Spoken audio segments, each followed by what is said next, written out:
let you go. Sat beside me on the edge of hope.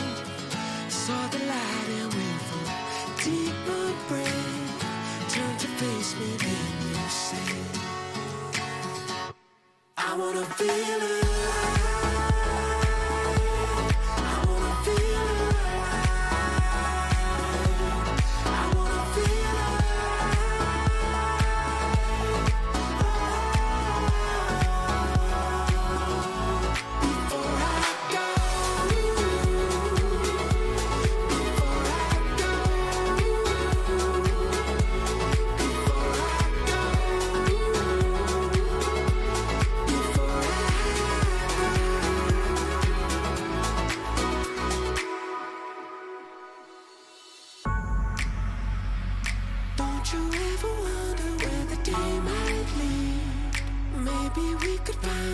sometime.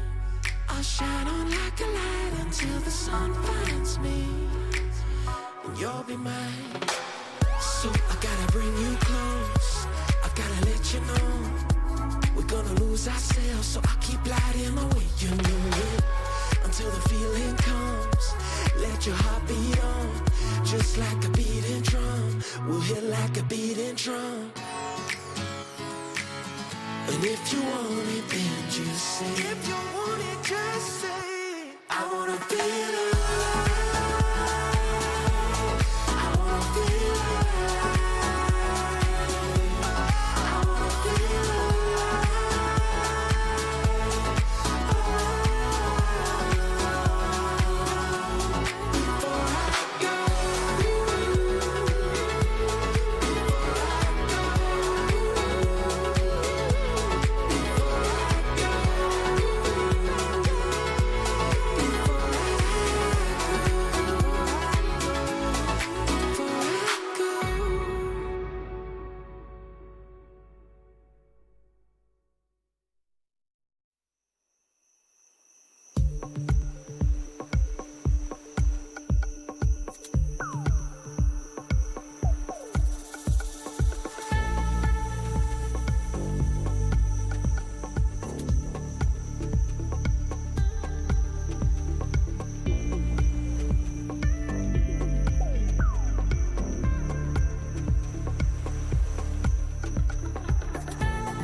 Good morning, good morning, good morning, good evening, and good night, wherever you are in the world.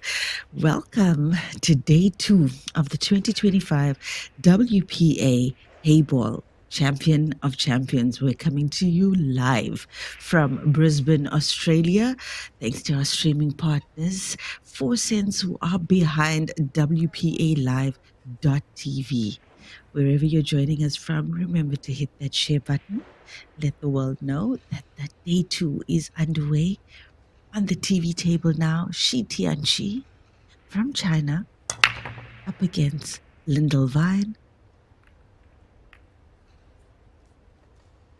from Australia. I'm Nyukta Chetty, and I'll be keeping you company for this match and tournament.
The 53-year-old Lyndall Vine from Australia, quite well known in Australia for her exploits in international rules, and that's the discipline of the game played on the 7-foot table, has racked up quite a number of titles along the way. And while she may not be as experienced in Heyball as Shi Tianxi, who everyone who's been following the Heyball circuit is quite familiar with, I do believe she will be putting on quite a show for us today, because Lyndall Vine is a serious curist. She's played Heyball, she's played international rules, she's played snooker. She's a champion of international rules, a singles champion, 23 and 24. And we all know that the Q sports scene in Australia is quite competitive. So I am expecting Lyndall Vine to give us something to wow about today.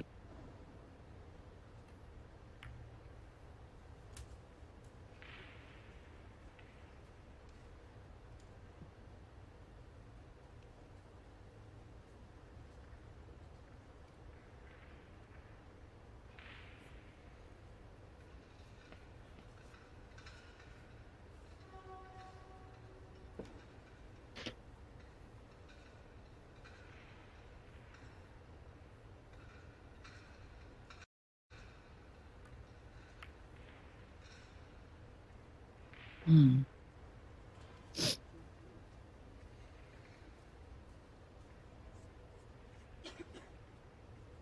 I think she intentionally placed that blue ball in the corner pocket.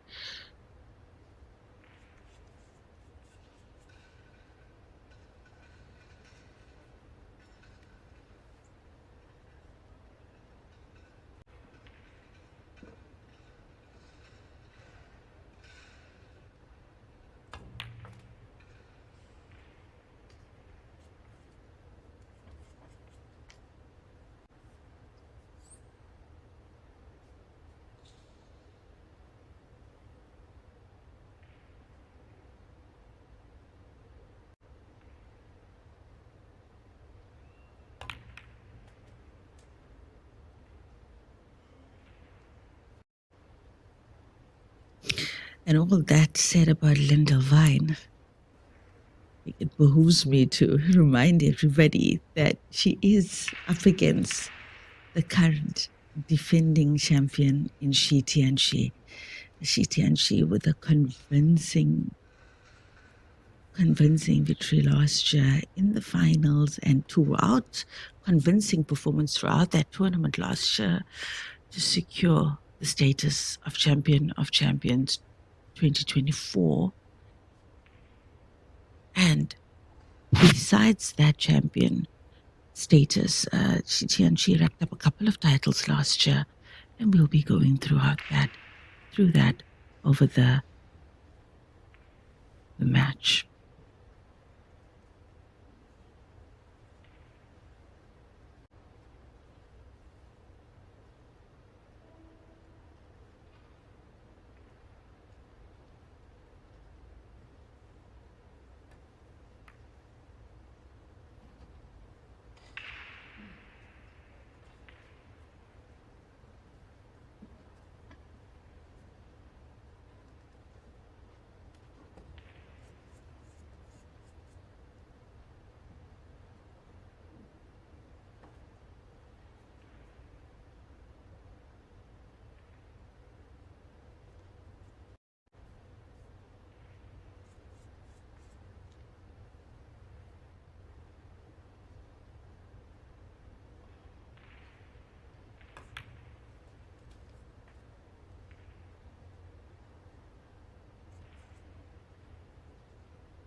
Shi Tianqi is considered one of the world's most consistent Heyball players. And if you haven't seen her in action yet, you're in for a treat. She is quite a wonder, and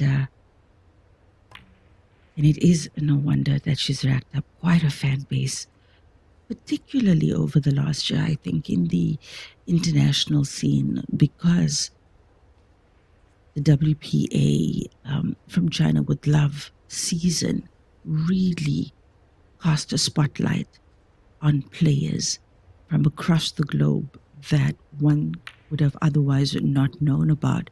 Shi Tianqi from China, she is, one of those players from China, and I'm trying not to use the word female too much because she truly is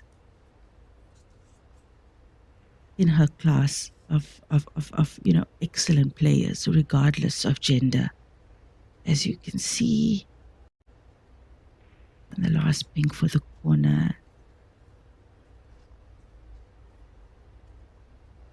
and decent enough shape on the 8 for the middle pocket here. Shi Tianqi in this race to 6 is 1-0 up.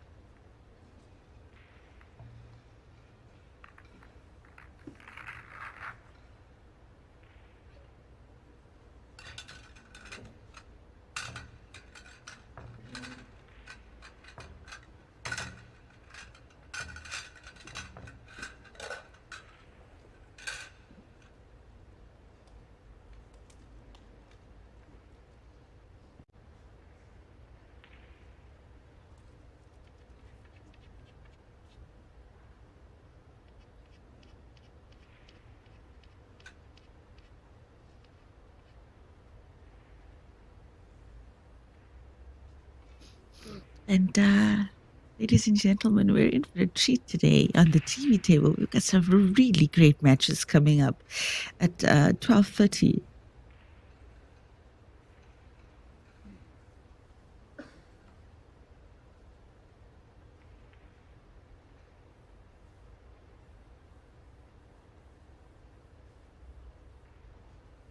At 12:30 today, Australian time, we've got Diana Kojeva versus Jojo Coleman. Then at the third session for the day, that's 3 o'clock, 7 a.m. Central African time, Jason Theron versus Cole Younger. And in the fourth session for the day, the last session, that's the 5:30 session, Corey Jewell versus Sina Balizadeh. So some really great matches, and really looking forward to keeping you guys company wherever you're joining us on Facebook or YouTube or WPALive.tv. Remember to hit that share button. Let the pool world know that these matches are underway.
If you've just joined us, you're tuned in to day 2 here in Brisbane, Australia, for the 2025 WPA Heyball Champion of Champions.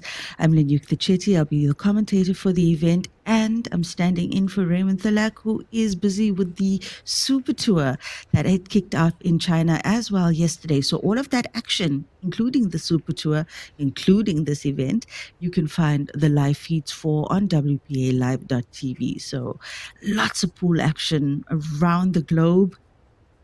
And we've got a home for them, a streaming home for them. So be sure to check out that website to find your footage and live streams of your favorite discipline.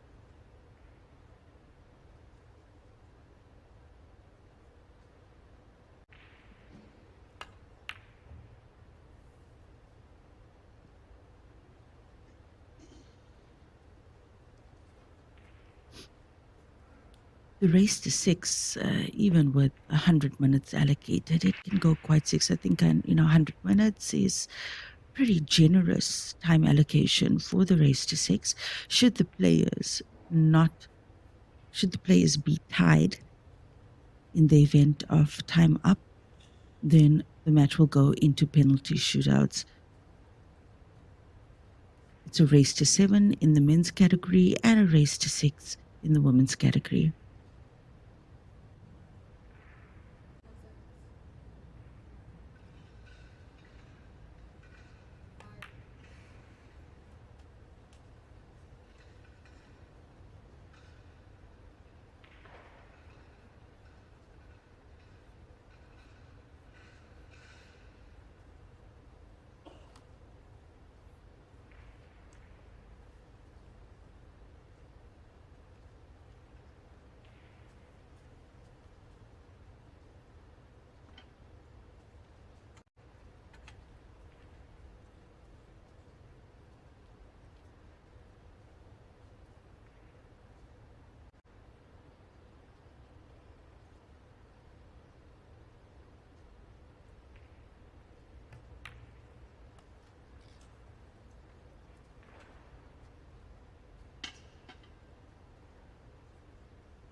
Lindelwine has been doing quite well in Heyball in Australia, though she's managed to rack up the runner-up in the 2025 Australian Championship, which is quite a feat. I mean, like we said, the competition in Australia is quite heavy. They serious about their Q spot there, and you can see the confidence that Lindelwine also exudes around the table, and I think that's testament to the experience that she has, and also the big match temperament that she would have developed over the years, decades even, that she's played Q Sport.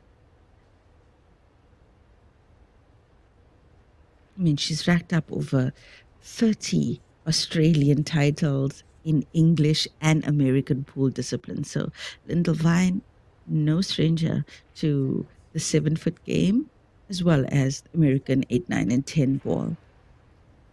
And I believe, that strong background as well has led to her relatively being able to take to the game of Heyball quite well.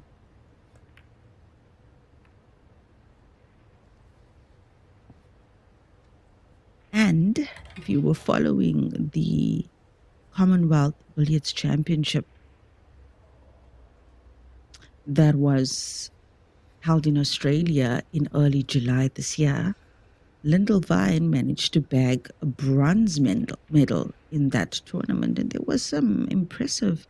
There was an impressive field in the Heyball and in the women's division as well. So, yeah, I'm expecting Lindelwine to do something with her opportunities.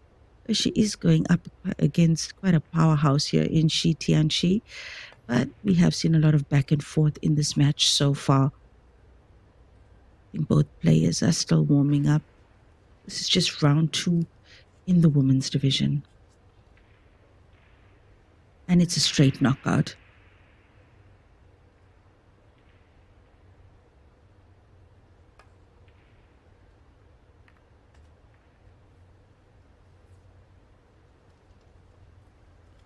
Not a bad shot there from Tianchi. She's not left any direct shot available to Lindelwine, who has, of course, the one cushion escape available to her, either from the top cushion or the side cushion. I think she's looking at that side cushion escape. She'll want to just clip that pink that's closer to the cushion down to the corner pocket, just down to execution here.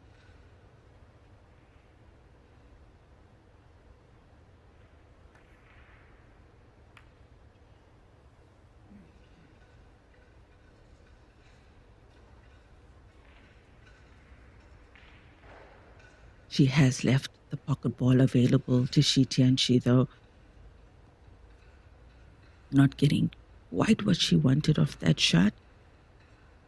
And while she's obstructed Shi Tianchi from any of her other object balls, the pocket ball that she has now will enable her to get decent enough shape on any of the four remaining thereafter.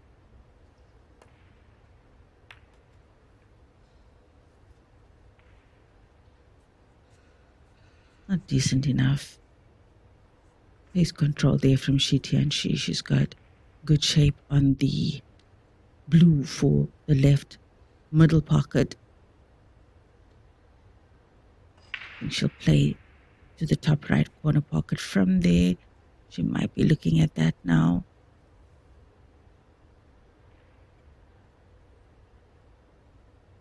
She's decided to play on the side of the table first. Which also makes sense, I guess.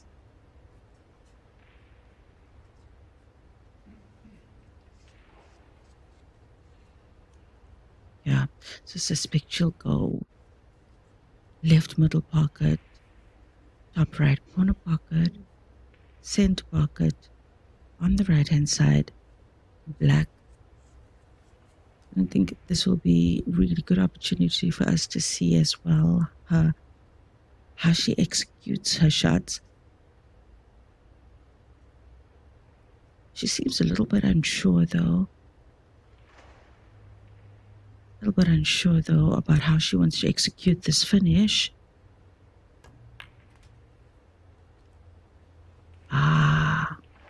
Yeah, she was worried about being able to hold the cue ball, and I think we have a better view of the table now. We can see what exactly she was dealing with there, and that's why she took that extra moment. Shi Tianchi, the blue for the middle pocket.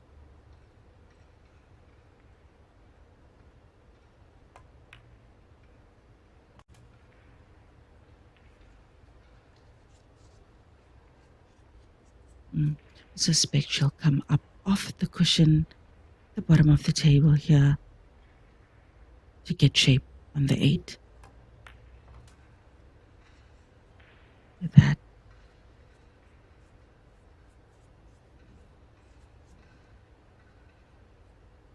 Yeah, she would have wanted a little bit more of a roll on that cue ball, but the cut is available.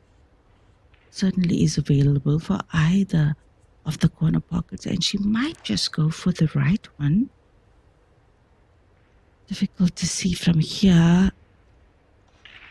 Looks like she's going for the right side corner pocket.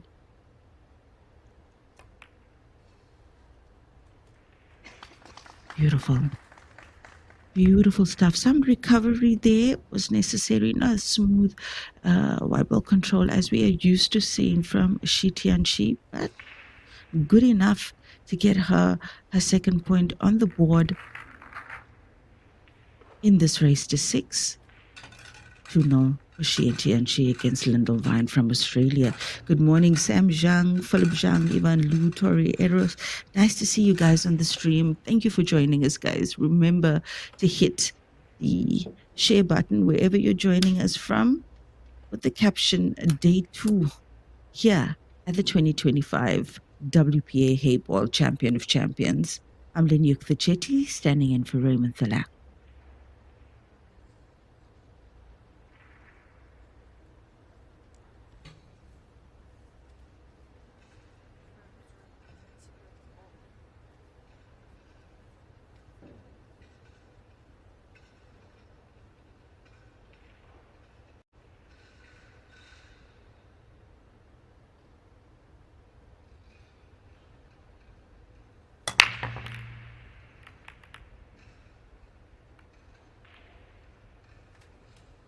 I see one of the comments coming through on one of the platforms.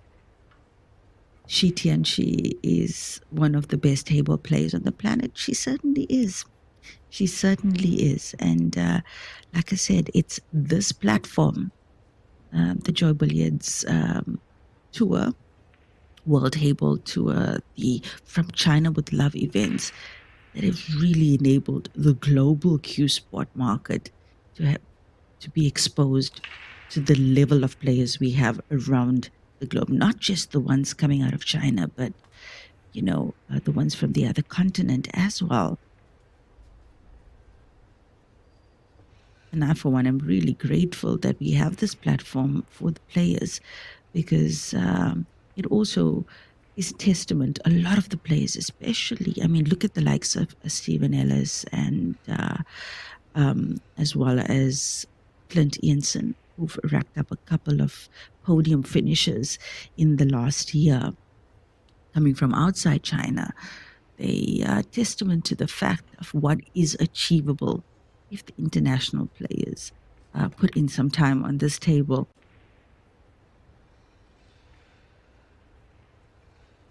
Justin Sidgwick as well from Australia has done quite well in Heyball scenes in the tournaments that he's participated in.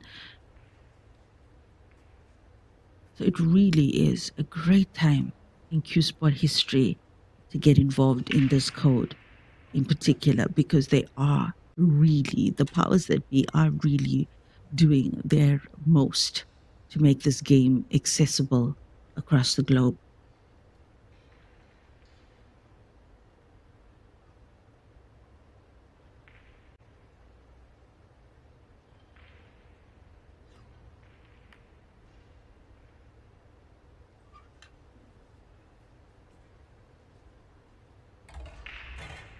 So once again, the lineup today is looking like at 12:30 Australian time, Diana Kojeva, who's also wowed us a couple of times over the last year, versus Jojo Coleman. And third session, that's 3 o'clock Australian time, Jason Theron from South Africa versus Cole Younger. And the fourth session at 5:30, Corey Jewell versus Sina Balizadeh. So yeah, we've got a lovely day coming up. And also, like I've mentioned before, just have a look at the WPAlive.tv website. You'll see all of the different codes that are being showcased on that platform for your viewing pleasure. A lot of Q Sport action coming to you from across the globe this week.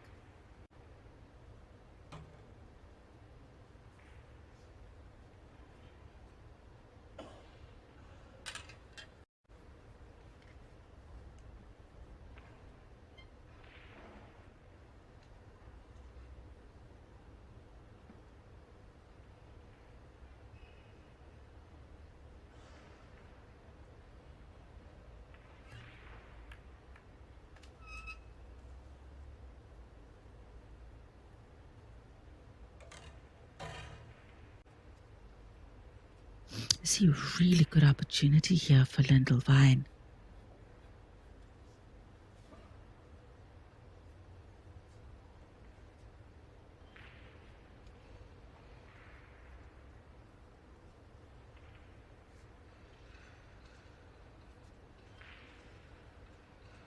She could potentially play the pink down to the corner pocket. If the angle is right, she could play the other pink across to the middle pocket, the other middle pocket, because I don't think she has the right angle to hold it. Oh, look at that. Look at that. Wondering if she was trying to clip that pink a little bit.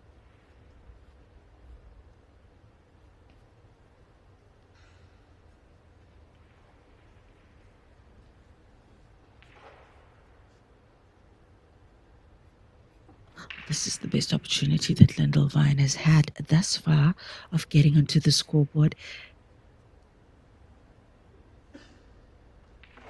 The pink closer to the blue does present somewhat of a problem for her here, but Looks like she has a plan.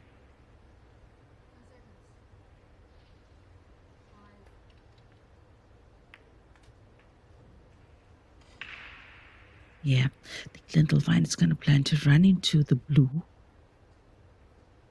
and potentially play that pink for the center pocket. And I think that's what she's looking at now. The black is open for this corner pocket here on the right corner pocket on our side of the table. So Lindelwine really looking good here for a finish, and it's definitely on for her. There we go.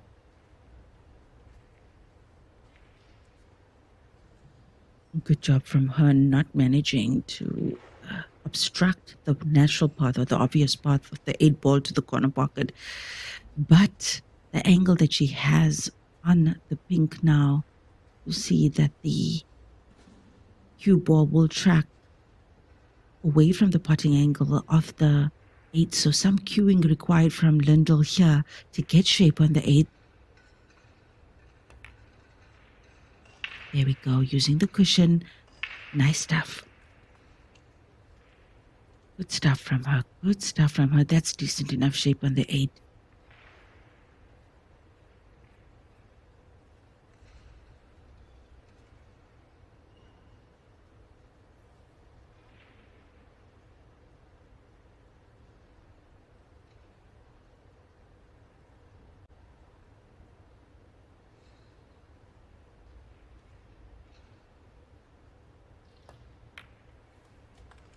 Nice.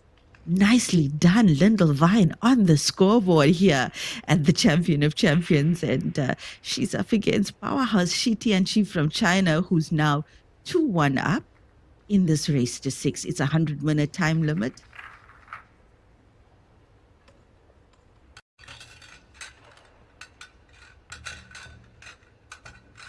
Good clearance there. Good clearance there from Lindelwine.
That's a blue ball made.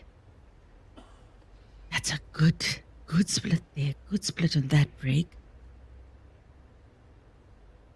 And from the looks of it, blues do look better.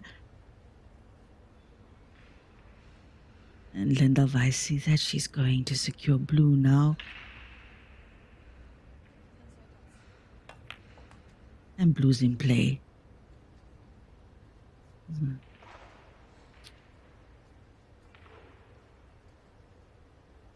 Yeah, I think she would have wanted to get position on the blue that's furthest up the table.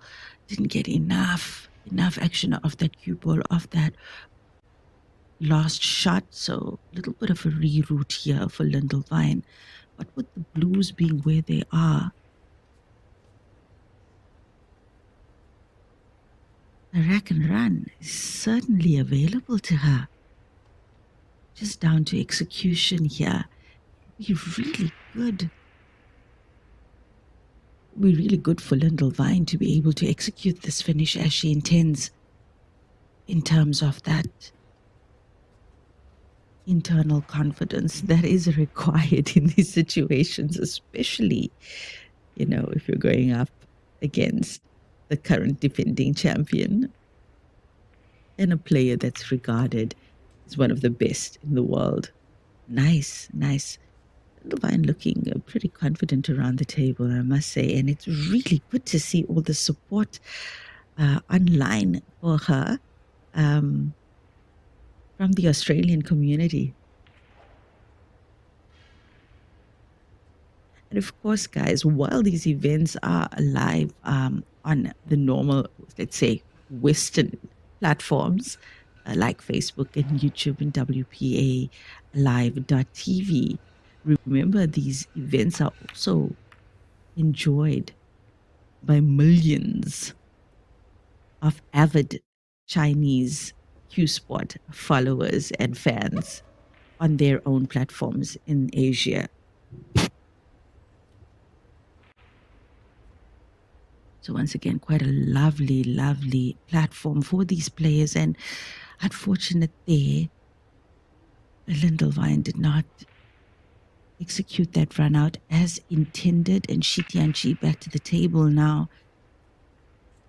A lot of work for her. Blues still look good, however, and Shi Tianqi will see that. So if she doesn't go for the finish here, I expect her to tie up Lindelwine somewhat to force an advantage.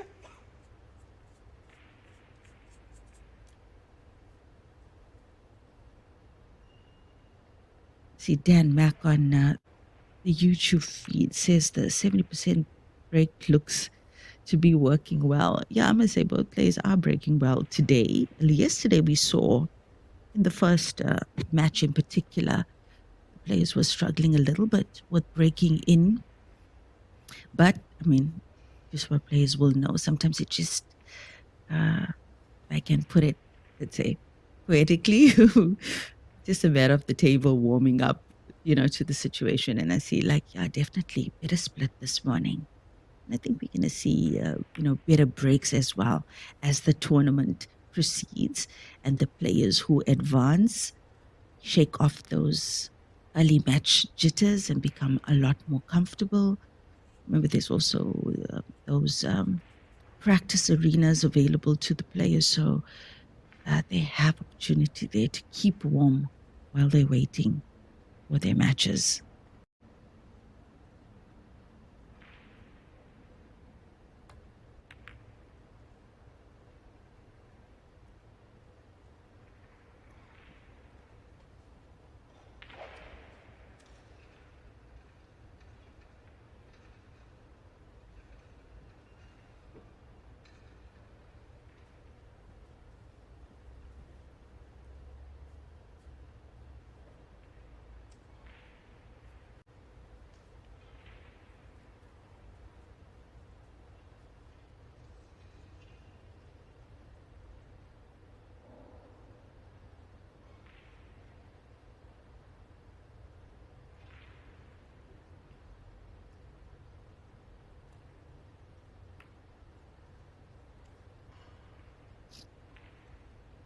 Once again, ladies and gentlemen, have a look at the WPA Live TV website for all the streaming tables available for the different codes of Q Sport that are being played on international level this week. So just hop on over there, create a profile, and you'll be able to see what's the lineup like for the day.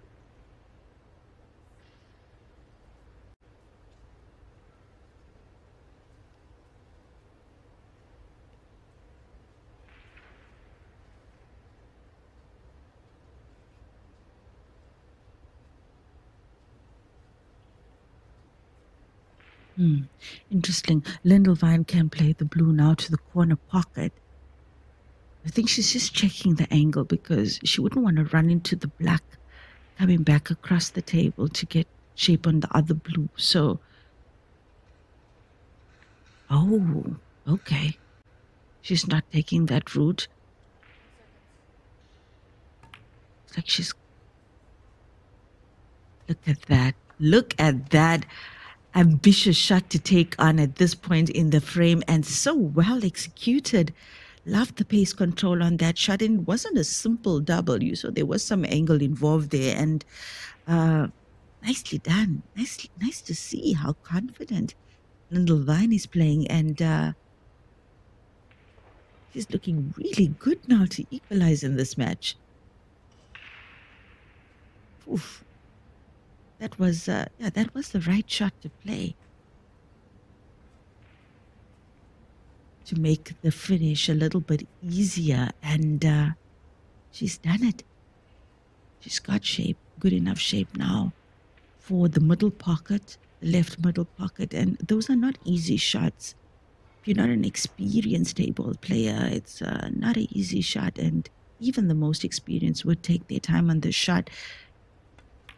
The curves of that middle pocket can be deceiving, and look at that. Lyndall Vine has equalized here in this race to 6. The score tied 2-2.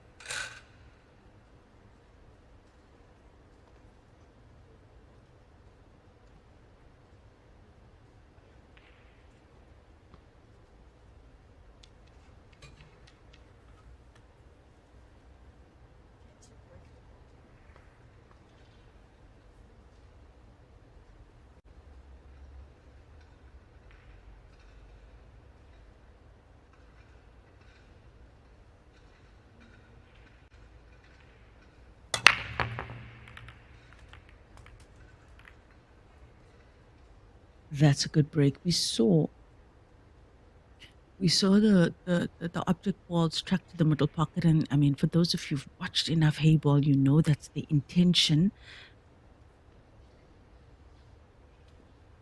However, the balls struck into the middle pockets were not the ones that dropped, but Shitianchi managed to pocket 2 balls here in this break.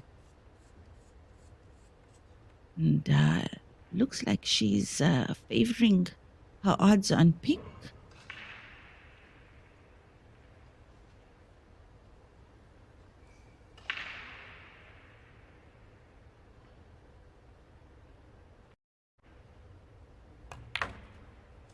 And pink in play for Shitianchi here. She has given herself good shape to tackle the 2 pinks up table there close to the cushion. You'll see that the natural path of the black seems to be obstructed to the corner pocket on our side of the table, the left corner pocket. So, unbelievable. Yeah, that's not something you see every day, but the pool gods are shining down on Lyndall Vine, and let's see if she'll capitalize on this opportunity here to potentially take the lead in this match.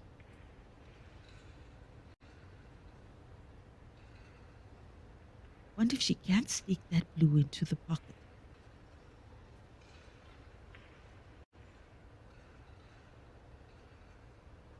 Yeah, I think it is possible for her to sneak that blue, at least play it into the cushion, place it in front of the pink. That might be. There we go. There we go.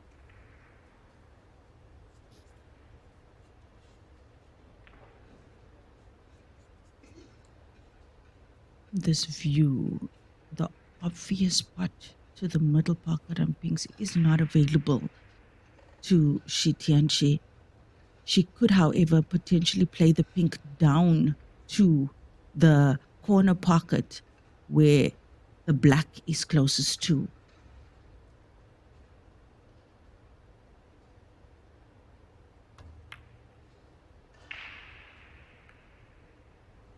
Look at that.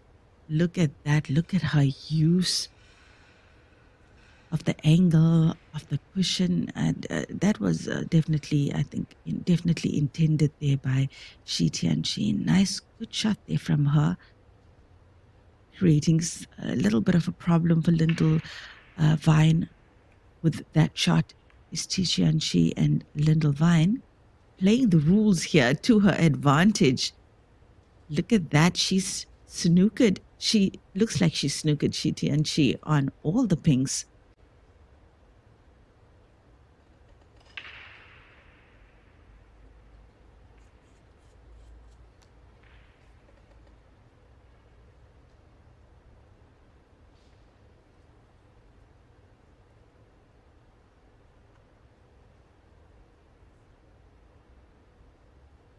Yeah, it looks like is that a swerve or is that a jump shot?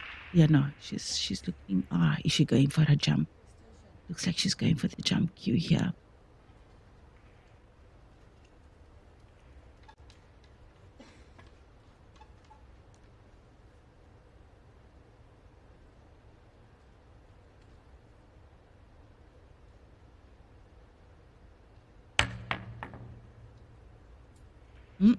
No cigar. Must say I am surprised to see her miss that shot. Well, Lyndall Vine doing well there to keep Shi Tianchi tight, and because of that shot choice of hers, she's awarded ball in hand.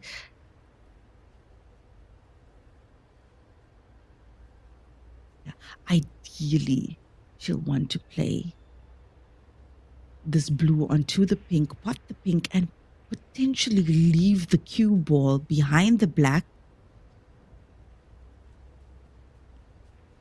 But I think she's left the shot open for the pink on for Chi Tianchi, who can play the pink now to the corner pocket where the other pink is and take that pocket. Then things are going to look a lot better for Shi Tianchi.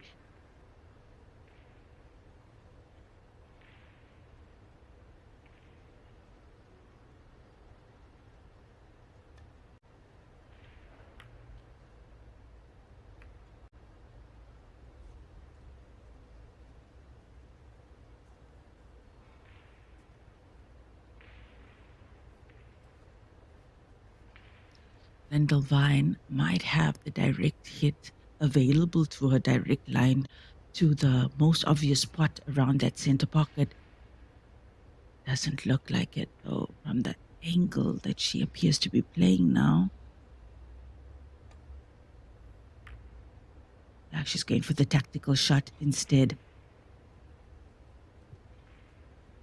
Look, she could have, if the middle pocket ball was available to her, she could have played that first and then played the other blue down to where the pinks are. And in doing so, would have with four pockets open to them.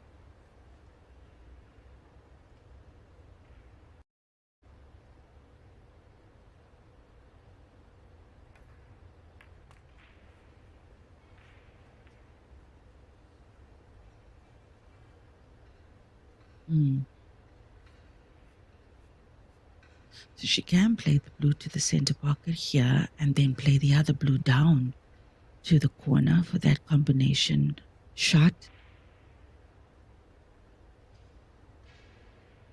Or, yeah, there we go.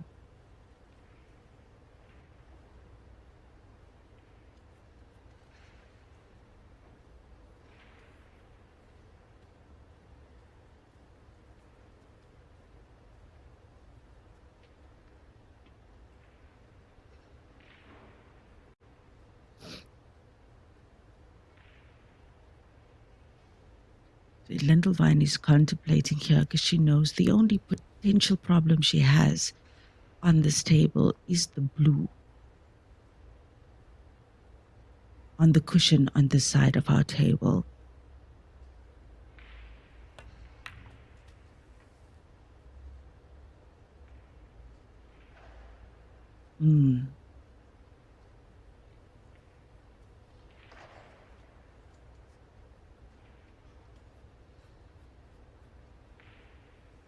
She wanted to develop that blue of the shot. So I think she's going to have to reroute now. yeah, very good opportunity here for her to even just place this blue and leave the cue ball somewhere on that side of the table. Or she could go for Cayman. It looks at the power that she's playing at. She's going for it, Lindelvine. What's happened here now?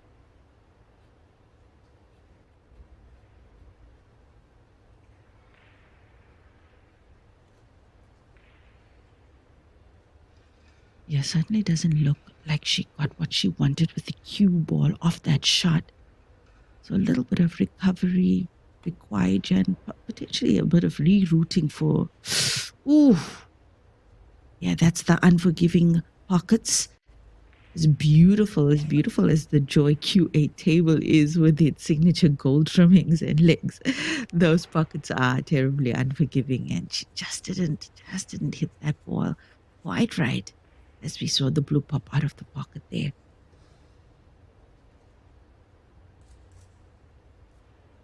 Really great to see all the support coming through on the live stream.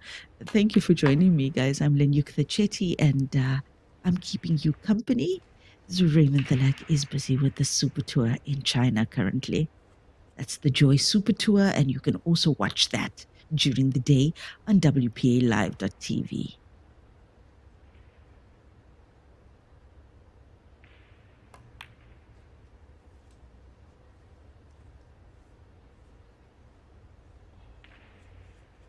Yeah, Shi Tianchi just making light work of this finish to take the lead in the match. 3-2 in this race to 6.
The players are taking their allowed intermission now. So we'll be back just after that. And I'll also bring you some highlights of what's happening with the other matches currently underway in the men's and women's division. I'm Lenyuk Chetty. Don't go anywhere. We'll be back just after this.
And we're back here on the TV table in Brisbane, Australia. I'm Lenyuk Chetty, and I'll be keeping you company for the tournament. Lynn Delvine from Australia up against Shi Tianqi. And we've had a really good first half of the match here with Shi Tianqi going 2-0 up, Lynn Delvine equalizing, breaking it 2-2. And in the last frame, Shi Tianqi sealing that point to give her the advantage 3-2.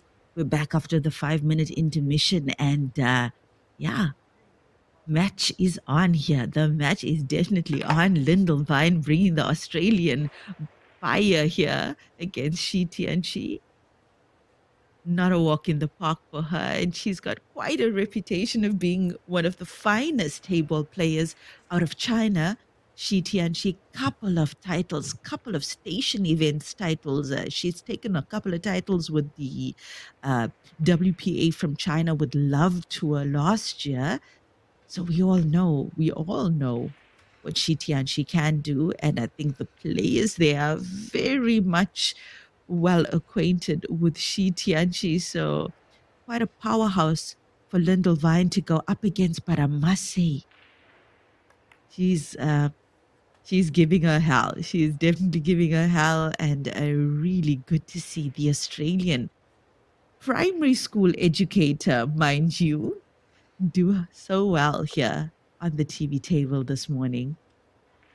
Wherever you're joining us on, whichever platform you're joining us on, whether it's the website wpalive.tv or Facebook or YouTube, be sure to hit that share button, ladies and gentlemen. Let the whole world know that this tournament is underway. We're on day 2 here in Brisbane at the Champion of Champions. Look at this, Shi Tianqi making light work of the blues. Low-hanging fruit. Hey, low-hanging fruit for Shi Tianqi.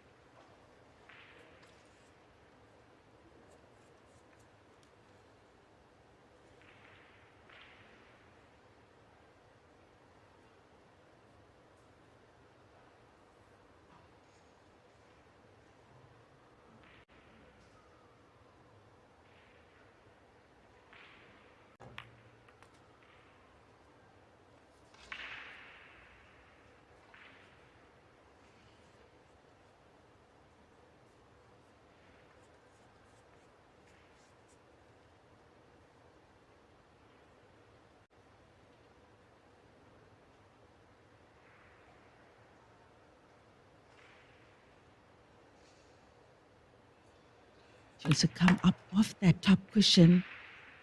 2 cushions for the blue. Look at that. Just look at that. Kind of left herself almost straight on that blue ball. That's great cue ball control there from Shi Tianqi. I mean, we don't expect much less from her. Such a command of the cue ball she has. Cue ball on a string, as they say. Shi Tianqi for her 4th point in this race to 6. Beautiful stuff. You got to give her flowers, ladies and gentlemen. She's phenomenal. She's a phenomenal player.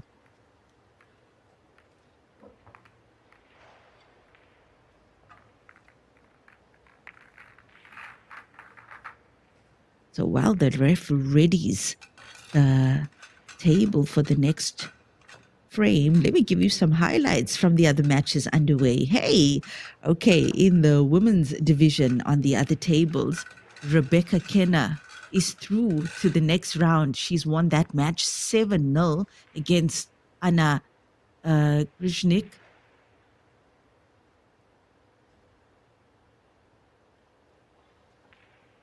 Anna Grinsnak. Then we've got Elise Q, who is 4-1 up on Lane Hatton Charlotte. That's Charlotte Lane Hatton, down 4-1 against Elise Q. Jans Wendy. Wendy Jans, 5-1 up on Tatiana Vatkleen. So that's the women's division. Let's have a look at the men's division.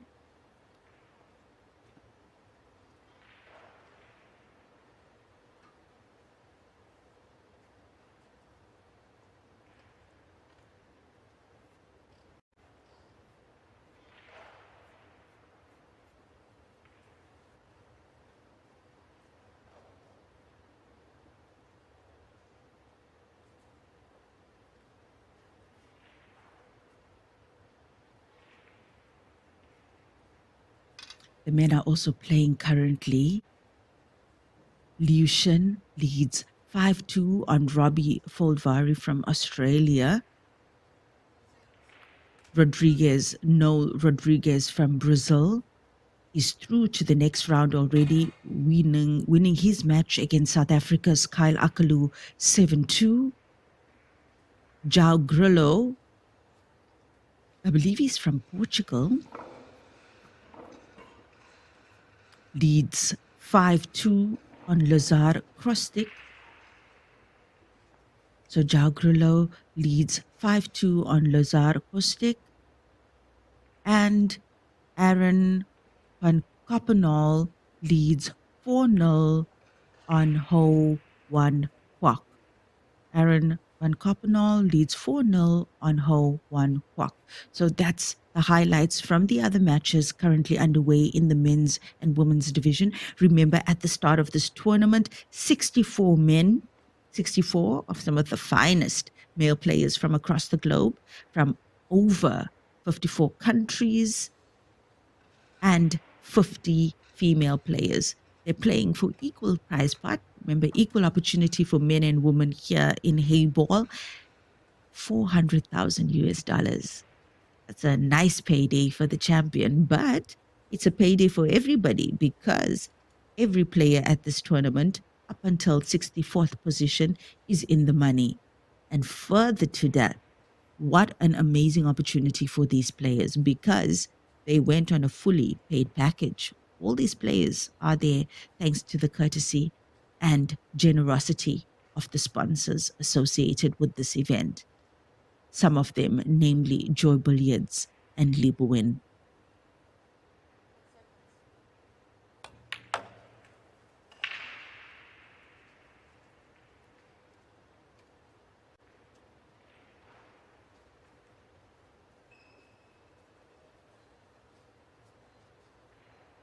I see a lot of comments coming in as well about the Unity Heyball set. And this, if you didn't know, is the new Heyball set, official WPA Unity Heyball set that will be used in all of the continental or WPA ranking Heyball events. And it's beautiful. It's beautiful. And it's really nice to see that the viewers in particular like these balls. I mean, of course, it's most important for the players to take well to it. And that said, however, a lot of positive feedback from the players. Just like some of you viewers have expressed on the stream, some of the players have expressed that it's easier for them to see the pattern after the break because of the solid colors now in the Heyball set, ball set that is used. How unfortunate. The finish seemed almost certain there for Lindelwine, and she can't believe her eyes. She can't believe her eyes. I mean, we just saw the expression there. The camera guy got a shot of Lindelwine, and yeah, that finish certainly looked certain. Shi Tianqi on the back foot here in this frame, but she is Shi Tianqi, and certainly expected to do something with this opportunity now. She is in a comfortable lead here, 4-2 in a race to 600-minute time limit. This match has just gone over 60 minutes played thus far. Shi Tianqi with a tactical move here. She has not left any obvious pot available to Lindelwine.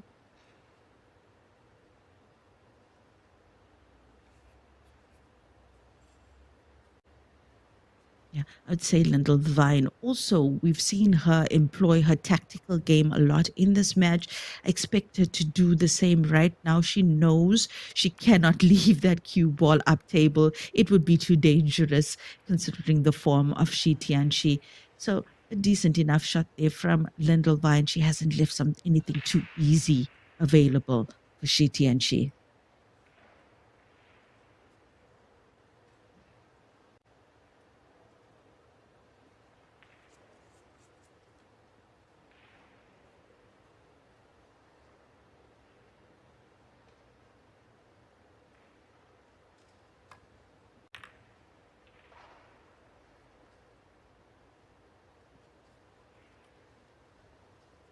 I do believe, actually, I think that gap might be wide enough for Lyndall to find the pink closest to us on this view. Yeah, she can see it. I'm not quite sure if the potting angle is there for her, though. But I think even if she can't sneak the pink into the pocket, but I think the pot might be available. I think the pot is on for Lyndall Vine here. And should she make this ball, she'll be on for the pink to the center pocket. Ah, yeah, not exactly what she would have wanted, but. And the blues look open here to Shi Tianqi. And while she could potentially go for another safe shot,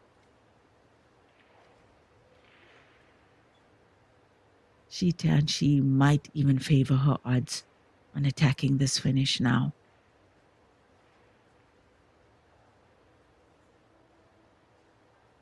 But one thing's for sure, a look at the shot selection of Shi Tianqi. She is not underestimating the opponent she has in Lyndall Vine, especially with that comeback from Lyndall Vine. Look at that shot. Oh, that was beautiful. Especially with that comeback of Lyndall Vine, 2-0 down, equalizing 2-2 against the powerhouse like Shi Tianqi. Look at that. Look at that action replay. That was beautiful. Cool poetry.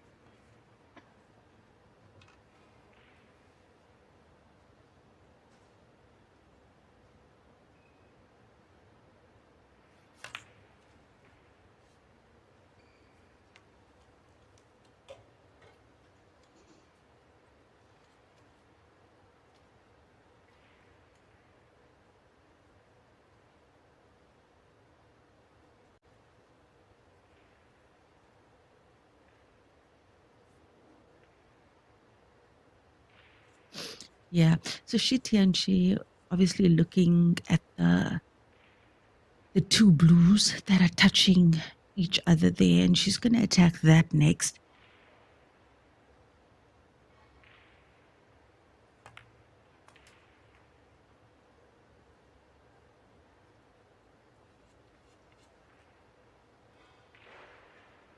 She's left herself with the pot to the corner pocket.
Two cushions for the blue, and look at the angle that she's given herself to get to the blue on the middle of the table of the shot.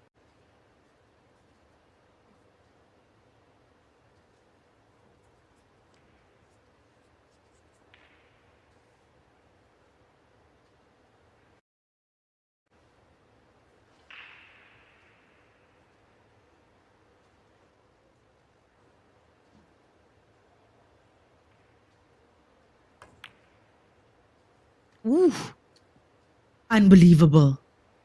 Unbelievable. I actually cannot believe that she missed that shot. The finish certainly looked on there. Lyndall Vine, once again, great opportunity here. Place the pink down to the corner pocket. She should have good shape on the pink for the center pocket from there. Black is open. Lyndall Vine could take a third point here. And she, I must say, she has certainly held her own against Shi Tianchi in this match. Regardless of the outcome, certainly a performance she can be proud of. Oh, yeah, really unfortunate there. Didn't quite strike that ball at the right pace and at the right angle. She's left such an easy shot available to Shi Tianchi here.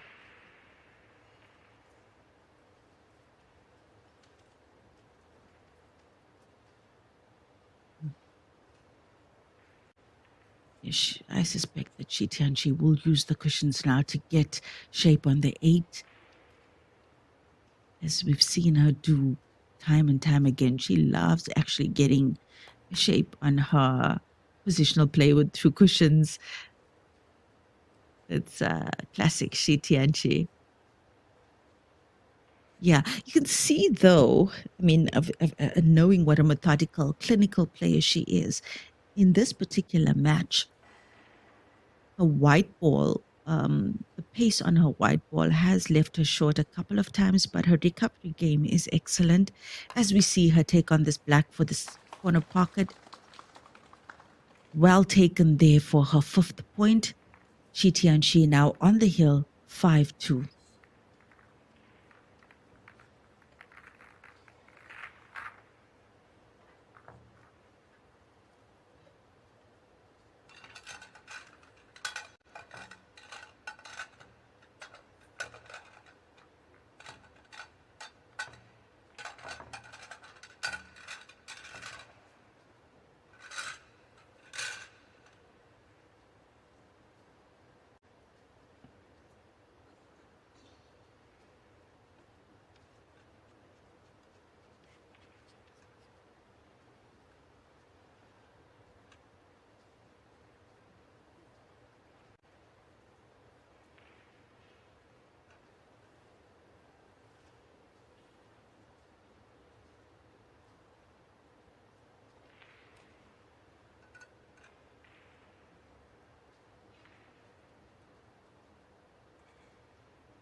Lyndall vying to break here.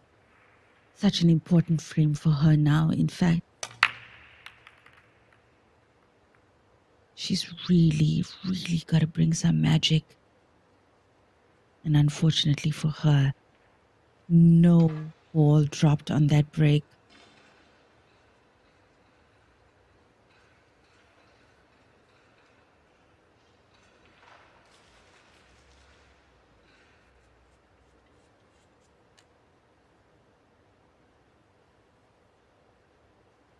Shi Tianchi looking to secure blue in this frame.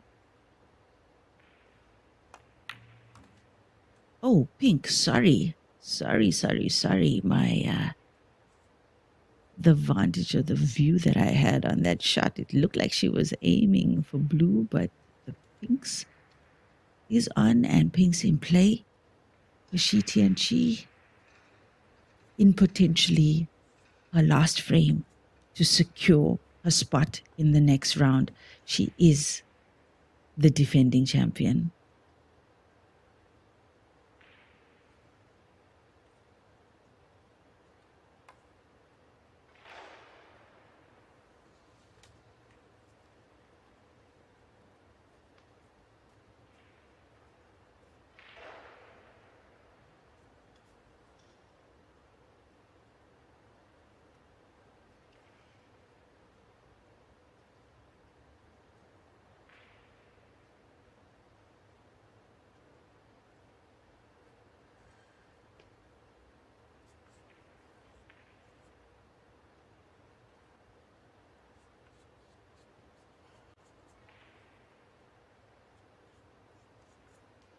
And what a wonder she is. I think right now, if things go as intended for Shi Tianxi,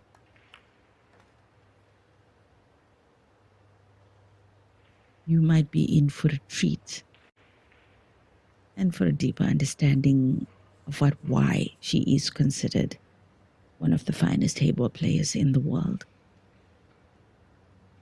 Speaking of which, we've got another powerhouse of a Heyball player in this tournament in Warathanan Sukratanis from Thailand.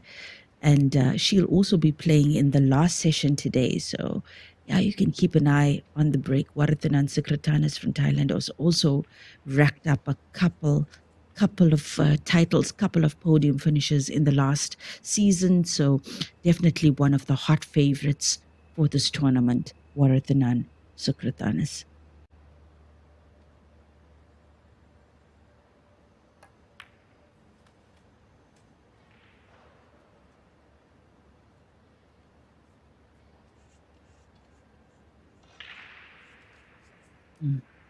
The pink.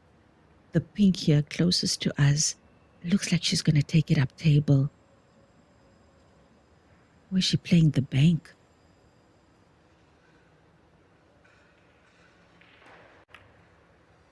Up table. Look at that. Look at that. Look at that. Nope. Little bit too wide. Little bit too wide. Here comes Lynn Vine with what could be potentially her last visit on this table. So she's got to dig deep. She's got to dig deep. But like I said earlier, regardless of the outcome of this match, a performance that she can certainly be proud of going up against Shi Tianxi. And I think Australia can agree with me here. Lots of pride coming out of Australia for Lyndall Vine, who's held her own in this match so far.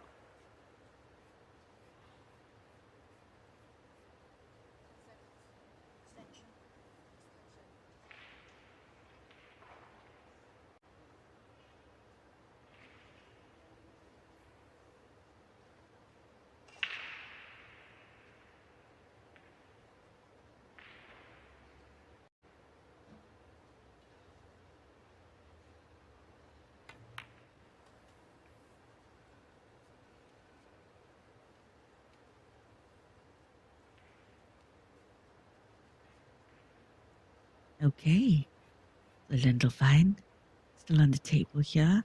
That was a decent putt from her. She's given herself shape to deal with that blue up table now. And we saw her looking at the ball closest to the middle pocket next. And like once again, we've seen Lyndall Vine tap into her B game, her tactical game a couple of times in this match as well. So she's also got that in her arsenal.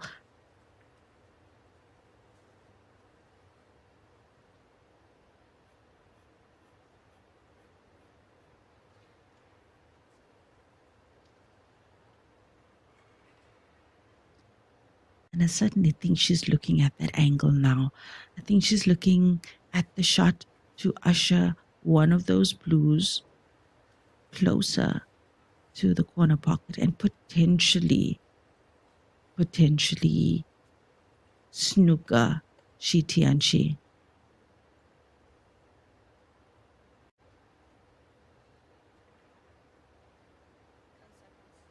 And she could run into the blues now of the shot. There we go. Oh, that was the right shot. And I think that's the important thing here. That was the right shot. Now look at, had that ball gone down into the center pocket, it was such a good opportunity for Lyndall Vine to go through it. Unfortunate that she didn't make the pot there. But here comes Shi Tianxi. Two pinks open there, up table.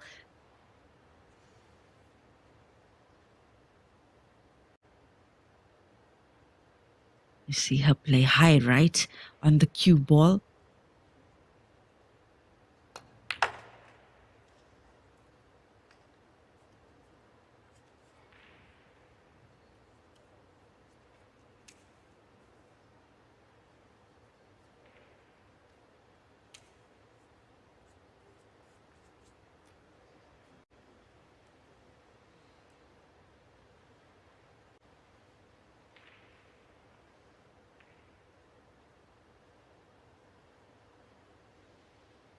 Shi Tianqi and potentially her last pink for this match. Look at that.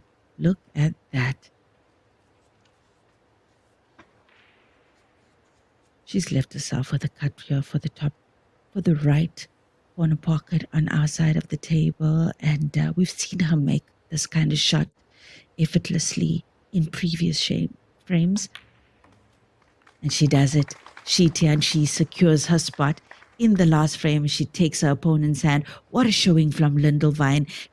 Australia give her flowers. Give her flowers. She did really well against Shi Tianqi, the current defending champion. And we'll be back at 12:30 Australian time for the next round. We're bringing another match from the women's category here.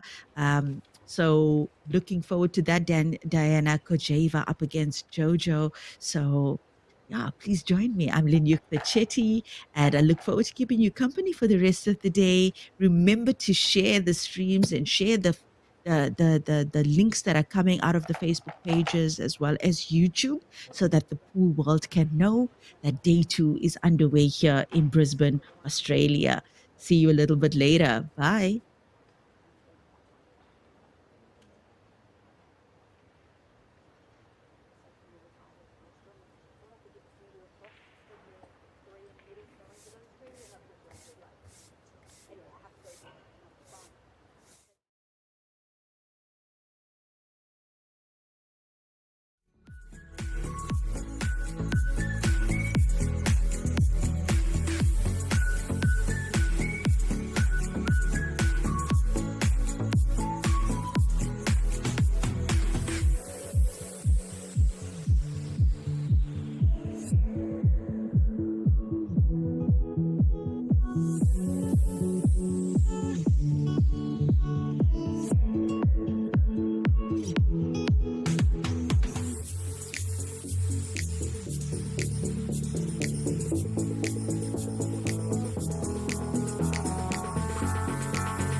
Across the globe, in every pocket of the world, under neon lights, inside bustling pool halls, and in quiet corners where dreams are born, a cue is drawn, a break is made, and something greater than the game unfolds.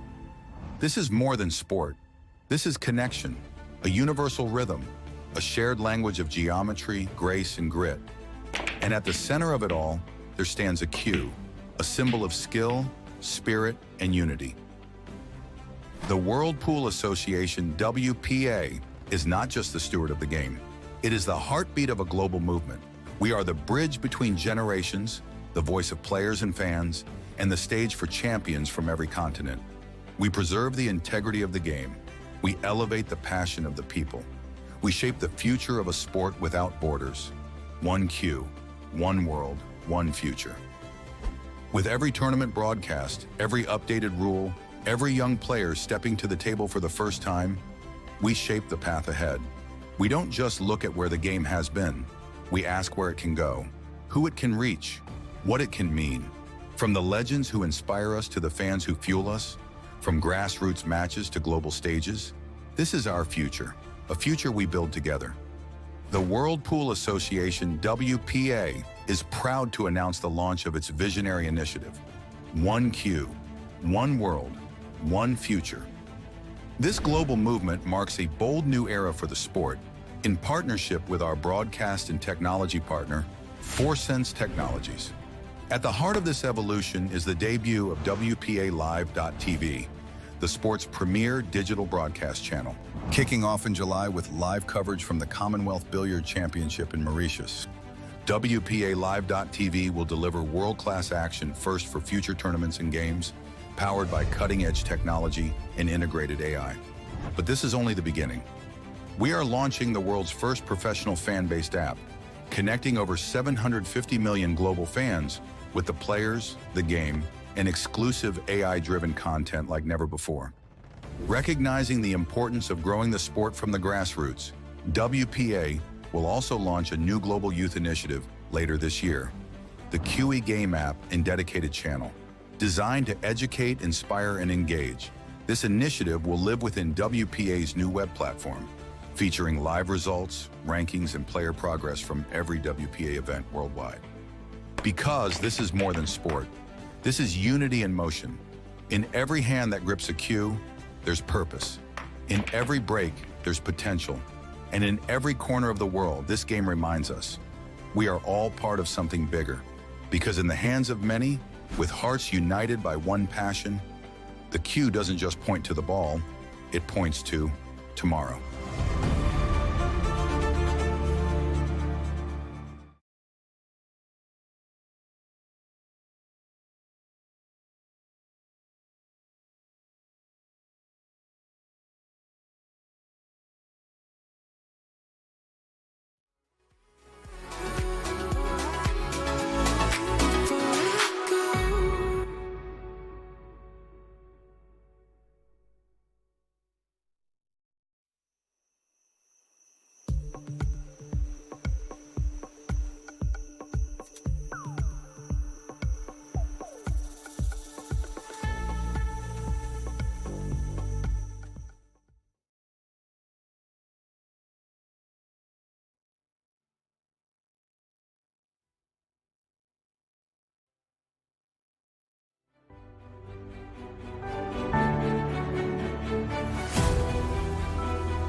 The global rise and Olympic journey of Heyball.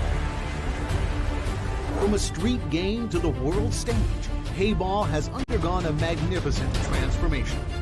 Over 27 years, Joy has invested over 500 million RMB, elevating championship prize money from 8,000 to 5 million today.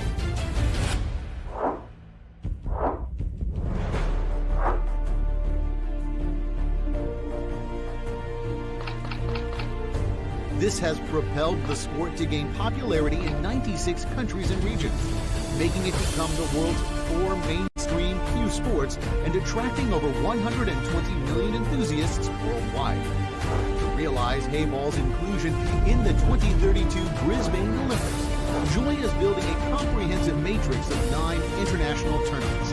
These include the Asian Championship, European Championship, America's Open, Oceania Open, Champion of Champions, Passport World Championship, and U19 World Championship.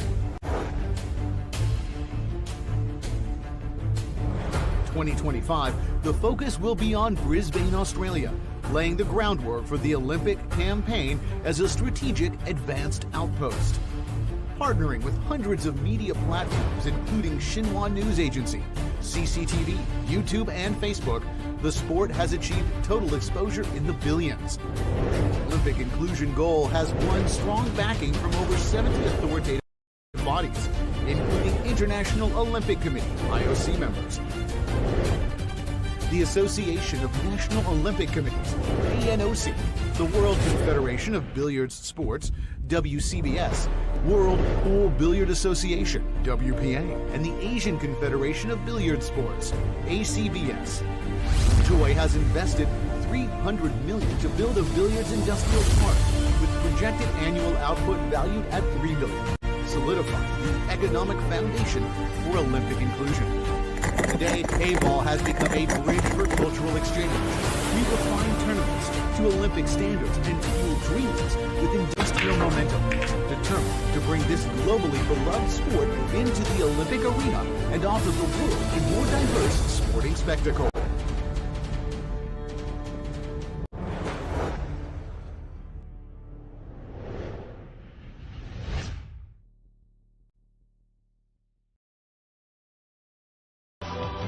This is the previous Heyball, wandering the streets and facing discrimination.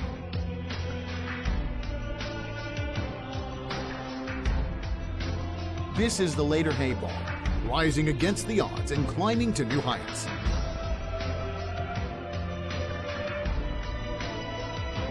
This is the current Heyball, offering a whopping $5 million champion prize, the highest of billiards tournaments.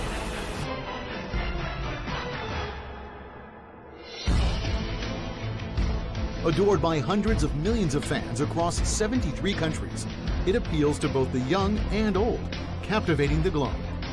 United in diversity, the ball connects the world. Heyball conveys friendship and harmony, bringing people from different cultures together at the table in resonance. Moving forward, we will collaborate with the ANOC, WCBS, and WPA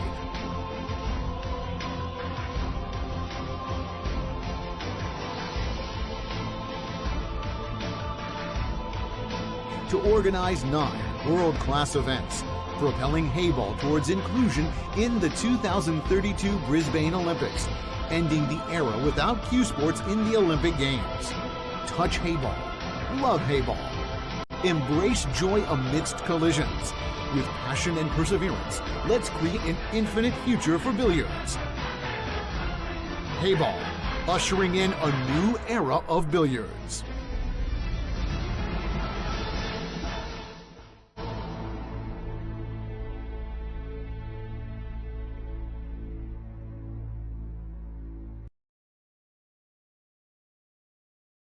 中式八球，俗称黑八，是一项原创于中国的运动。在乔氏的推动下，已走进全球69个国家。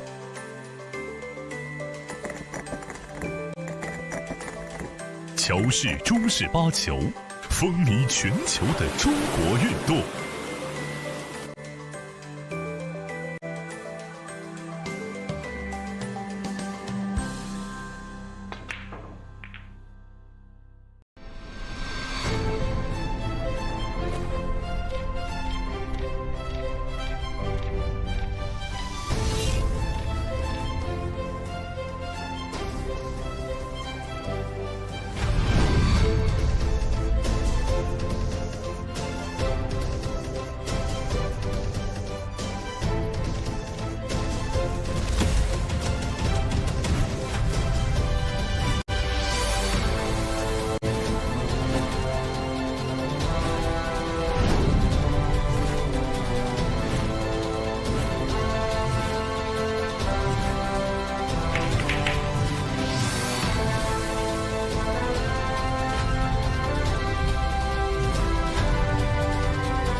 To be included in the Olympics, a discipline needs to widely organize a series of events targeting different groups in 75 countries.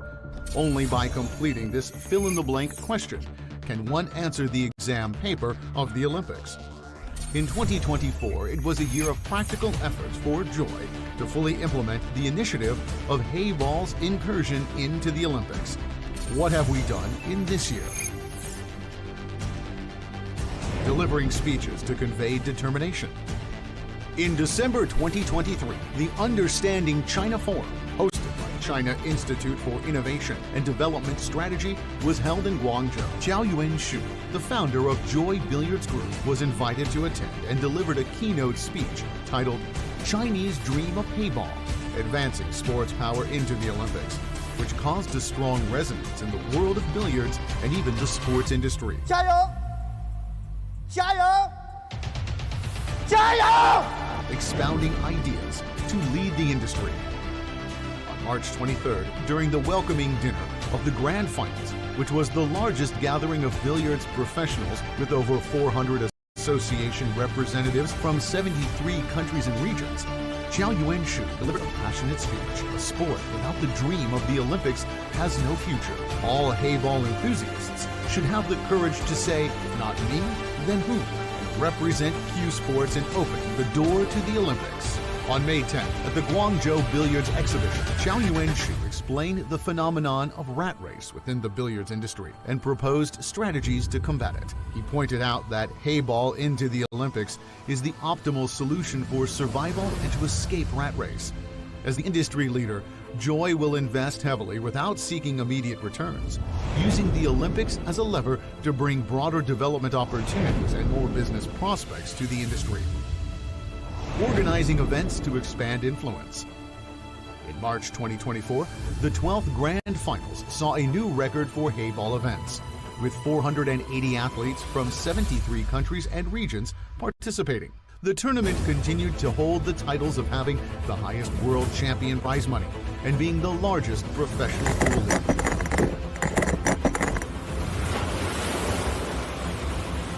On July 29th, the second WCBS championship concluded successfully, with Heyball standing alongside mainstream European and American Q Sports. The world of billiards presented a new landscape.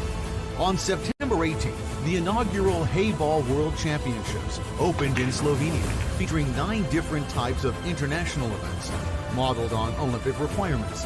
Based on this, Heyball will take one step at a time, with the goal of ending the history of Q Sports not being included in the Olympics, signing agreements to seek cooperation.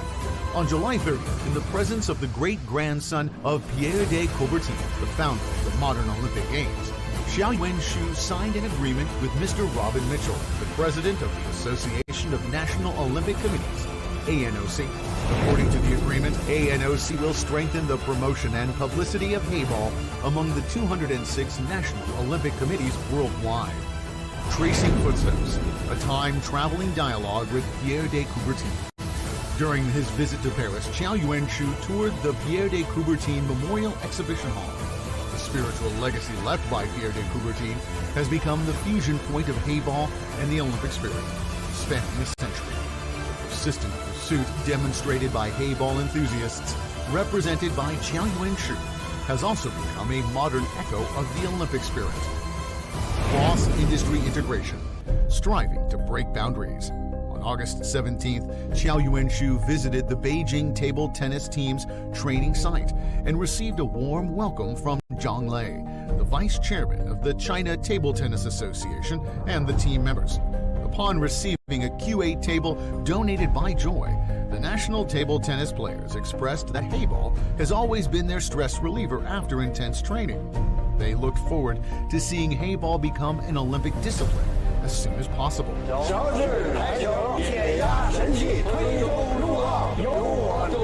Receiving certification to consolidate status. On August 29th, ANOC officially announced a 4-year partnership with Joy Billiards Group and awarded Joy the title of Gold Partner for the ANOC General Assembly in Portugal.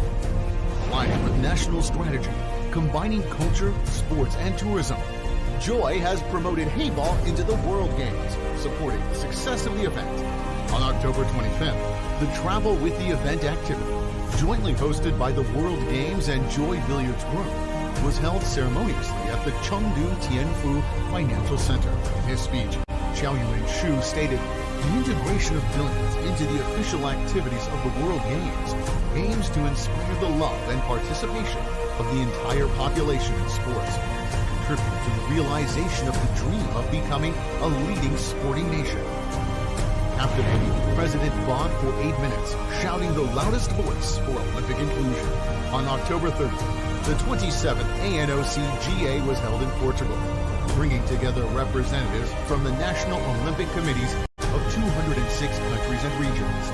Taking advantage of awards ceremonies, dinners, exhibitions, and other forums, Xiao Yuan-shu extensively promoted the initiative to include Heyball in the Olympics among the participating delegates, garnering support from numerous sports celebrities, including IOC President Bach. President Bach stated, "Heyball is currently in a very good stage of development. Joy should strengthen in-depth cooperation with the ANOC and National Olympic Committees of various countries around the world to lay a more solid foundation for the promotion of Heyball." Targeting the Paralympics through the Parasport World Championships.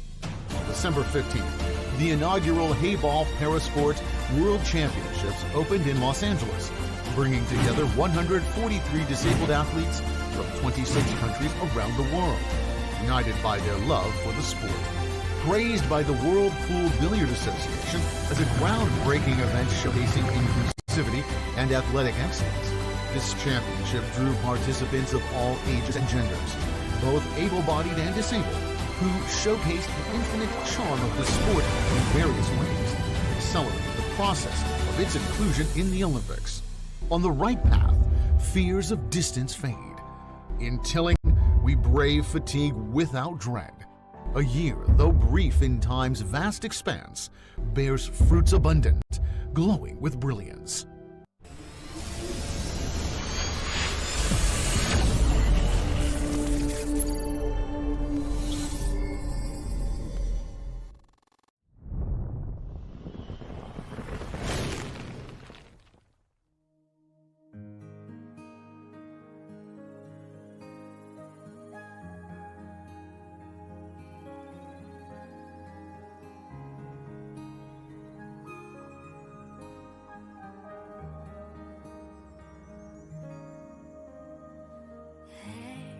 Don't be afraid, remember the dreams. Here you go, time to rise. Find your space, be proud of yourself.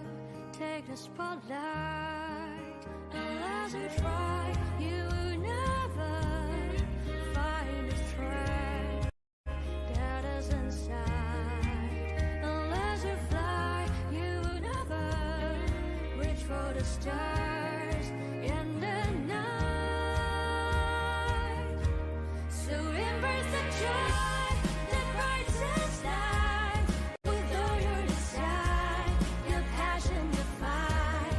Every move you make, a dance of grace. You're the master, you're the queen. Just embrace the joy that brightens light. With victory's own, your heart, your mind. Every shot you take, a dream that claims. Nothing is gonna hold you back. You will shine. Hey, don't be afraid. Remember the dreams. Here you go. Time to rise. Find your space. Be proud of yourself. Take the spotlight. Unless you try, you will never find the strength that is inside. Unless you fly, you will never reach for the stars in the night. So embrace the joy that brightens light. With all your desire, your passion, your fight.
the global rise and Olympic journey of Heyball.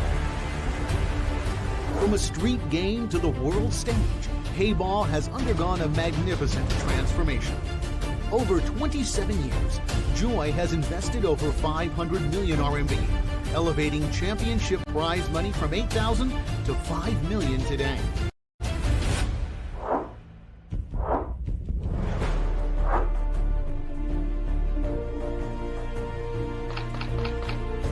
This has propelled the sport to gain popularity in 96 countries and regions, making it become the world's 4 mainstream cue sports and attracting over 120 million enthusiasts worldwide. To realize Heyball's inclusion in the 2032 Brisbane Olympics, Joy is building a comprehensive matrix of 9 international tournaments.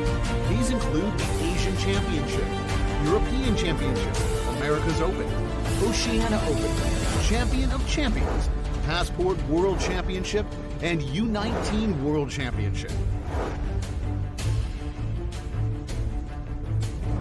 2025, the focus will be on Brisbane, Australia, laying the groundwork for the Olympic campaign as a strategic advanced outpost. Partnering with hundreds of media platforms, including Xinhua News Agency, CCTV, YouTube, and Facebook, the sport has achieved total exposure in the billions. The Olympic inclusion goal has won strong backing from over 70 authoritative bodies, including International Olympic Committee, IOC members, the Association of National Olympic Committees, ANOC, the World Confederation of Billiards Sports, WCBS, World Pool Billiard Association, WPA, and the Asian Confederation of Billiard Sports, ACBS.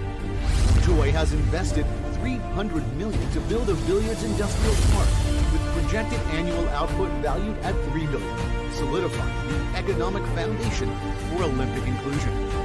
Today, Heyball has become a bridge for cultural exchange. We refine tournaments to Olympic standards and fuel dreams with industrial momentum, determined to bring this globally beloved sport into the Olympic arena and offer a more diverse sporting spectacle.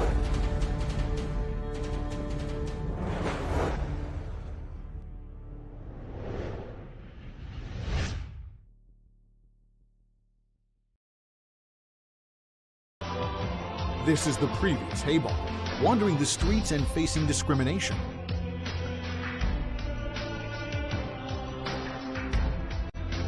This is the later Heyball, rising against the odds and climbing to new heights.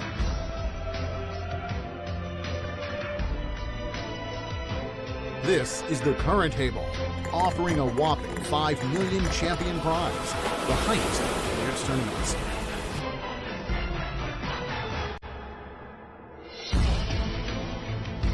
Adored by hundreds of millions of fans across 73 countries, it appeals to both the young and old, captivating the globe.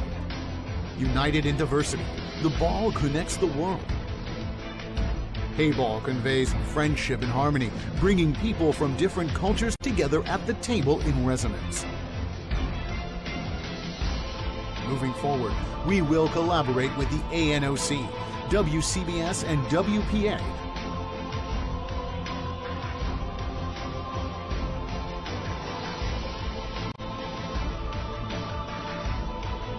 to organize 9 world-class events, propelling Heyball towards inclusion in the 2032 Brisbane Olympics, ending the era without cue sports in the Olympic Games. Touch Heyball. Love Heyball. Embrace joy amidst collisions. With passion and perseverance, let's create an infinite future for billiards. Heyball, ushering in a new era of billiards.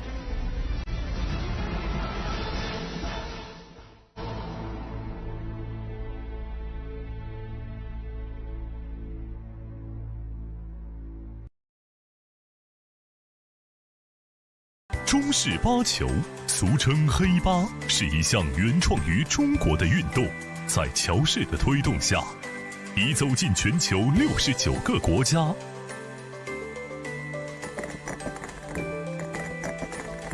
乔氏中式八球，风靡全球的中国运动。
To be included in the Olympics, a discipline needs to widely organize a series of events targeting different groups in 75 countries. Only by completing this fill-in-the-blank question can one answer the exam paper of the Olympics. In 2024, it was a year of practical efforts for Joy to fully implement the initiative of Heyball's incursion into the Olympics. What have we done in this year? Delivering speeches to convey determination. In December 2023, the Understanding China Forum, hosted by China Institute for Innovation and Development Strategy, was held in Guangzhou. Zhao Yuanshu, the founder of Joy Billiards Group, was invited to attend and delivered a keynote speech titled Chinese Dream of Heyball, Advancing Sports Power into the Olympics, which caused a strong resonance in the world of billiards and even the sports industry. 加油！加油！加油！ Expounding ideas to lead the industry. On March 23rd, during the welcoming dinner of the Grand Finals, which was the largest gathering of billiards professionals with over 400 association representatives from 73 countries and regions, Zhao Yuanshu delivered a passionate speech. A sport without the dream of the Olympics has no future. All Heyball enthusiasts should have the courage to say, not me, then who? Represent Q Sports in opening the door to the Olympics. On May 10th, at the Guangzhou Billiards Exhibition, Zhao Yuanshu explained the phenomenon of rat race within the billiards industry and proposed strategies to combat it. He pointed out that Heyball into the Olympics is the optimal solution for survival and to escape rat race. As the industry leader, Joy will invest heavily without seeking immediate returns, using the Olympics as a lever to bring broader development opportunities and more business prospects to the industry. Organizing events to expand influence. In March 2024, the 12th Grand Finals saw a new record for Heyball events, with 480 athletes from 73 countries and regions participating. The tournament continued to hold the titles of having the highest world champion prize money and being the largest professional pool league.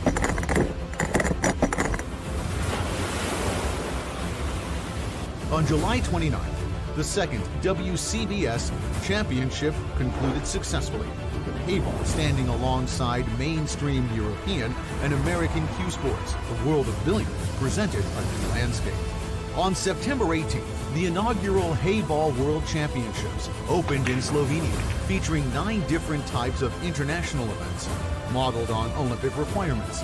Based on this, Heyball will take one step at a time, with the goal of ending the history of Q Sports not being included in the Olympics, signing agreements to seek cooperation.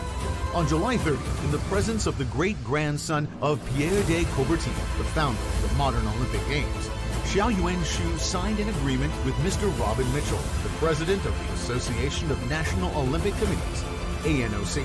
According to the agreement, ANOC will strengthen the promotion and publicity of Heyball among the 206 national Olympic committees worldwide. Tracing Footsteps, a time-traveling dialogue with Pierre de Coubertin. During his visit to Paris, Zhao Yuanshu toured the Pierre de Coubertin Memorial Exhibition Hall. The spiritual legacy left by Pierre de Coubertin has become the fusion point of Heyball and the Olympic spirit, spanning a century. The persistent pursuit demonstrated by Heyball enthusiasts, represented by Zhao Yuanshu, has also become a modern echo of the Olympic spirit. Cross-industry integration, striving to break boundaries. On August 17th, Zhao Yuanshu visited the Beijing table tennis team's training site and received a warm welcome from Zhang Lei, the vice chairman of the China Table Tennis Association, and the team members. Upon receiving a Q8 table donated by Joy, the national table tennis players expressed that Heyball has always been their stress reliever after intense training. They looked forward to seeing Heyball become an Olympic discipline as soon as possible.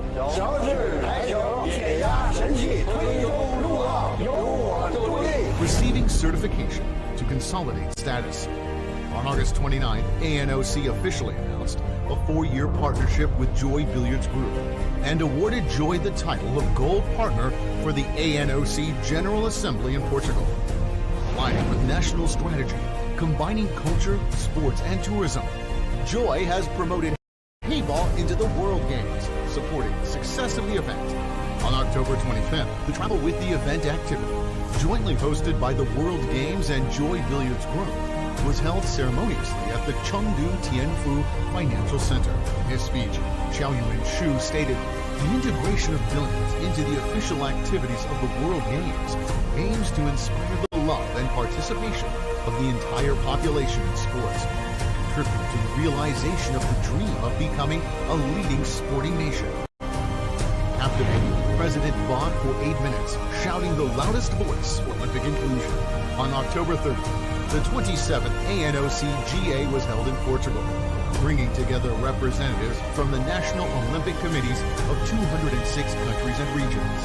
Taking advantage of awards ceremonies, dinners, exhibitions, and other forums, Xiao Yuan-shu extensively promoted the initiative to include Heyball in the Olympics among the participating delegates, garnering support from numerous sports celebrities, including IOC President Bach. President Bach stated, "Heyball is currently in a very good stage of development.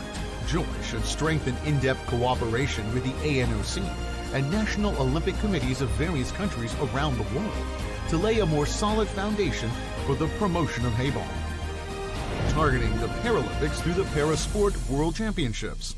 On December 15th, the inaugural Heyball Parasport World Championships opened in Los Angeles, bringing together 143 disabled athletes from 26 countries around the world, united by their love for the sport.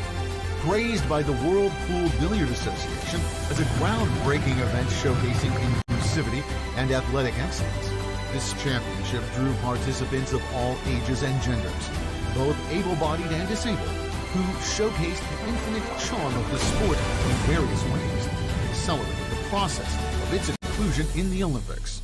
On the right path, fears of distance fade. In Tilling, we brave fatigue without dread. A year, though brief in time's vast expanse, bears fruits abundant, glowing with brilliance.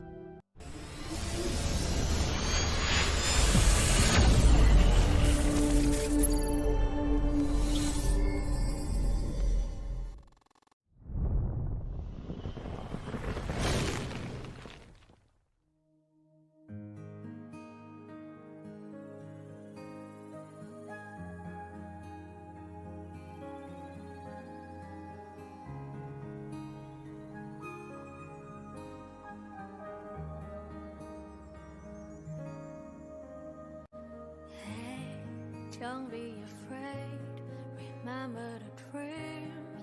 Here you go, time to ride. Find your space, be proud of yourself. Take the spotlight. Unless you try, you will never find the strength that is inside. Unless you fly, you will never reach for the stars in the night. So embrace the joy, the brightest light. With all your desire, your passion defy. Every move you make, a dance of grace. You're the master, you're the queen. Just embrace the joy, the brightest light. With victory's own, your heart, your mind. Every shot you take, a dream that claims. Nothing is gonna hold you back. You will shine. Hey, don't be afraid. Remember the dreams. Here you go. Time to rise. Find your space. Be proud of yourself. Take the spotlight. Unless you try, you will never find the strength that is inside. Unless you fly, you will never reach for the stars in the night. So embrace the joy, the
The global rise and Olympic journey of Heyball.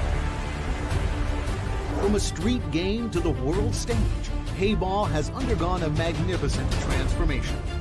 Over 27 years, Joy has invested over 500 million RMB, elevating championship prize money from 8,000 to 5 million today.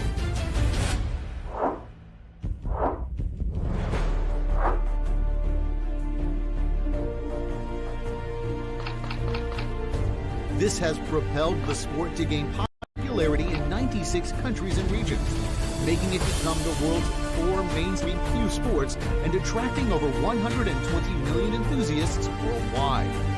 To realize Heyball's inclusion in the 2032 Brisbane Olympics, Joy is building a comprehensive matrix of 9 international tournaments.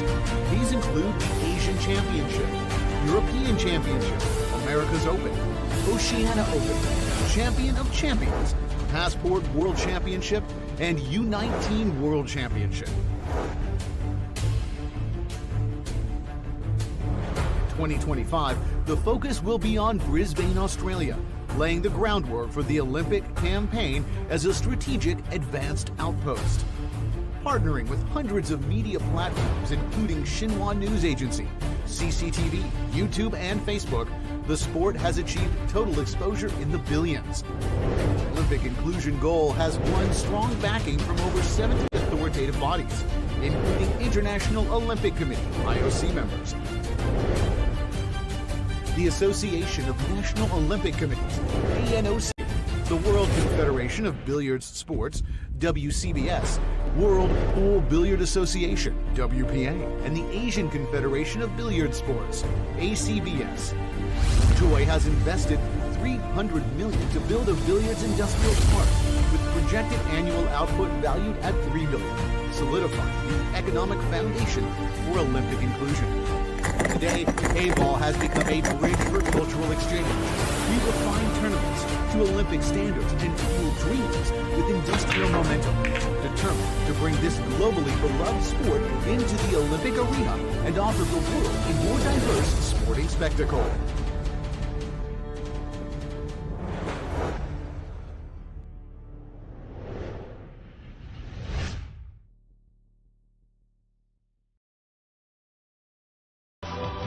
This is the previous Heyball, wandering the streets and facing discrimination.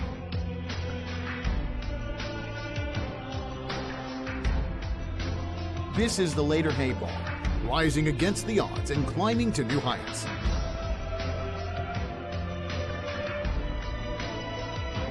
This is the current Heyball, offering a whopping 5 million champion prize, the highest of its tournaments.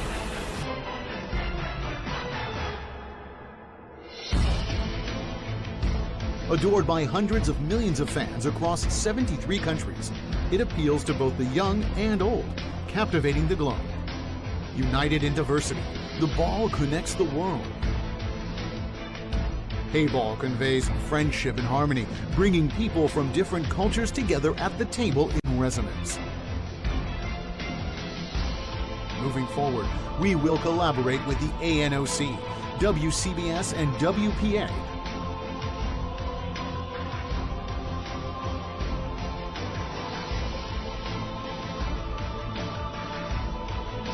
to organize 9 world-class events, propelling Heyball towards inclusion in the 2032 Brisbane Olympics, ending the era without cue sports in the Olympic Games.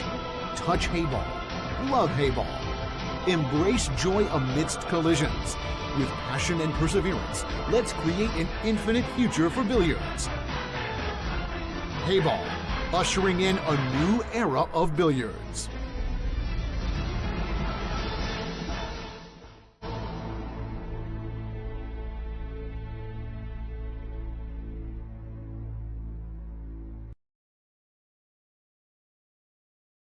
中式八球，俗称黑八，是一项原创于中国的运动，在乔氏的推动下，已走进全球69个国家。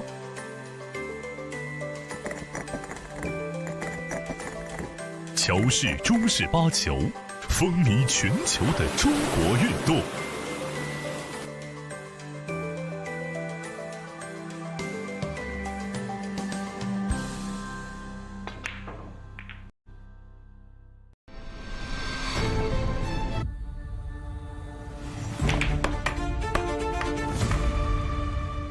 Across the globe, in every pocket of the world, under neon lights, inside bustling pool halls, and in quiet corners where dreams are born, a cue is drawn, a break is made, and something greater than the game unfolds. This is more than sport. This is connection, a universal rhythm, a shared language of geometry, grace, and grit. And at the center of it all, there stands a cue, a symbol of skill, spirit, and unity. The World Pool Association, WPA, is not just the steward of the game. It is the heartbeat of a global movement. We are the bridge between generations, the voice of players and fans, and the stage for champions from every continent. We preserve the integrity of the game. We elevate the passion of the people. We shape the future of a sport without borders. One cue, one world, one future. With every tournament broadcast, every updated rule, every young player stepping to the table for the first time, we shape the path ahead. We don't just look at where the game has been. We ask where it can go, who it can reach, what it can mean. From the legends who inspire us to the fans who fuel us, from grassroots matches to global stages, this is our future, a future we build together. The World Pool Association, WPA, is proud to announce the launch of its visionary initiative, One Cue, One World, One Future. This global movement marks a bold new era for the sport, in partnership with our broadcast and technology partner, 4Sense Technologies. At the heart of this evolution is the debut of WPA Live.tv, the sport's premier digital broadcast channel. Kicking off in July with live coverage from the Commonwealth Billiard Championship in Mauritius, WPA Live.tv will deliver world-class action first for future tournaments and games, powered by cutting-edge technology and integrated AI. But this is only the beginning. We are launching the world's first professional fan-based app, connecting over 750 million global fans with the players, the game, and exclusive AI-driven content like never before. Recognizing the importance of growing the sport from the grassroots, WPA will also launch a new global youth initiative later this year, the QE Game app and dedicated channel. Designed to educate, inspire, and engage, this initiative will live within WPA's new web platform, featuring live results, rankings, and player progress from every WPA event worldwide. Because this is more than sport, this is unity in motion. In every hand that grips a cue, there's purpose. In every break, there's potential. And in every corner of the world, this game reminds us, we are all part of something bigger.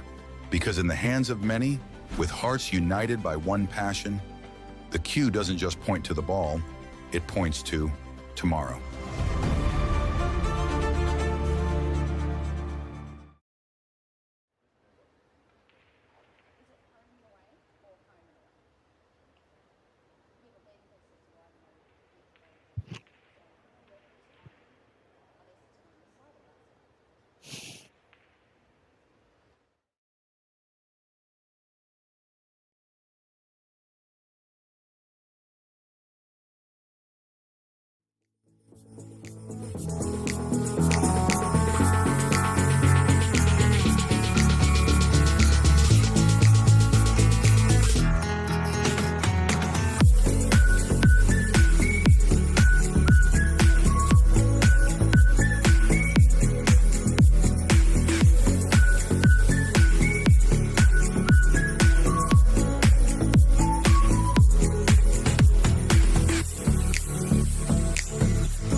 Where'd you go?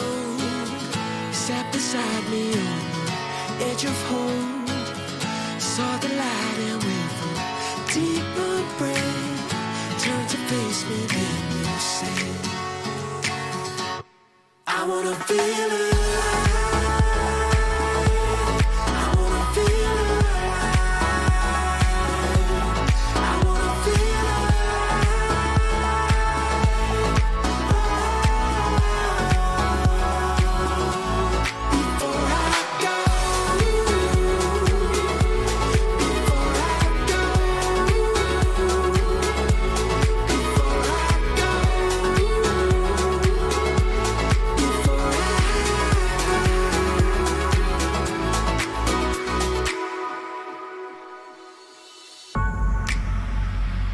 Don't you ever wonder where the day might lead?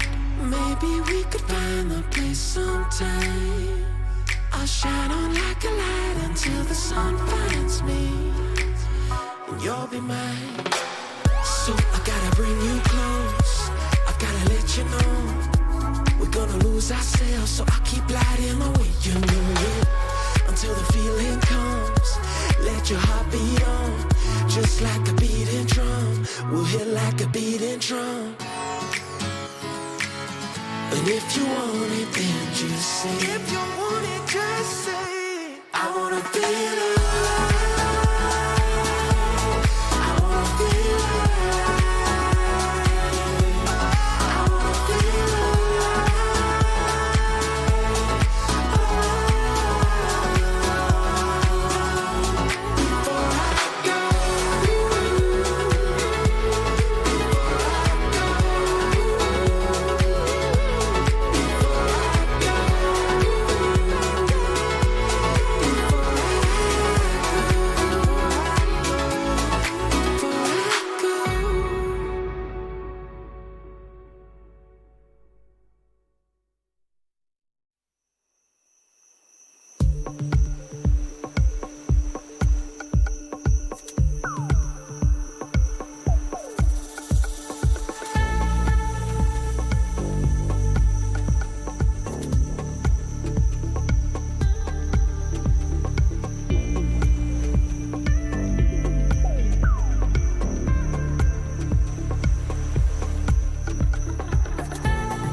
Across the globe, in every pocket of the world, under neon lights, inside bustling pool halls, and in quiet corners where dreams are born, a cue is drawn, a break is made, and something greater than the game unfolds.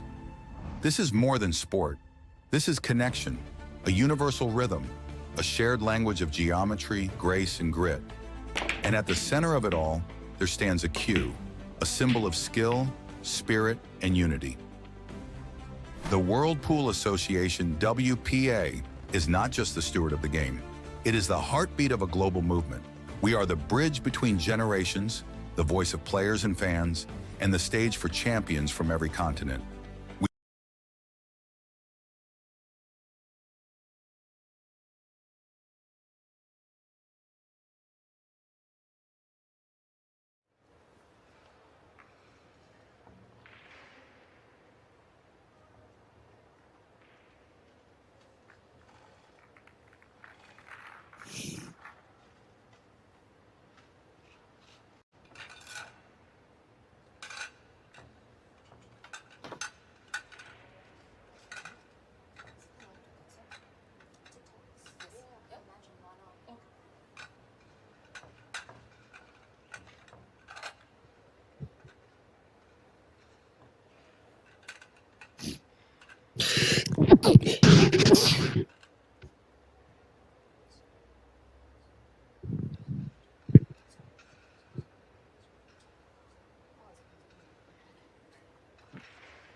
Good morning, good afternoon, good night, wherever you're joining us from across the globe.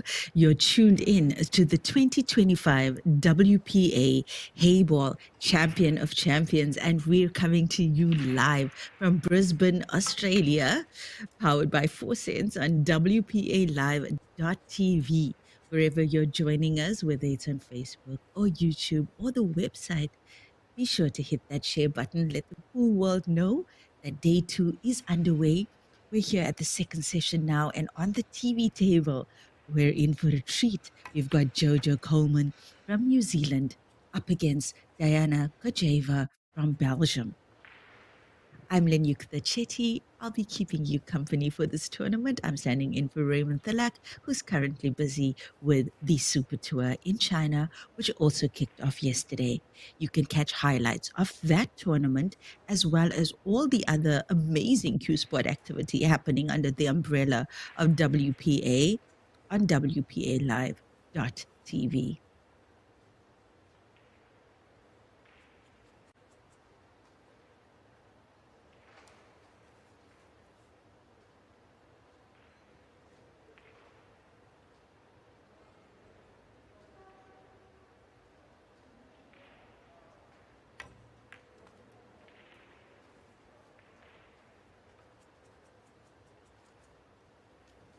Diana Kojeva on the table now, and this amazing 27-year-old player from Belgium. For those of you who don't know, who may not remember, she actually played Heyball for the first time last year at the World Championship, the Heyball World Championship, the very first one under the banner of WPA. And she ended up a runner-up at that tournament. She attended the finals, first time playing Heyball. And that just goes to show how good her basics are, coming from that snooker and American pool background. Diana Kojeva player going from strength to strength. And just look at this. Look at this first frame, and it's a run out. Run out loading for Diana Kojeva. And on this TV table, that's the first time a player hit a run out in the first frame on a match. What a great start to this match from Diana Kojeva from Belgium. She's 1-0 up in this race to 6.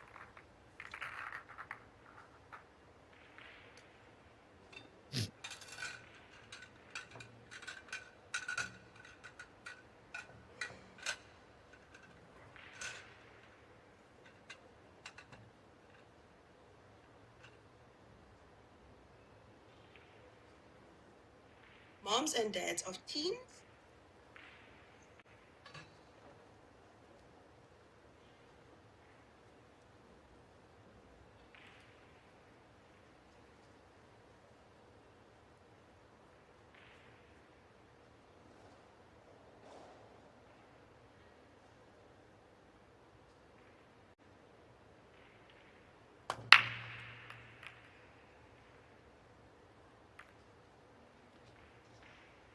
Good morning to all you super supporters joining us on the stream.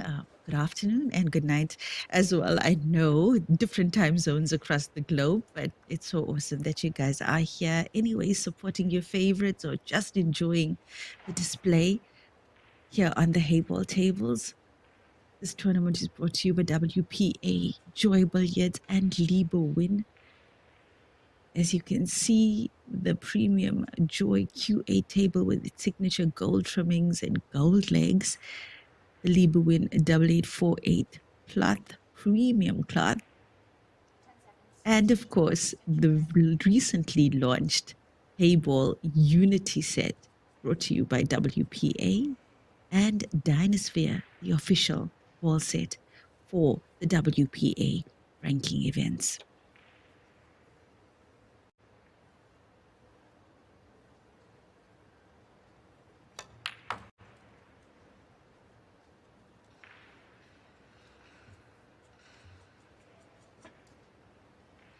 What a start there. Hey, from Diana Kojeva.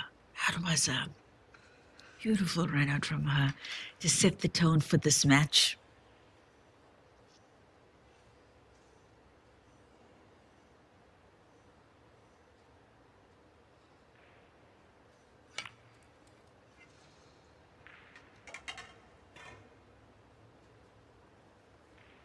Well, Jojo with an opportunity now.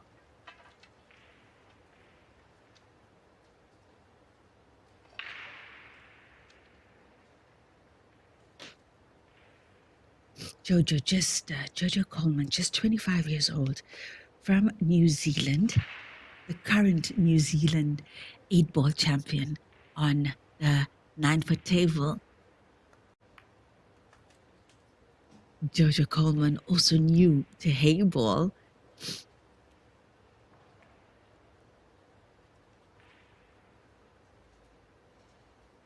But she did share with me that the interest in Heyball is growing in New Zealand. New Zealand also, one of those countries, a very strong Q sport community. Although they're better known for their rugby exploits.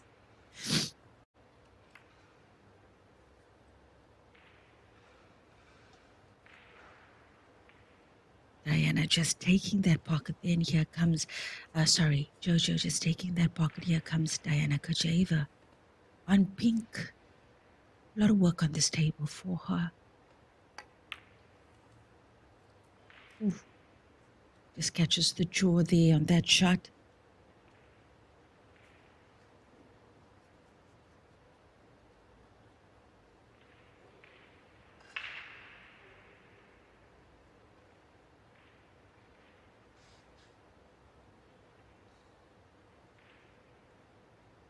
We're on day 2 here at the Champion of Champions in Brisbane, Australia. This tournament started off with 64 of the world's finest male Heyball players and 50 of the world's finest female players. Yeah, there's another Another example of how unforgiving these Heyball pockets are.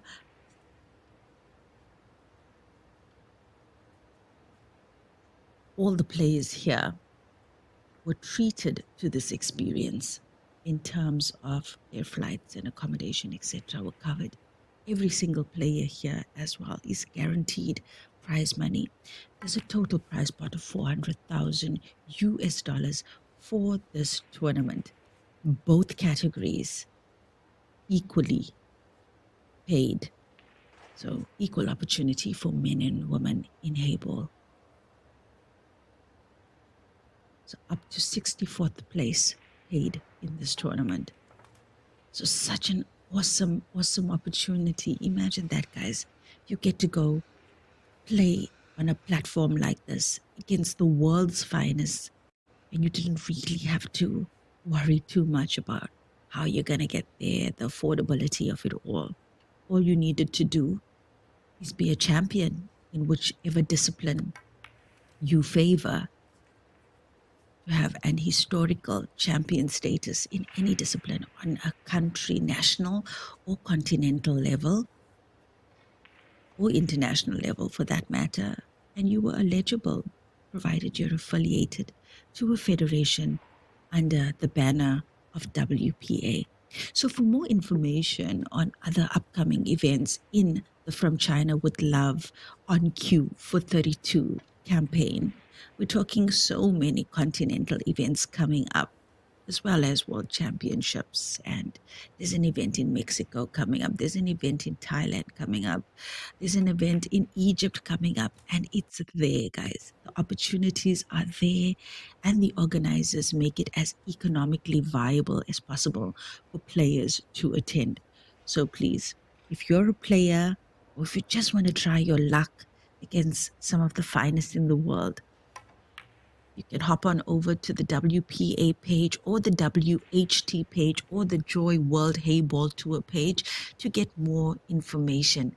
Diana Kojeva in superb form here on the TV table as we see her make her second black in this race to 6. She's up 2-0.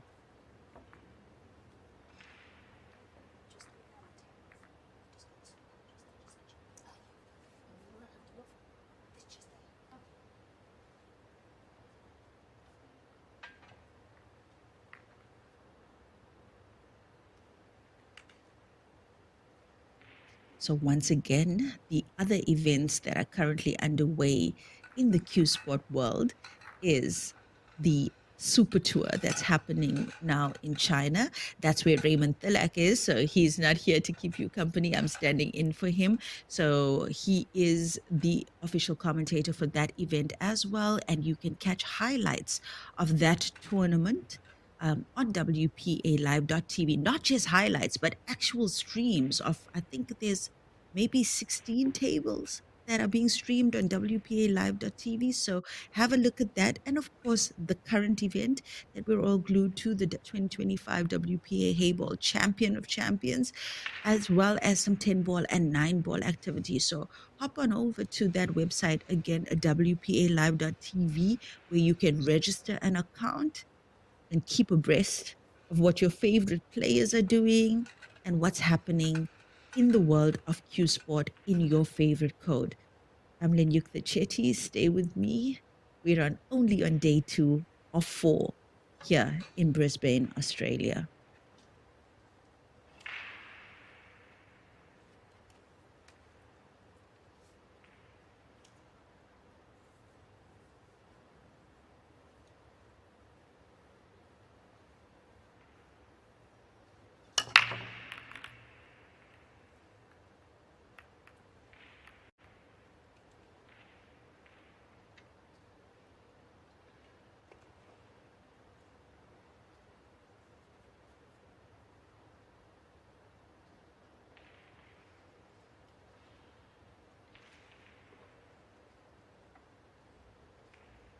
No ball made on that break.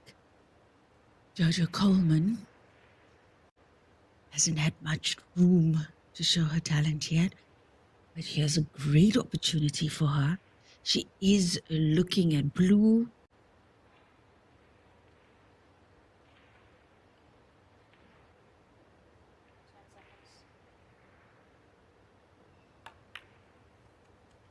Oh my, oh my, oh my, as we see the look of disappointment. And I really don't think Jojo is feeling herself. Now you can tell by her body language and her expression, she's just not feeling it yet. And I think she just needs a good session, a good couple of pots on this table to calibrate. And we should see her do some impressive things. I mean, Jojo Coleman from New Zealand, quite a decorated player in her own right, especially on the 7-foot table. She has well over 13 titles in New Zealand alone, national titles, and she is the current New Zealand 8-ball champion. That's American 8-ball. But she is new to Heyball.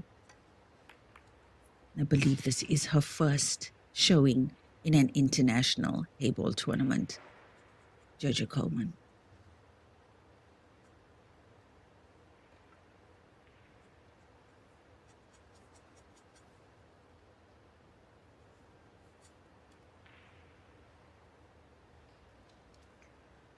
Yeah, Diana Kujeva, on the other hand, was the runner-up at the World Champs 2024 last year. And that was also her very first time playing Heyball, and she ended up on the podium as a runner-up. So, yeah, we know Diana Kujeva. She's a player. A little bit lucky there. We saw the hand go up.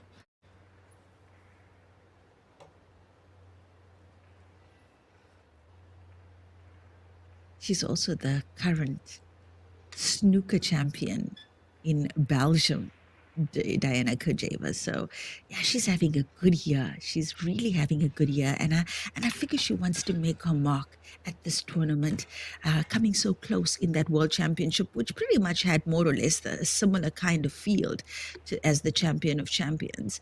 It was a very tough field, and being the runner-up there would definitely put some swagger in your step in terms of, what do you think about your own ability to perform well in this code?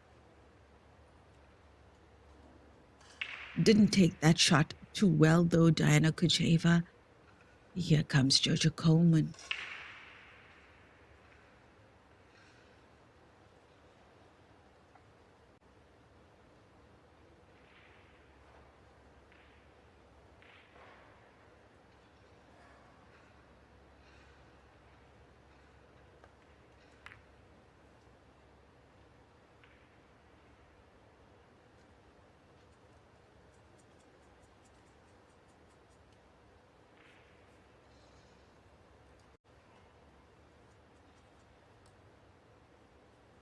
So it's a race to 6 in the women's category with a 100-minute time limit. That's really generous as far as race to 6 is concerned. We haven't seen any matches in the TV table go to penalty. And I think that's testament to the fact that 100 minutes is more than enough to complete these matches.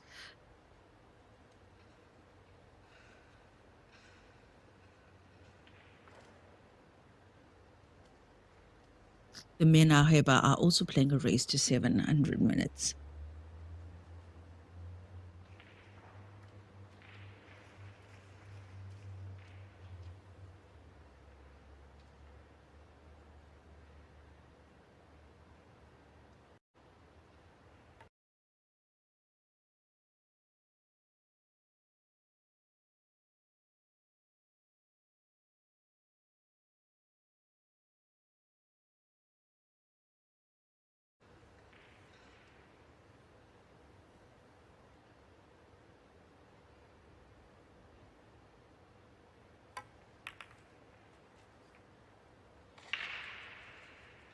Look at that.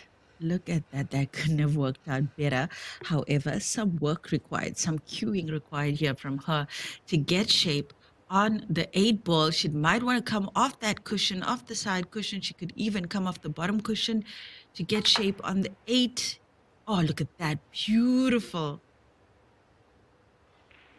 Oh my. Oh my. Does she have it? Does she have it? Does she have the putting angle?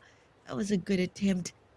Doesn't look like it from this angle, and I think she has to be so careful here. Nope, doesn't have the putting angle for the black. A little bit unlucky there. Diana Kojeva with a really good draw shot to to, to get shape on the black ball, but didn't quite work out. Yeah, risky shot to take on. Right. She's looking for some sort of artistic shot here, and I think we're about to see something.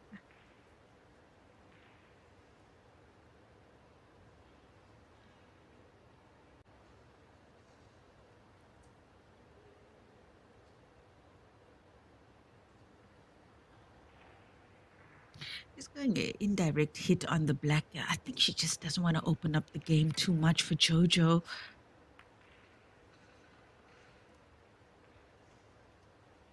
Yeah. A little bit of luck there with the position of where the cue ball ended, but it is what it is. And Jojo with an opportunity, not a great table to come to for Jojo Coleman, considering where the cue ball is right now.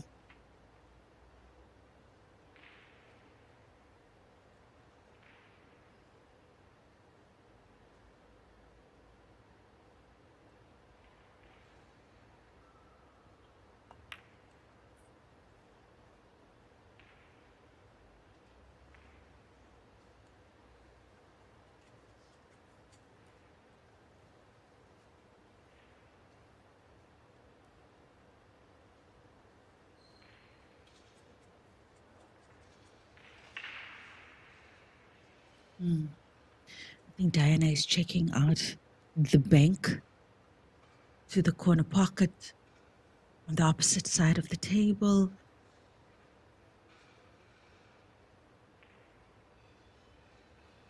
Ambitious shot to take. Ah, it was a cut. It was the cut. Yeah, I think she saw that the blue was obstructing the path. She had chosen to go for the bank across the table. Jojo has some room to breathe here. I would love a close-up on that black and blue to see how they're laying with each other.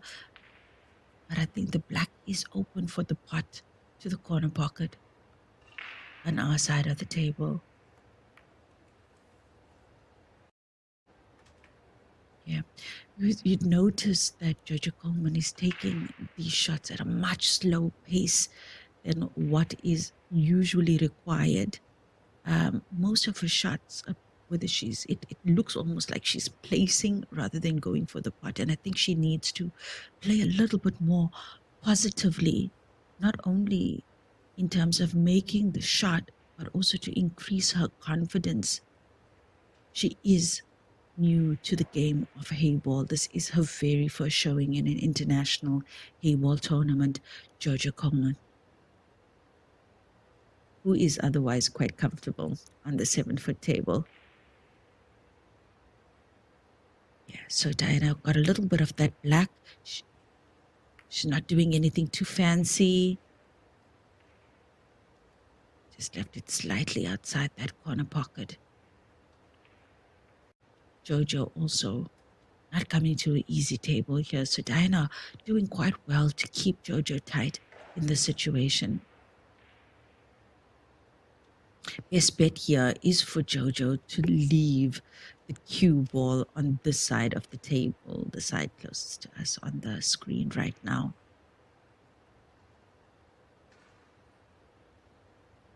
Playing for the long putt. Yeah, that's exactly what I was talking about with the pace at which Jojo is taking her shots.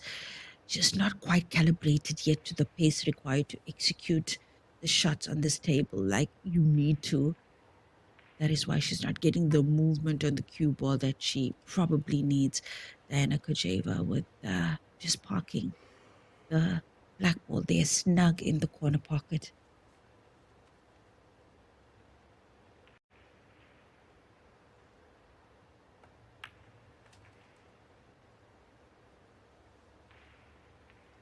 Just one problem ball here for Jojo, the blue closest to the black.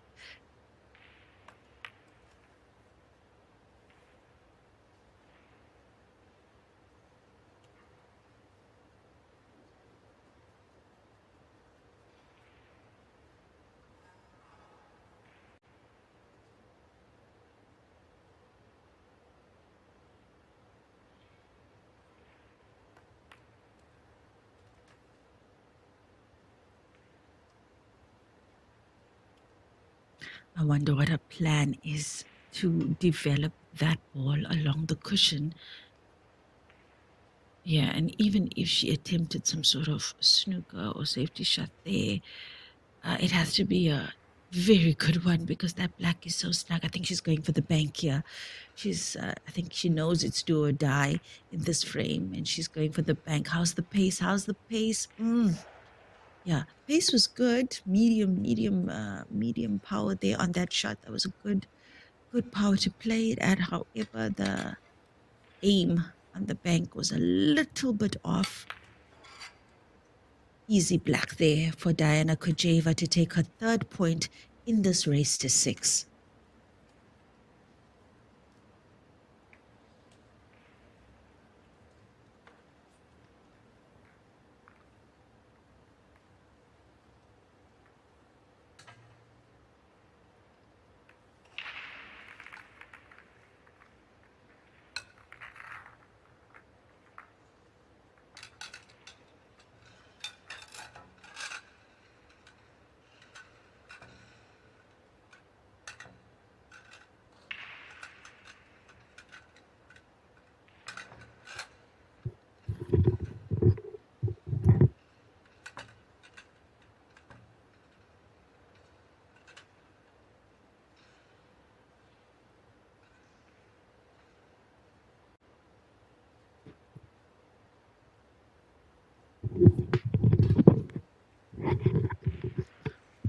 We've just gone 25 minutes played in this frame.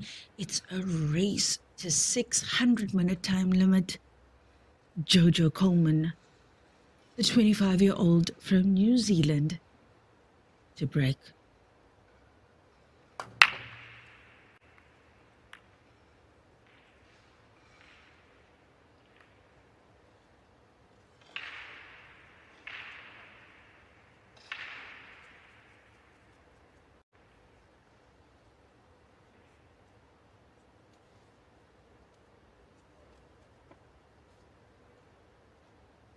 Once again, we've got some fire matches coming up later today. Let's have a look-see. At 3 o'clock Australian time, Jason Theron versus Cole Younger. That's coming up at 3 o'clock. And the last session for the day at 5:30 Australian time will be Corey Jewell versus Sina Valizide. So still lots of action coming through later today in the men's category, and looking forward to those matches. I mean, Corey Jewell and Jason Theron to be featured there, and they've had some really good showings on the Heyball circuit. So yeah, I think we're in for a treat with those two matches as well. And as far as the TV table goes right now, Diana and Kojeva is looking very, very confident.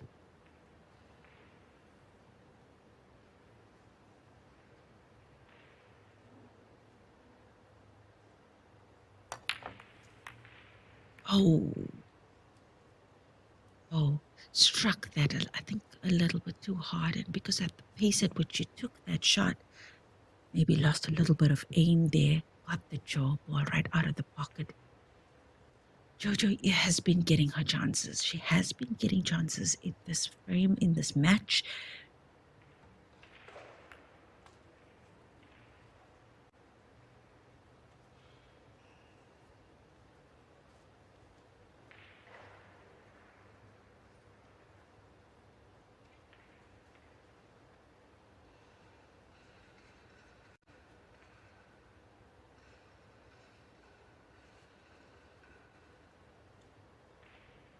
And I think it looks like she's just kind of playing the putting game for now until her confidence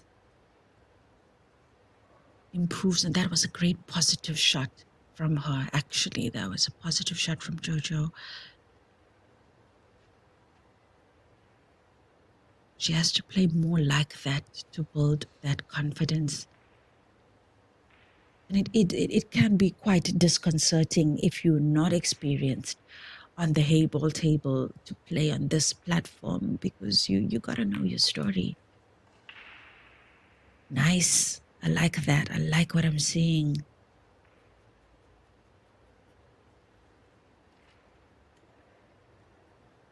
I must say, she has such a chilled composure around the table. Jojo Coleman.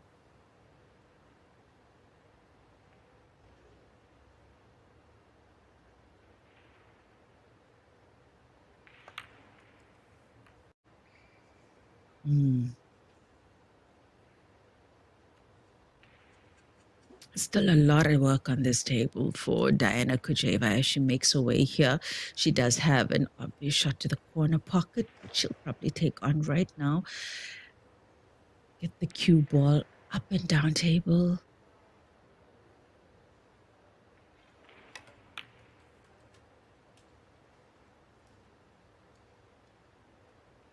And that's some good positional play from her. She really does look very comfortable in this table, Diana Kujeva.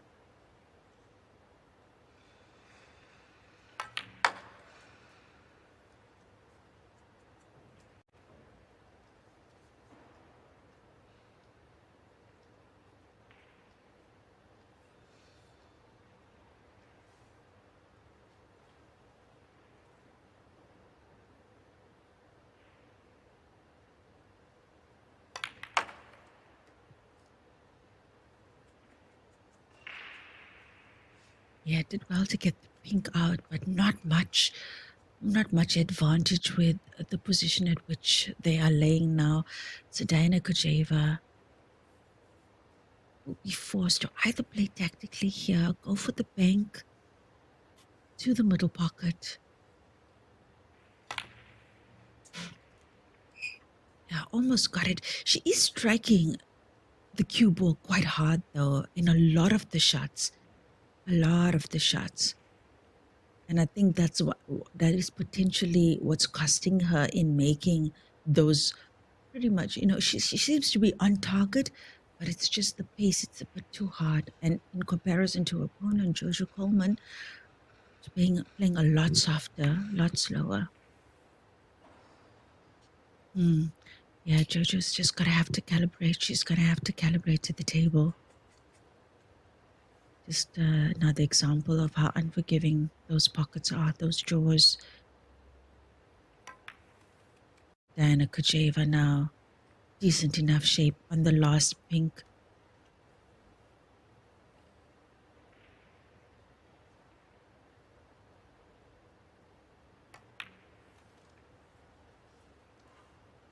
To play the black for the very same pocket. Does have that cluster of blues as security for the cue ball. Here she goes. That looks in. Beautiful stuff. Gives her the fourth point here for Diana Kujeva. She's 4-0 up in this race to 6. We've got just over 30 minutes played in this match. It is a 100-minute time limit.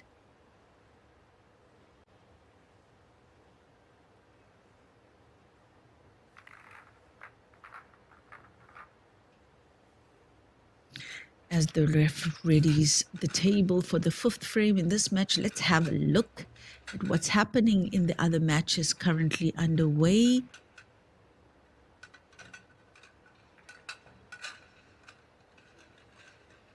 In the women's division,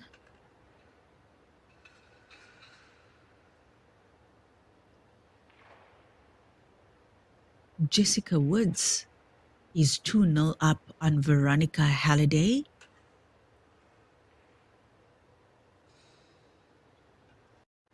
Chen Ho Yun is 2-1 up on Hisla Hong Meng. Nina Torrent 3-0 up on Yara Santana from Brazil. And there's also some really nice matches coming up later as well in the women's division. We've got April Larson up against Lily Meldrum. South Africa's LZ Kun, one of the finest cueists from South Africa. She's up against the current Commonwealth Billiards Heyball champion, Vidya Viswanathan from India. So that's also going to be a crack-off match. We've got Lena Primus coming up against Naratuya as well. And Sikritan Iswarathanan, one of the hot favorites, up against Anna Przjeznuka. So that's also matches to look forward to in the women's division. In the men's division, currently live matches.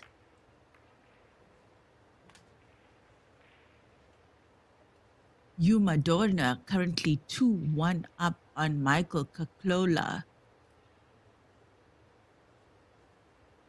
We've got Estuardo Santos Santiago Luis 3-1 up on Kwang Chan King.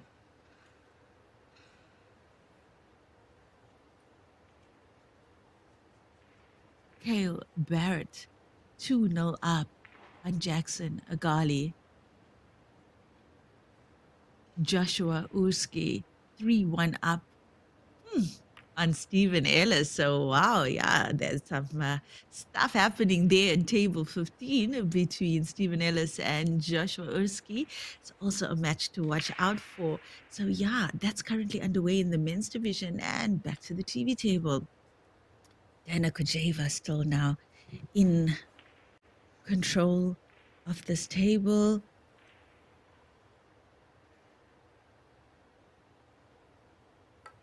And she's on blue. Whew. Surprised. I think the sides let her down there. She was playing with two objectives in mind in that shot, the pot and also to free up that blue on the cushion, but the sides let her down.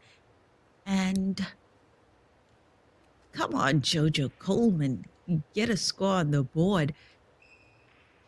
Jojo Coleman has played a couple of good shots in this match so far, but just hasn't managed to get herself on the scoreboard yet. With the time remaining on the clock, she could certainly stage a comeback. She'll try and sneak the pink into this drawer. That's lovely. Lovely.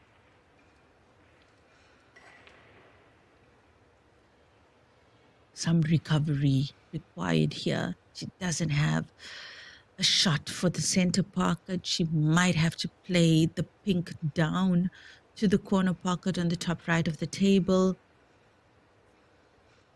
And then, of course, she has to worry about position for that last remaining ball should she make this pot. She doesn't have much options here, Jojo Coleman. And the black is open for the corner pocket.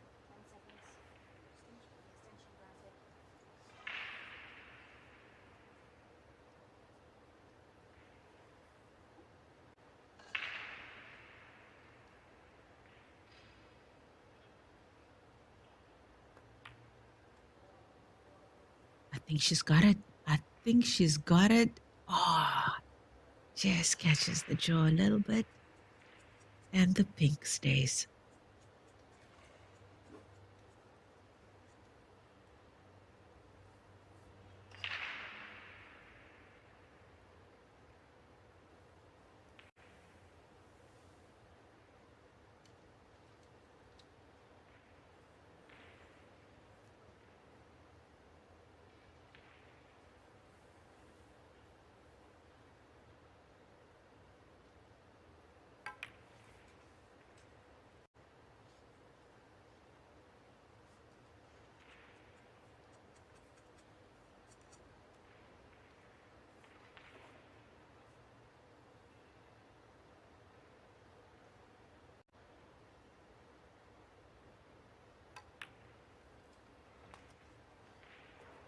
Yes, really positive cueing there from Diana.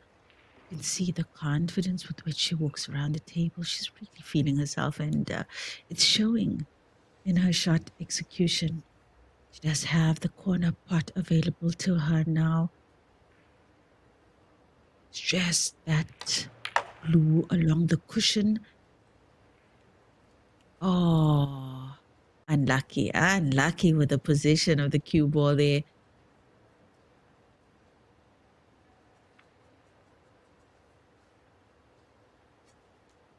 I believe she was going to play the blue along the cushion to the bottom pocket earlier. Well, that would have been the ideal shot for her to open up the other blue.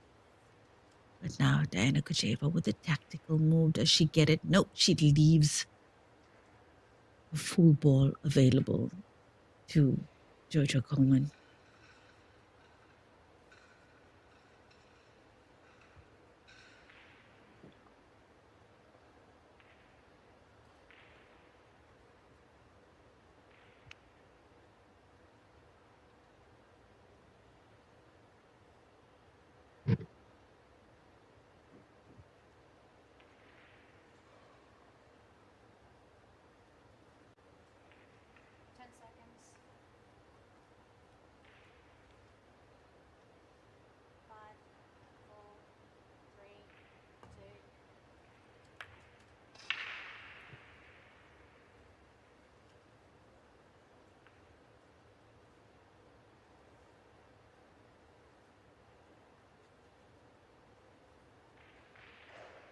Would love to see Jojo get on the scoreboard here, purely from the perspective of this opportunity and this platform that she has to showcase her talent. Oh, wow, she is so lucky that that black ball did not fall, because in Heyball rules, that shot is not allowed. It's not allowed. You cannot play a combination on your last remaining object ball and the black ball. However, she is not in a good position now. She has to play indirectly onto that black ball. She is snookered, but look at this. Just look at where the blues are. So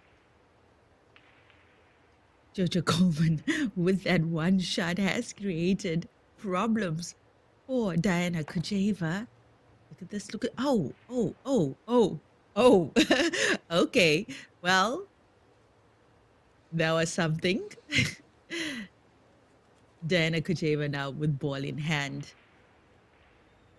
Yeah, I was saying about Jojo Coleman. She, she's a really good player on the 7-foot game, and sometimes people have that beginner's luck as well, whether it's poker or pool, and she hasn't seemed to have calibrated yet to the table. And I just feel like if she just gets that 1 point on the scoreboard, she's going to feel a lot more confident, and that's a great safety play there from Diana Kujeva. That's a vice grip of a snooker. She does have the one cushion escape up table. Yeah, the white ball is in a position where she can play the one cushion escape. Diana Coleman, here we go. Oh, missed that black by just a hair width. Yeah, Diana Kujeva with that problem ball here. She still needs to get that blue out. Diana Kujeva, she has to somehow get that blue out, or she could potentially play for a stalemate, but you hardly ever see players on this platform play for the stalemate. But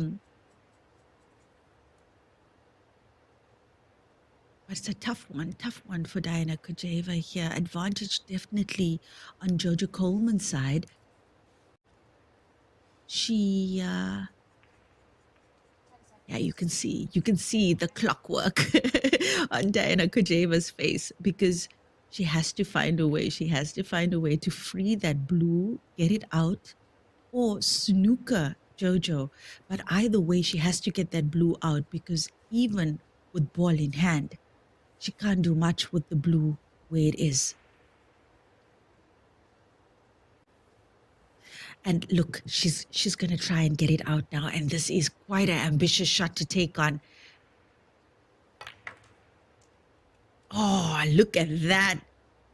That was a good attempt. But she missed it by about, I'd say, maybe 3 centimeters. Yeah.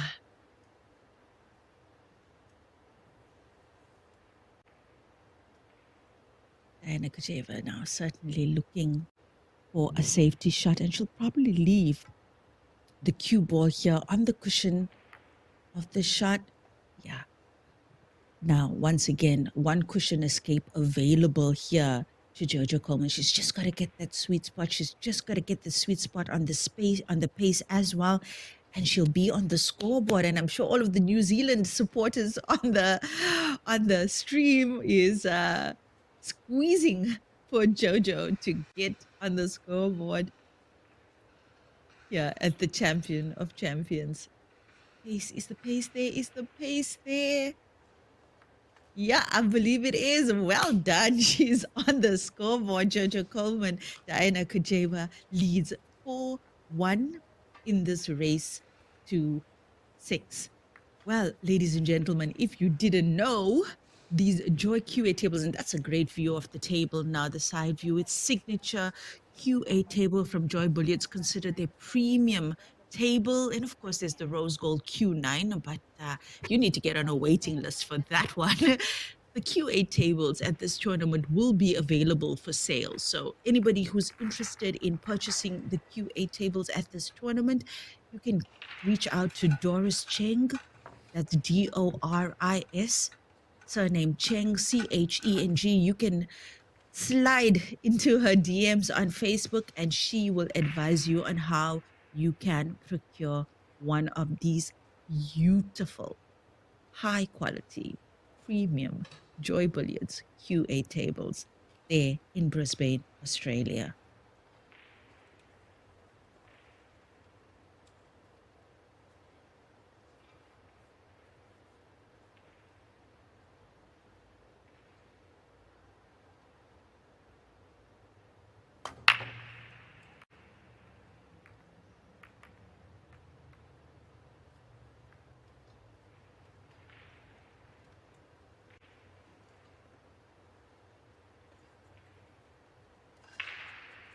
Blake Bernard on Facebook says, "Let's go, Jojo." Yeah, let's go, Jojo. I mean, not to be biased or whatever, but she is kind of the underdog in this match, and it's really good to see her get a point there.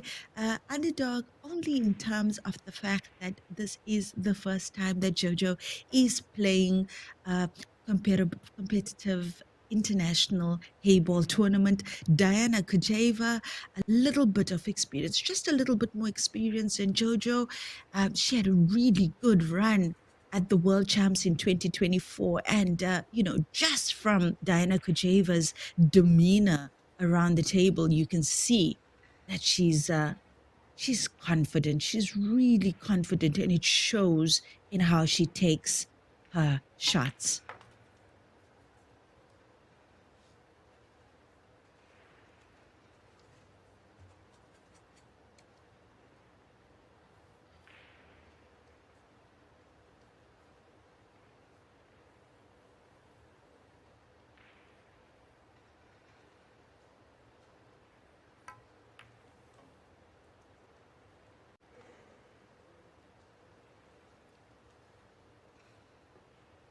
Well, let's see now if that point has put some swagger in Jojo Coleman's step, her proverbial cue spot step.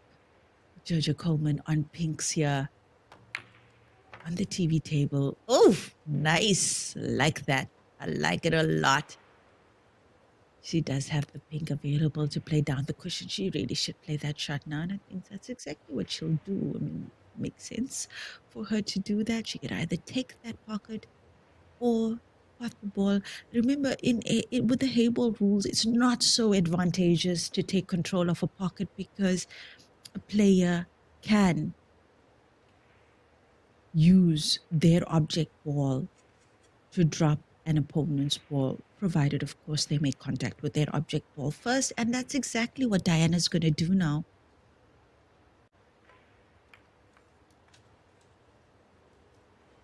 And Diana leaves the cue ball against the cushion.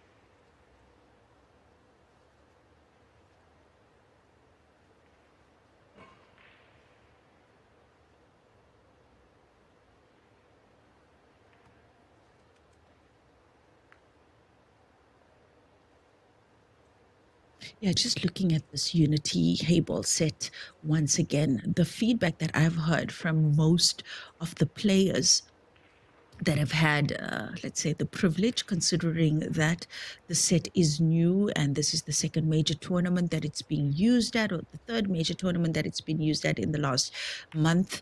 Players generally like it. They feel that it's easier to see the pattern play once, after the break. And I guess if you think about it as well, us as viewers and fans of the sport, that would make sense, right? As opposed to stripes and spots. So, and I guess that's just how the brain works as well. So, a lot of players reporting that it's easier for them to see the run out. It's easier for them to see the pot. It's easier for them to make that selection on color post break.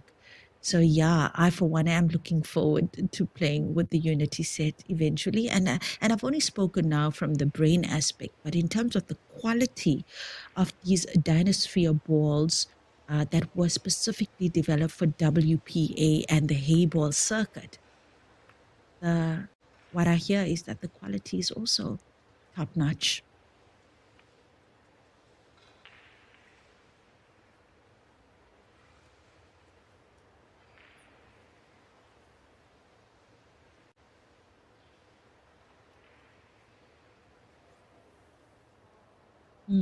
But I'd love to know, you as viewers, wherever you're joining us from, and I know the viewers on Facebook and YouTube can comment by text. For you, what is the viewing like with this new Unity set?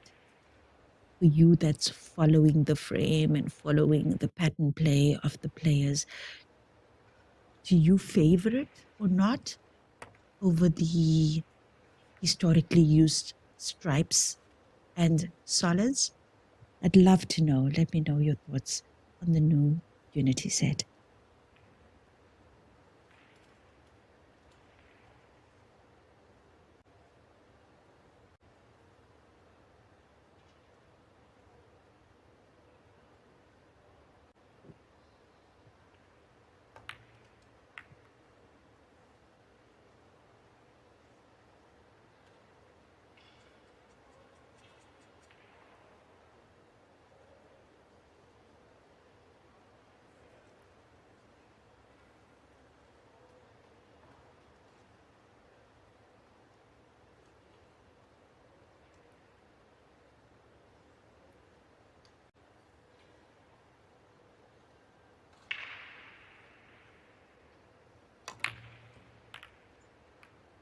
Yeah, just see once again the high pace at which Diana has taken the shots. And I'm quite sure if she goes back and reviews this match, she might also probably realize that some reconsideration is required in terms of the pace at which she's playing some of the shots that she's playing. So with that, Jojo Coleman now back to the table, and she's on blue. Sorry, pink.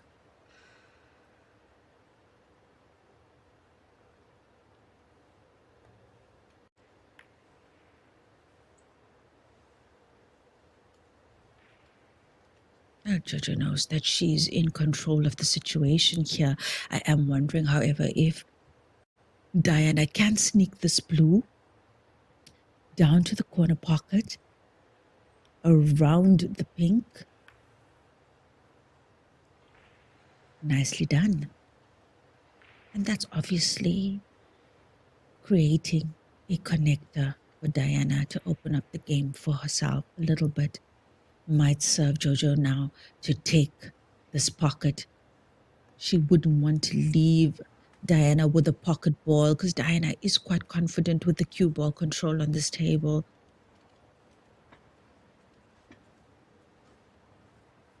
Diana could potentially play with the bank here.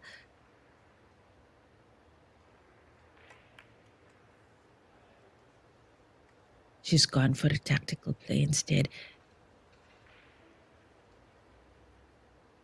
And Jojo will more than likely return the favor.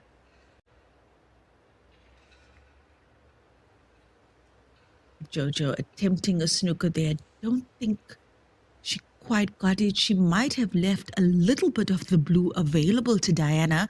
Let's have a look. Diana is checking that out now.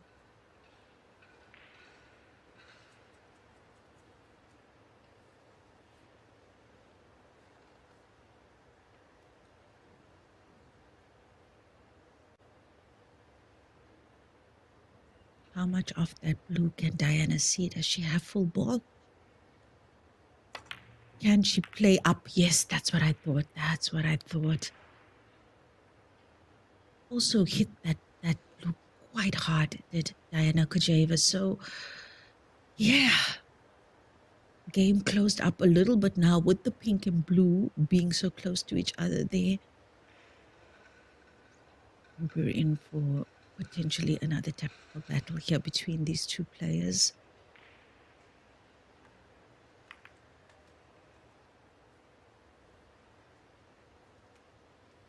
I think the play here now is for Jojo to bank the pink in the middle pocket, and then it's a relatively simple finish. Yeah, absolutely. Natuli Malusi, if you've just joined us, good call there. Diana has been striking the balls quite hard. She is feeling a little bit confident, though. She's feeling very confident around the table. And I think sometimes, those kind of things, they manifest in how we take a shot. She's been, more often than not on target. But the pace control on those shots and the power with which she's hitting it has let her down a couple of times in this frame. That's a decent shot. Didn't get enough roll on the cue ball there. She's gonna have to cut, and she is looking at the cut for the corner pocket. With that, white ball will come up table again.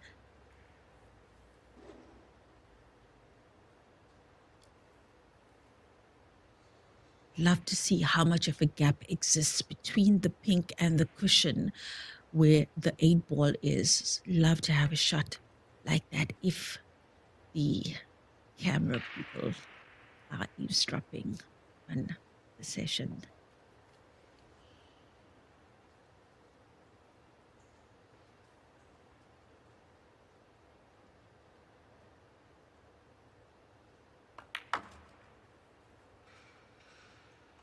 My oh my. Jojo looking really good here to put a second point on the scoreboard. And I think you guys can notice as well that she's playing a lot more positively and confidently.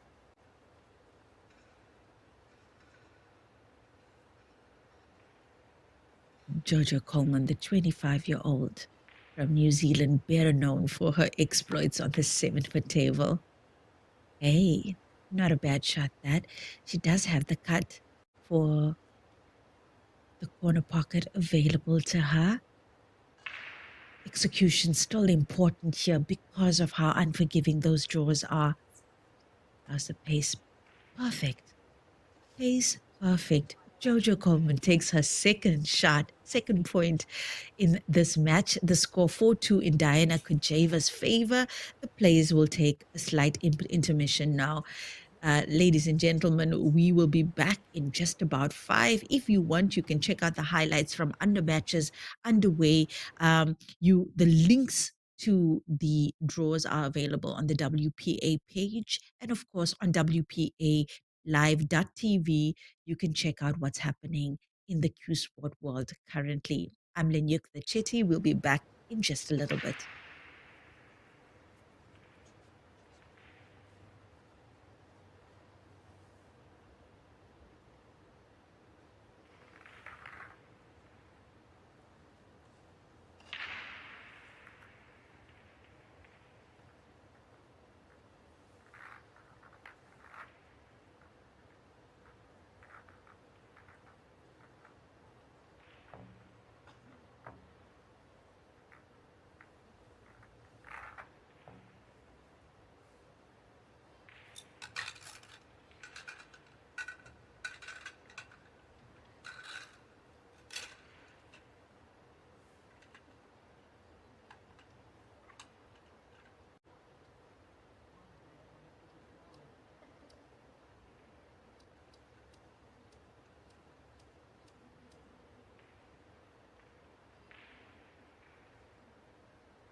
And we're back. Diana Kujeva to break. That's a powerful break there from her, but cue ball in the middle pocket. She did make a break on that ball. Unfortunate for her, the scratch on the cue ball. Jojo Coleman to select color now.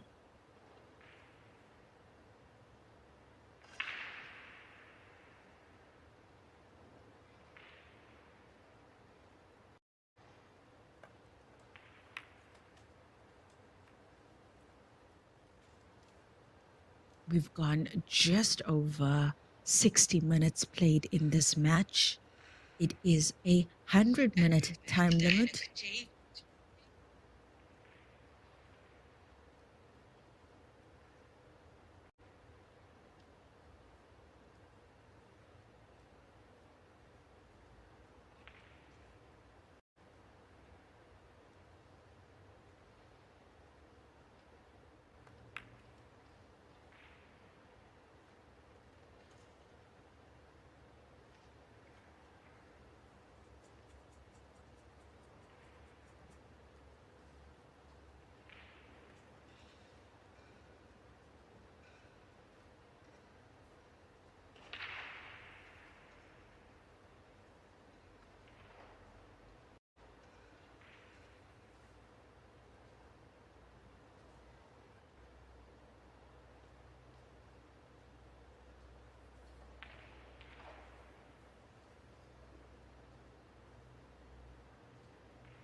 If you've just joined us, you're tuned into day 2 here in Brisbane, Australia, at the 2025 Heyball Champion of Champions. I'm Lenyuk the Chetty, standing in for Raymond Thalak, who's at the Super Tour in China currently. TV table, Diana Kujeva from Belgium up against Jojo Coleman from New Zealand. Score 4-2 in Diana's favor. Been quite an exciting start to this match with Diana Kujeva sealing the first point with a break and finish. She eventually went up 4-0 in stellar fashion, and then late bloomer here from Jojo Coleman managing to put 2 points on the scoreboard. She tried to play that off the pink. Nice intention, unfortunately no cigar. But there's a lot of work here. We can see the layout of the blues and the pinks, and there's a lot of work on this table for both players.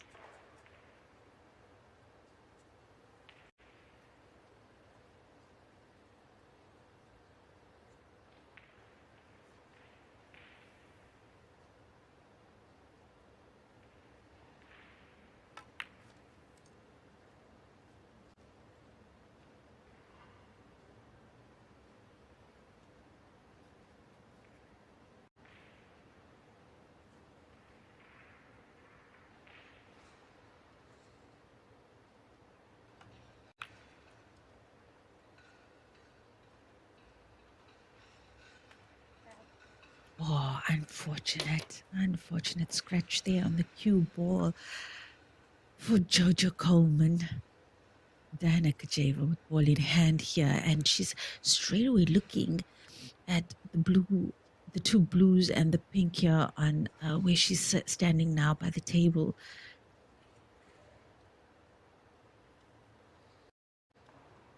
She's got two problems currently that she needs to solve in order to execute a finish on this table.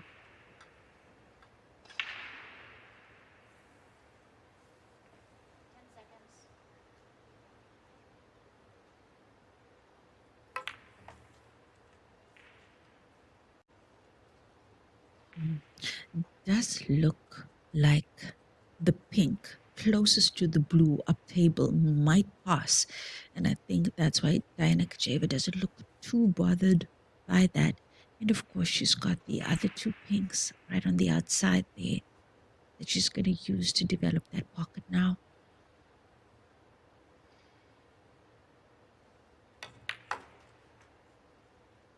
I think we all saw what she was trying to do there. Yeah, I think once again, when Diana goes back and watches this match, she's gonna probably think about reconsidering the pace at which, the power with which she's striking the cue ball in the majority of her shots. Diana attempting to take that pocket. She has left a little bit of a gap there between the pink and the cushion, and I wonder if Jojo can use that to her advantage now. She's certainly looking at it.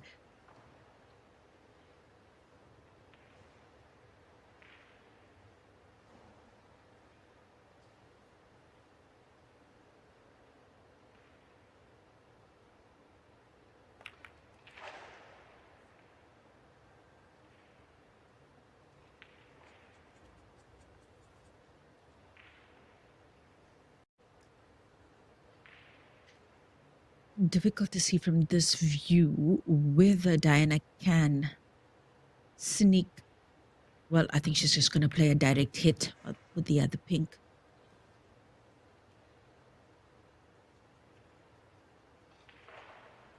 The cue ball is in the drawers of that pocket here, so some cueing required from Jojo to even make a ball from that angle.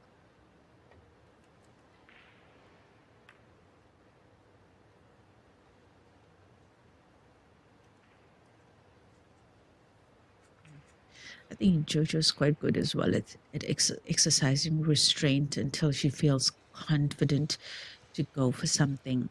And I think she's doing well to kind of just move her object balls to spaces where it'll be easier for her to pot them, because she is developing her confidence and her skill set on this table in particular, which is quite different from the American pool table and the English pool table that Jojo Coleman is more acquainted with.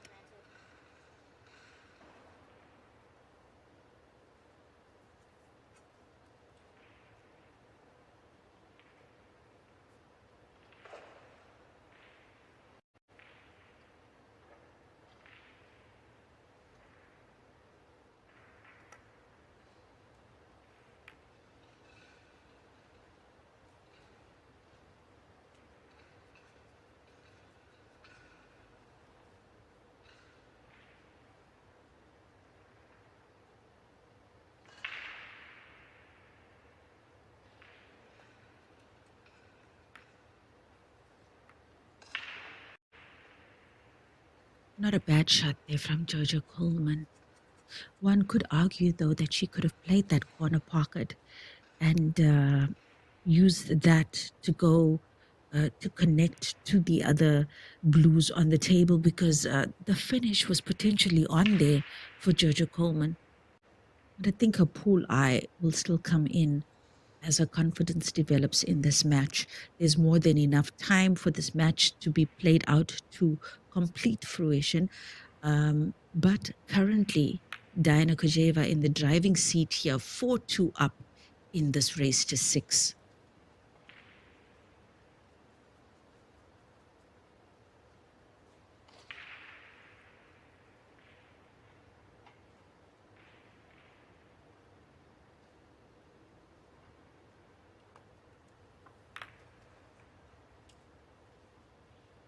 Well, she can go for it now. She can definitely go for the finish here. And I think, yeah, Jojo will want to play this blue first. Get it out of the way. Don't want that to obstruct the path of the blue that she would potentially have to play last to get position on the black. Here's Jojo Coleman vying for her third point. She was 4-0 down just a short while ago.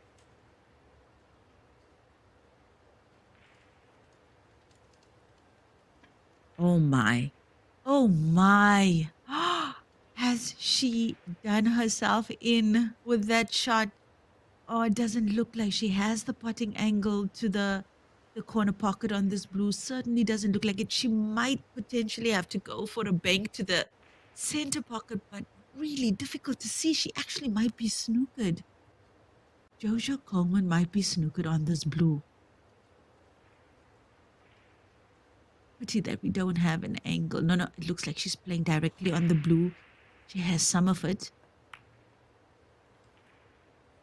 Yeah, you see, it's the pace. It's the pace again from Jojo. She could have potentially made that blue. She could have made that blue in the corner pocket. Just a little bit more pace.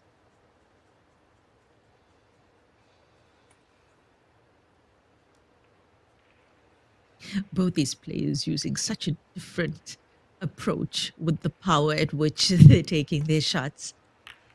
Diana Kujeva just smashing them, and Jojo a lot more restraint. Oh, that looked like it was going to drop for a second there.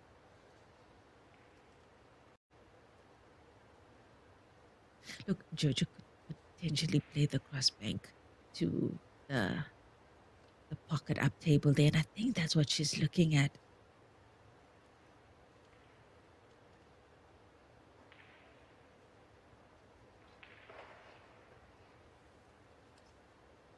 Oh, she's just going to play tactically, and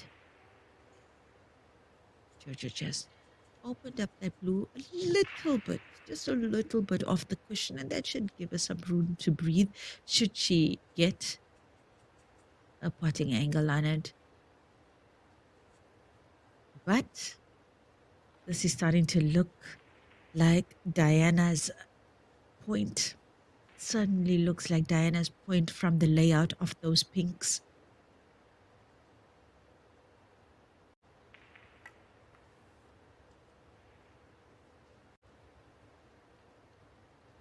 Even if Jojo takes this pocket now, she has to endeavor to not leave Diana with a shot to at least that center pocket, because that would be the ball that Diana can develop the finish with.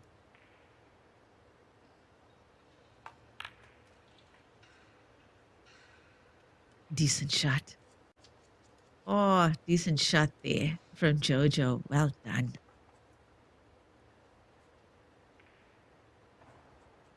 Not an easy table for Diana Kajeva.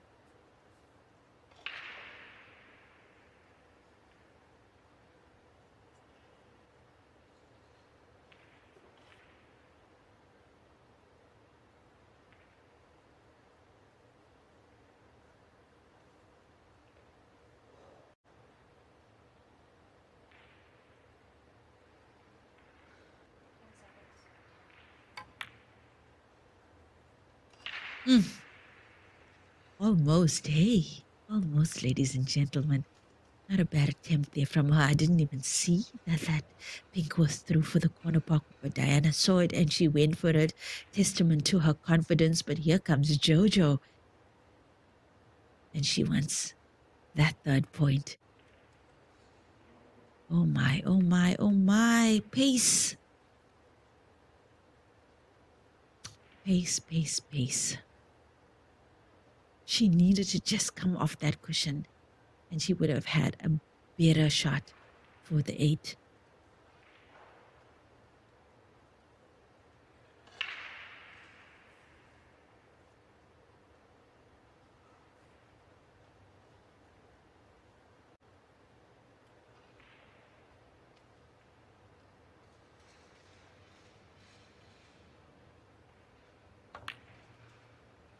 Look at this. Look at this. She's gone for the bank, but fell short, landing on the other side of the pocket. Oh, Diana, lucky to come back to the table, but it's just that pace. The pace at which Jojo is choosing to play some of her shots is letting her down, and the same can be said for Diana Kajeva. But this does look like a table gift wrapped for her. No problems here for Diana Kajeva.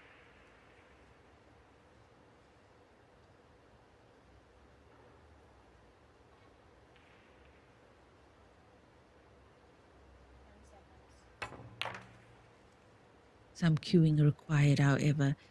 Has she left herself at the potting angle for the corner pocket here?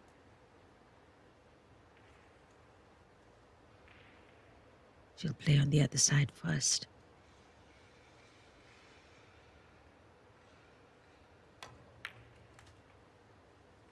That's a good shot. That's really a good shot. Some real positive cueing there from Diana Kojeva, although I must say as well that pace control, that power in her shots needs some consideration.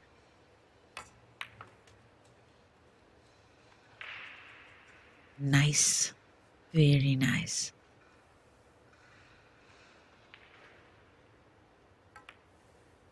And with that, Diana Kojeva on the hill now in this race to 6. She's up 5-2. Just gone about 80 minutes. 70 minutes played in this match so far. The match has in itself a 100-minute time limit.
A blue ball made on the break there by Georgia Coleman, and she's gone the way of blues as well in her selection. So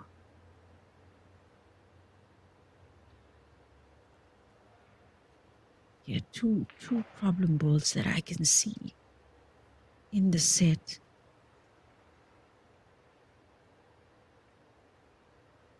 And straight away she's going for one of them. Look at that. That's a sweet double. That is a sweet bank to the middle pocket. Nicely taken there from Jojo Coleman.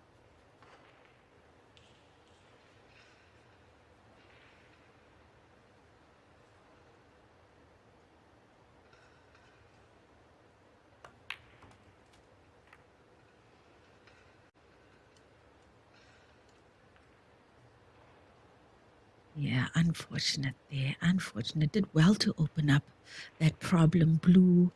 Unlucky with where he'd ended up.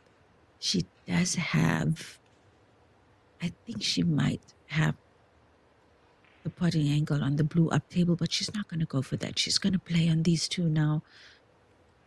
And she's gone the tactical route. Let's see how well that's going to serve her with Diana Kojeva approaching now. She's just a few pots away from sealing her spot in the next round. The 27-year-old from Belgium.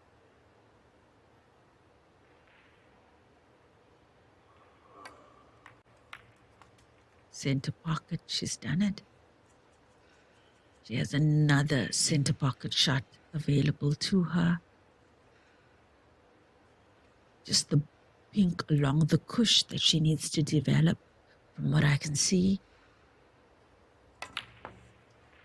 Ah, oh, there, the pace again, Diana. Look at this now. It certainly looks like Jojo's point.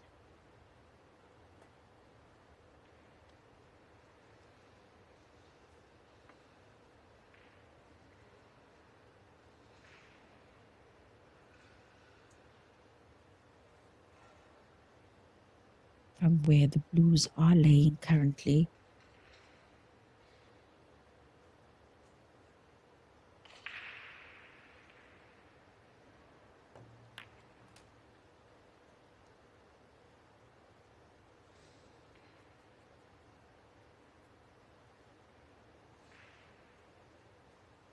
Yeah, the blue that's up table does present some work for Jojo. It'll be interesting to see how she finds.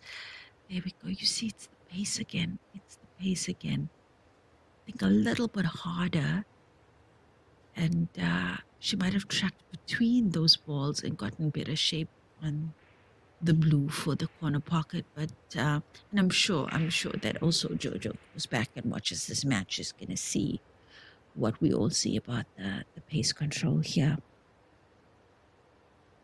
Jojo Coleman. Oh, look at that. Look at that. That was quite a recovery shot from her there. Well spotted from her.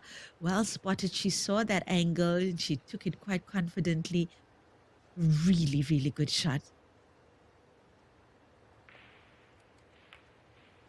Pace, pace, pace, pace, pace. Oh, Jojo. Just the black right outside the corner pocket there. And some work on the table for Diana Kajeva. She'll be looking to force a foul from Jojo Coleman. Now, we have seen Diana tend to her tactical side when she needs to. And I think after the comeback that Jojo's been making in the last couple of frames, Diana's not going to underestimate her ability. Yeah. I think she might have a little bit of the black, though. Luckily for her, she might have such a slight cut on that black that it might force the black into the pocket. And there we go. There we go. Jojo Coleman takes her third point.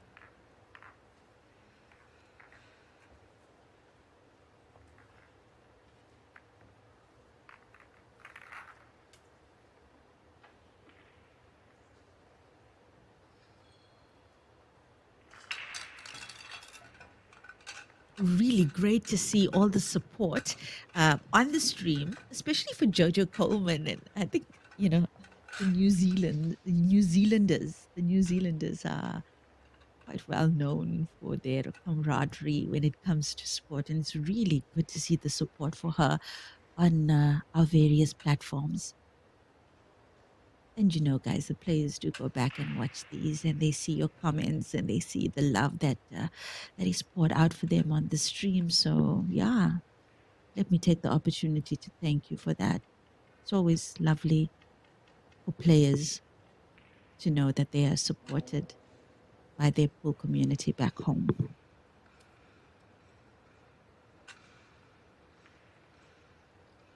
So the links for the, okay, let me see what I can do. I'm going to try and post the links for you guys on the streams now so you can check out the live scores from the other matches.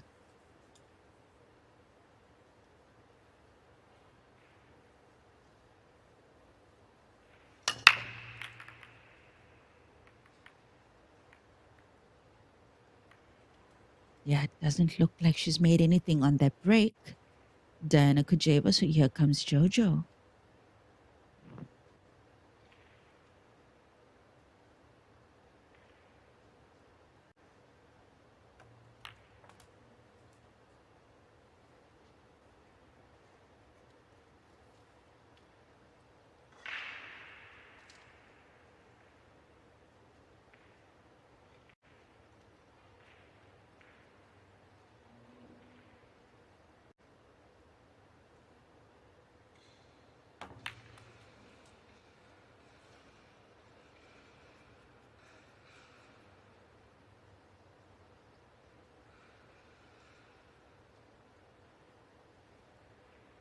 Oh, sorry, guys. For those of you on the YouTube platform, it doesn't look like YouTube will allow me to post links there. But what you can do is go to digitalpool.com, digitalpool.com, and you'll be able to find the 2025 Heyball Champion of Champions link there. It's a WPA event. Alternatively, I'll post this on my Facebook page. I am Lenyuktha Chetty. That's LENYUKTHA. I'll post this on my Facebook page and you guys can have a look. It's also available on the WPA page and the WHT page on Facebook. That's the digital pool links to the draws. As we can see the clock there, just 8 minutes remaining in this match between Diana Kujeva and Jojo Coleman. So important for Jojo to put another point on this board if she's going to stage a comeback here. Diana doing well to keep her tight.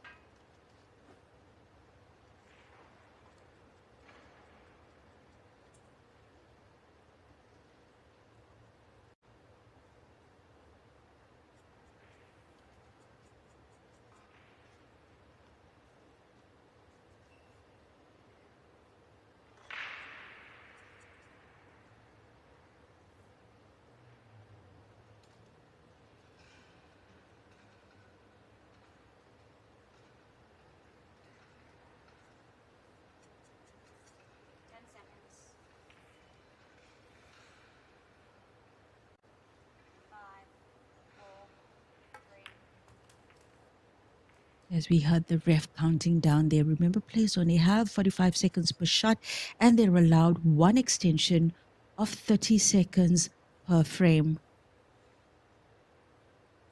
Diana Kujeva wants that 6th point. But we've also seen her exercise the restraint of not going for it unless she was sure, because she doesn't underestimate Jojo Coleman.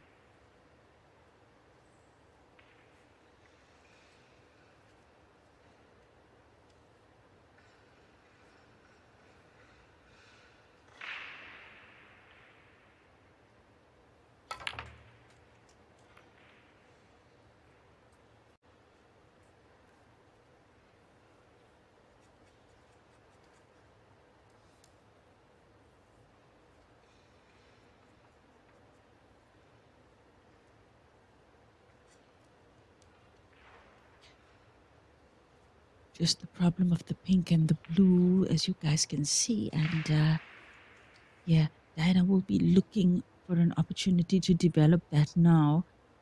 And I think she'll use the pink closest to the center pocket. That said, however, she could certainly, if the angle is there, interesting. You know, she could have used the pink closest to the bottom cushion as well. If the cut was available to open up that pink and blue, she could have used the middle ball if she was on the right side of it. So I think the cue ball there didn't get exactly what she wanted from the cue ball off that last shot. But here comes Diana Kujeva playing. Yeah, she is not taking anything for granted. She knows how important it is for her to not let Jojo take another point, because anything can happen if Jojo tries to force a decider.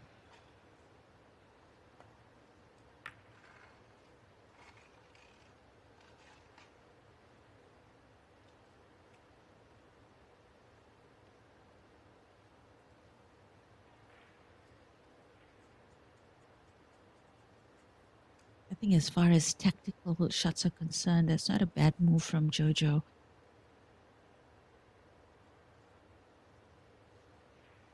Yeah. And Diana just checking out that situation with the black ball. I mean, it would be absolutely heartbreaking if that black ball had to fall prematurely in the frame. Good on Diana for checking that out, because as you saw, a little bit more harder with the Diana's textbook hard shots that she usually employs. Well, in this match anyway, played that too hard. That black was struck into the center pocket. It was a good shot, good pressure shot taken by her. You got to give her flowers. She's really cueing well, Diana Kujeva. She can certainly play that black up table to the corner pocket. Oh my, oh my. Oh, she's got it. She's got it. Now, once again, because the blue is where it is, Diana has to make sure she comes around it. She wouldn't want to snooker herself here. Just a nice medium pace control, and she should be within range. Ah, yeah, you see, she just banged that ball, slammed that ball in, and it didn't work out for her. Just didn't work out for her. Jojo with an opportunity here to play the safety. She's got to be mindful of the time on the clock, though, if she wants to force a decider. But she has left Diana with a one cushion escape out of the snooker.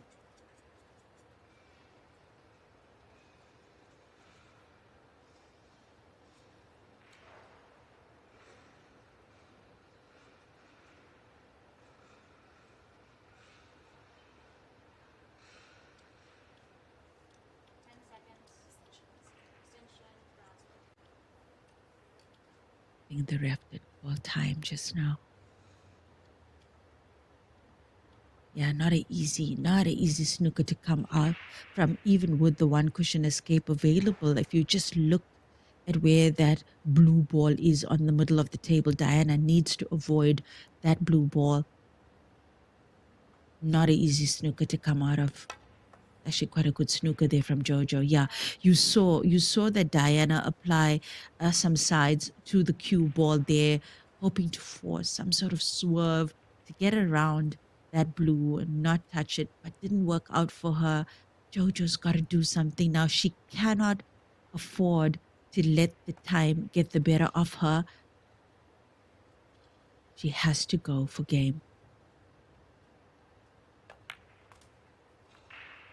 Nice.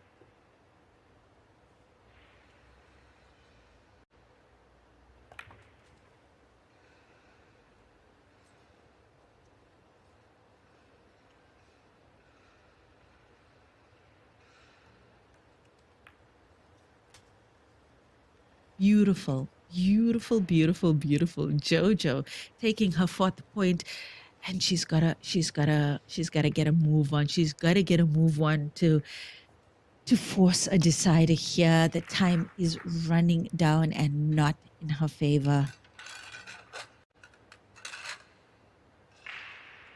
1 minute remaining. Oh my. 1 minute remaining. Okay, ladies and gentlemen, I think the 100-minute time limit might only be applicable to the men. It's possible. I'm going to just double check that for all of us, because perhaps the information that I got was not entirely correct. This match did start at 7:30, if I'm correct. 12:30, sorry.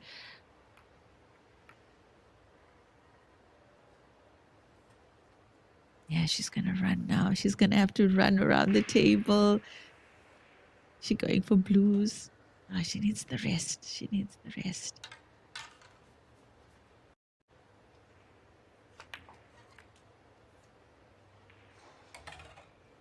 Oh, I've seen stranger things, and I'm kind of almost low-key rooting for Jojo, but the time has run out, and she did have quite an impressive comeback there to Jojo Coleman from New Zealand. Well done to her in her showing at her very first international Heyball tournament. And let's give flowers to Diana Kojeva, our victrix in this match. She's through to the next round. Coming up, ladies and gentlemen, the men's division in just a little while. That'll be 3 o'clock Australian time. The men's division on the TV table. I'm Lenyuk Chetty. Thank you for keeping me company. We'll see you in a little bit.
the global rise and Olympic journey of Heyball.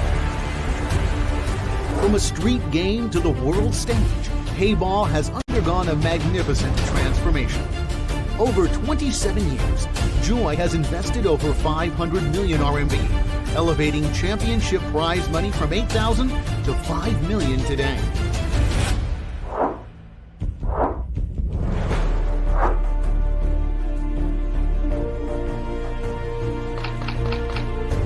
This has propelled the sport to gain popularity in 96 countries and regions, making it become the world's 4 mainstream cue sports and attracting over 120 million enthusiasts worldwide. To realize Heyball's inclusion in the 2032 Brisbane Olympics, Joy is building a comprehensive matrix of 9 international tournaments. These include the Asian Championship, European Championship, America's Open, Oceania Open, Champion of Champions, Passport World Championship, and U19 World Championship. 2025, the focus will be on Brisbane, Australia, laying the groundwork for the Olympic campaign as a strategic advanced outpost. Partnering with hundreds of media platforms, including Xinhua News Agency, CCTV, YouTube, and Facebook, the sport has achieved total exposure in the billions. The Olympic inclusion goal has won strong backing from over 70 authoritative bodies, including International Olympic Committee, IOC members, the Association of National Olympic Committees, ANOC, the World Confederation of Billiards Sports, WCBS, World Pool Billiard Association, WPA, and the Asian Confederation of Billiard Sports, ACBS. Joy has invested $300 million to build a billiards industrial park with projected annual output valued at $3 billion, solidifying the economic foundation for Olympic inclusion. Today, Heyball has become a bridge for cultural exchange. We refine tournaments to Olympic standards and fuel dreams with industrial momentum, determined to bring this globally beloved sport into the Olympic arena and offer the world a more diverse sporting spectacle.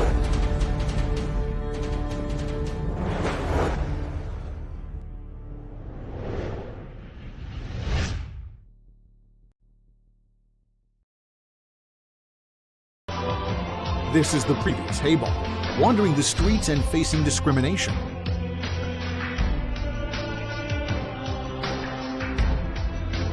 This is the later Heyball, rising against the odds and climbing to new heights.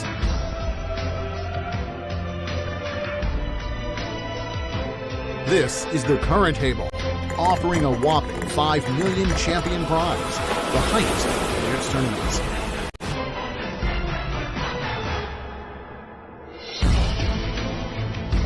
Adored by hundreds of millions of fans across 73 countries, it appeals to both the young and old, captivating the globe. United in diversity, the ball connects the world.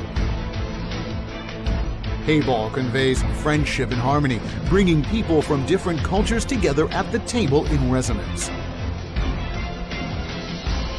Moving forward, we will collaborate with the ANOC, WCBS, and WPA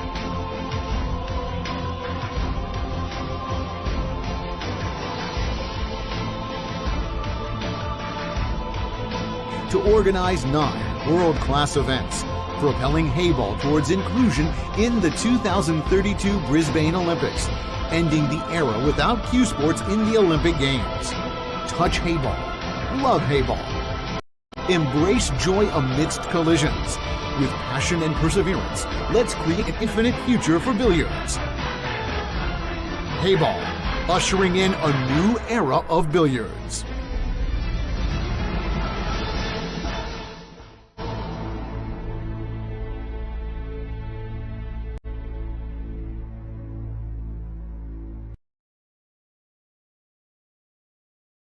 中式八球，俗称黑八，是一项原创于中国的运动，在乔氏的推动下，已走进全球69个国家。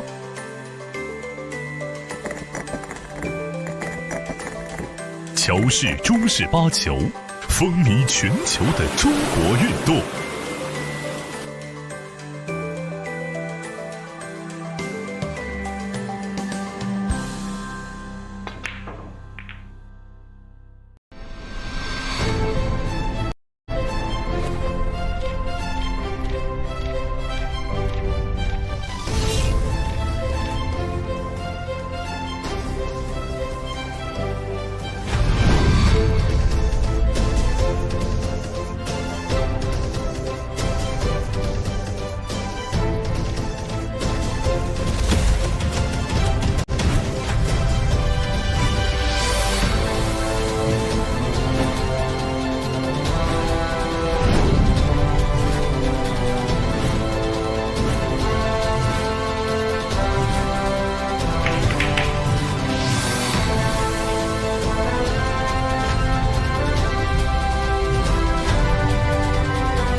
To be included in the Olympics, a discipline needs to widely organize a series of events targeting different groups in 75 countries. Only by completing this fill-in-the-blank question can one answer the exam paper of the Olympics. In 2024, it was a year of practical efforts for Joy to fully implement the initiative of Heyball's incursion into the Olympics. What have we done in this year? Delivering speeches to convey determination. In December 2023, the Understanding China Forum, hosted by China Institute for Innovation and Development Strategy, was held in Guangzhou. Zhao Yuanshu, the founder of Joy Billiards Group, was invited to attend and delivered a keynote speech titled Chinese Dream of People, Advancing Sports Power into the Olympics, which caused a strong resonance in the world of billiards and even the sports industry. 加油！加油！加油！ Expounding ideas to lead the industry. On March 23rd, during the welcoming dinner of the Grand Finals, which was the largest gathering of billiards professionals with over 400 association representatives from 73 countries and regions, Zhao Yuanshu delivered a passionate speech. A sport without the dream of the Olympics has no future. All Heyball enthusiasts should have the courage to say, not me, then who? And represent Q Sports in opening the door to the Olympics. On May 10th, at the Guangzhou Billiards Exhibition, Zhao Yuanshu explained the phenomenon of rat race within the billiards industry and proposed strategies to combat it. He pointed out that Heyball into the Olympics is the optimal solution for survival and to escape rat race. As the industry leader, Joy will invest heavily without seeking immediate returns, using the Olympics as a lever to bring broader development opportunities and more business prospects to the industry. Organizing events to expand influence. In March 2024, the 12th Grand Finals saw a new record for Heyball events, with 480 athletes from 73 countries and regions participating. The tournament continued to hold the titles of having the highest world champion prize money and being the largest professional pool league.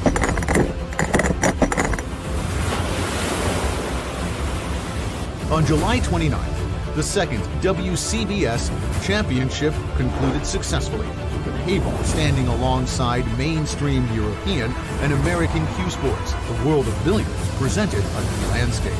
On September 18th, the inaugural Heyball World Championships opened in Slovenia, featuring 9 different types of international events, modeled on Olympic requirements. Based on this, Heyball will take one step at a time, with the goal of ending the history of Q Sports not being included in the Olympics, signing agreements to seek cooperation. On July 30th, in the presence of the great-grandson of Pierre de Coubertin, the founder of the modern Olympic Games, Zhao Yuanshu signed an agreement with Mr. Robin Mitchell, the president of the Association of National Olympic Committees, ANOC. According to the agreement, ANOC will strengthen the promotion and publicity of Heyball among the 206 national Olympic committees worldwide. Tracing Footsteps, a time-traveling dialogue with Pierre de Coubertin. During his visit to Paris, Zhao Yuanshu toured the Pierre de Coubertin Memorial Exhibition Hall. The spiritual legacy left by Pierre de Coubertin has become the fusion point of Heyball and the Olympic spirit, spanning a century.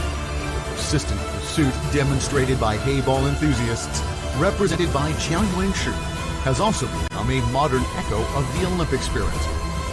Cross-industry integration, striving to break boundaries. On August 17th, Zhao Yuanshu visited the Beijing table tennis team's training site and received a warm welcome from Zhang Lei, the vice chairman of the China Table Tennis Association, and the team members. Upon receiving a Q8 table donated by Joy, the national table tennis players expressed that Heyball has always been their stress reliever after intense training. They looked forward to seeing Heyball become an Olympic discipline as soon as possible.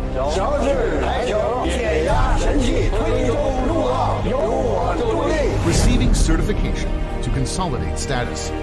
On August 29th, ANOC officially announced a 4-year partnership with Joy Billiards Group and awarded Joy the title of Gold Partner for the ANOC General Assembly Portugal. Aligning with national strategy, combining culture, sports, and tourism, Joy has promoted Heyball into the World Games, supporting the success of the event. On October 25th, the Travel with the Event activity, jointly hosted by the World Games and Joy Billiards Group, was held ceremoniously at the Chengdu Tianfu Financial Center. In his speech, Qiao Yuan-shu stated, "The integration of billiards into the official activities of the World Games aims to inspire the love and participation of the entire population in sports, and contribute to the realization of the dream of becoming a leading sporting nation." Captivating President Bach for 8 minutes, shouting the loudest voice for Olympic inclusion.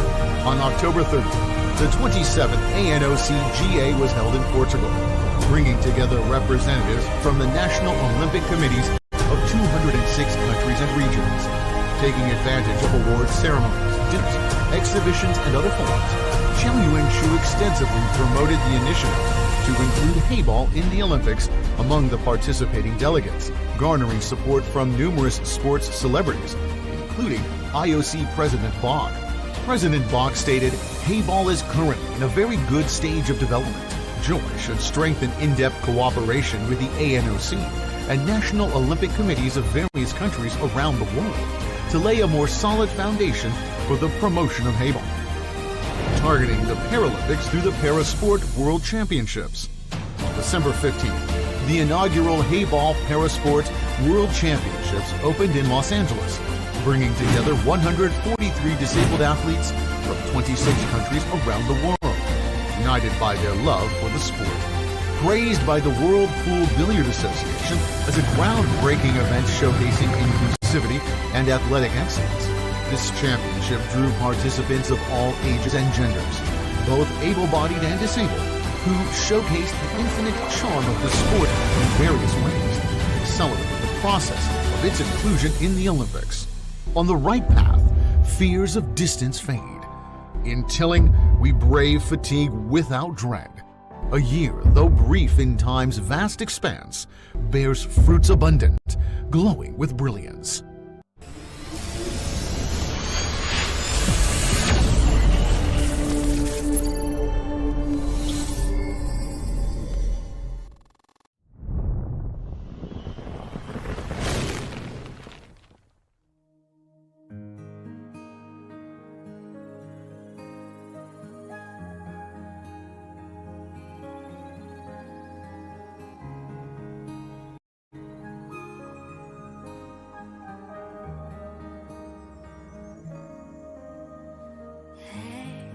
Don't be afraid, remember the dreams. Here you go, time to rise. Find your space, be proud of yourself. Take the spotlight, unless you try, you will never find the strength that is inside. Unless you fly, you will never reach for the stars in the night. So embrace the joy, the brightest light. With all your desire, your passion, your fight. Every move you make,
the global rise and Olympic journey of Heyball.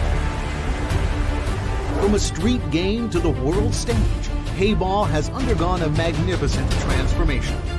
Over 27 years, Joy has invested over 500 million RMB, elevating championship prize money from 8,000 to 5 million today.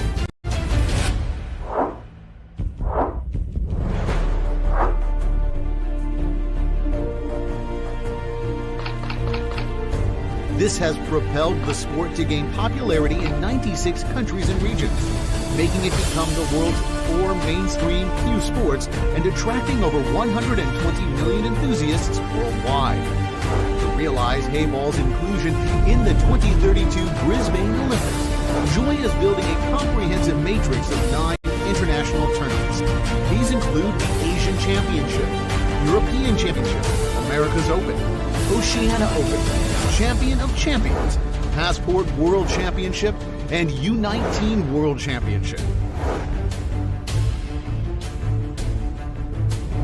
2025, the focus will be on Brisbane, Australia, laying the groundwork for the Olympic campaign as a strategic advanced outpost. Partnering with hundreds of media platforms including Xinhua News Agency, CCTV, YouTube, and Facebook, the sport has achieved total exposure in the billions. The Olympic inclusion goal has won strong backing from over 70 authoritative bodies, including International Olympic Committee, IOC members,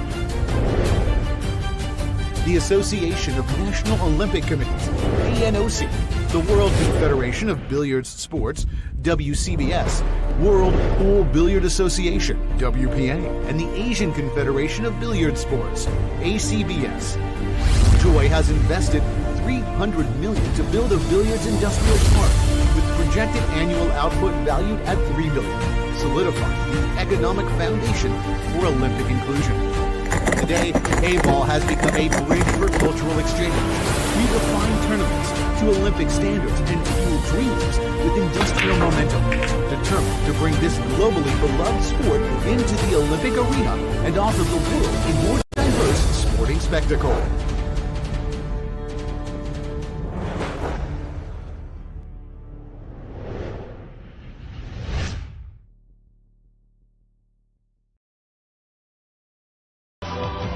This is the previous Heyball, wandering the streets and facing discrimination.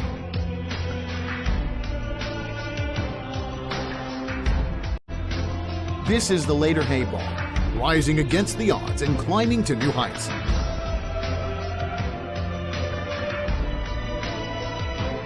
This is the current Heyball, offering a whopping 5 million champion prize, the highest of billiards tournaments.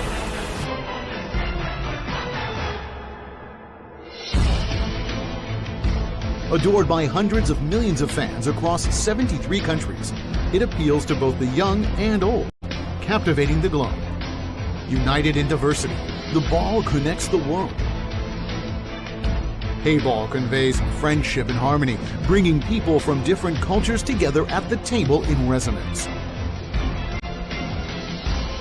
Moving forward, we will collaborate with the ANOC, WCBS, and WPA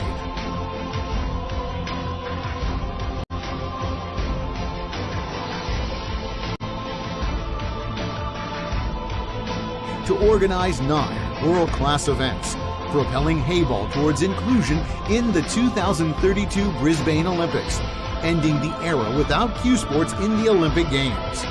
Touch Heyball. Love Heyball. Embrace joy amidst collisions.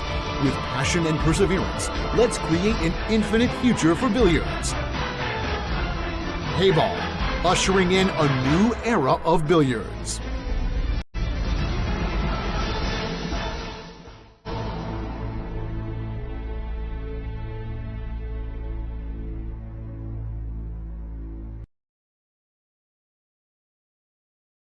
中式八球，俗称黑八，是一项原创于中国的运动，在乔氏的推动下，已走进全球69个国家。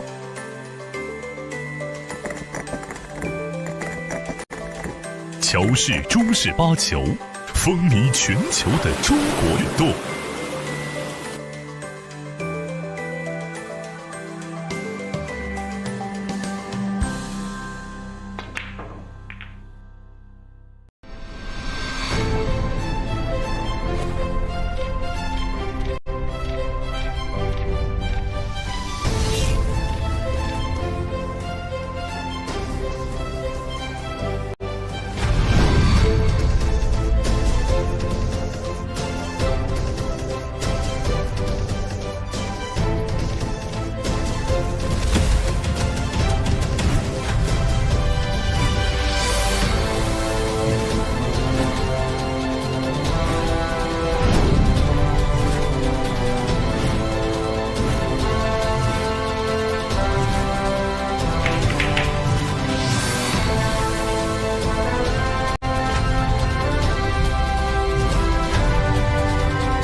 To be included in the Olympics, a discipline needs to widely organize a series of events targeting different groups in 75 countries. Only by completing this fill-in-the-blank question can one answer the exam paper of the Olympics. In 2024, it was a year of practical efforts for Joy to fully implement the initiative of Heyball's incursion into the Olympics. What have we done in this year? Delivering speeches to convey determination. In December 2023, the Understanding China Forum, hosted by China Institute for Innovation and Development Strategy, was held in Guangzhou. Zhao Yuanshu, the founder of Joy Billiards Group, was invited to attend and delivered a keynote speech titled Chinese Dream of Heyball, Advancing Sports Power into the Olympics, which caused a strong resonance in the world of billiards and even the sports industry. 加油！加油！加油！ Expounding ideas to lead the industry.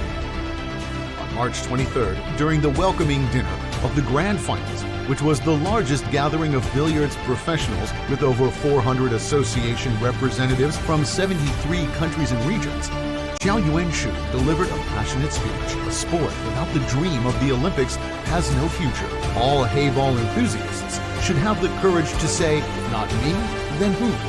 Represent Q Sports in opening the door to the Olympics. On May 10th, at the Guangzhou Billiards Exhibition, Zhao Yuanshu explained the phenomenon of rat race within the billiards industry and proposed strategies to combat it. He pointed out that Heyball into the Olympics is the optimal solution for survival and to escape rat race. As the industry leader, Joy will invest heavily without seeking immediate returns, using the Olympics as a lever to bring broader development opportunities and more business prospects to the industry. Organizing events to expand influence. In March 2024, the 12th Grand Finals saw a new record for Heyball events, with 480 athletes from 73 countries and regions participating. The tournament continued to hold the titles of having the highest world champion prize money and being the largest professional pool league.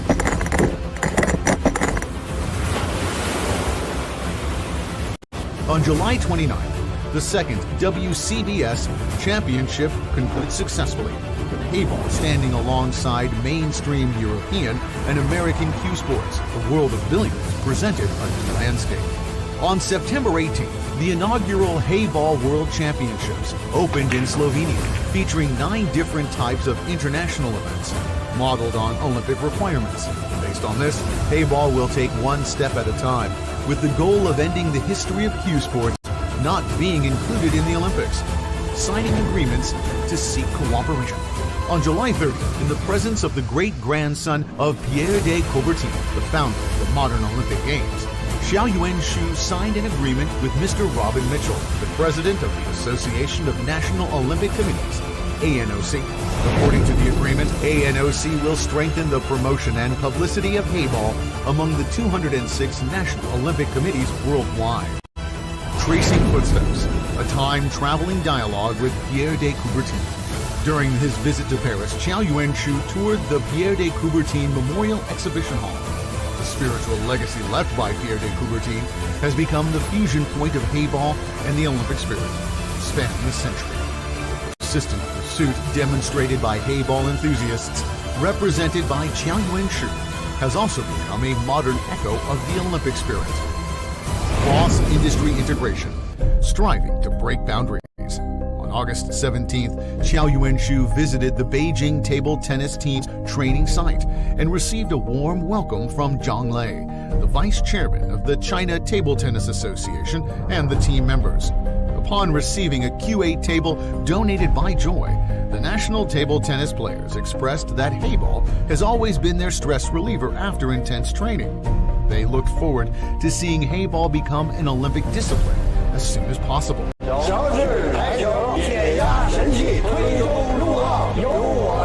Receiving certification to consolidate status.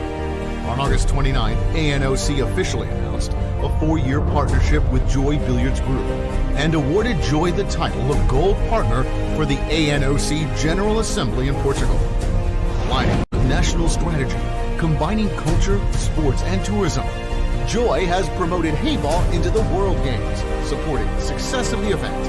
On October 25th, the Travel with the Event activity, jointly hosted by the World Games and Joy Billiards Group, was held ceremoniously at the Chengdu Tianfu Financial Center. In his speech, Qiao Yuan-shu stated, "The integration of billiards into the official activities of the World Games aims to inspire the love and participation of the entire population in sports, and contribute to the realization of the dream of becoming a leading sporting nation." Captivating President Bach for 8 minutes, shouting the loudest voice for Olympic inclusion. On October 30th, the 27th ANOC GA was held in Portugal, bringing together representatives from the National Olympic Committees of 206 countries and regions. Taking advantage of awards ceremonies, dinners, exhibitions, and other forums, Qiao Yuan-shu extensively promoted the initiative to include Heyball in the Olympics among the participating delegates, garnering support from numerous sports celebrities, including IOC President Bach. President Bach stated, "Heyball is currently in a very good stage of development.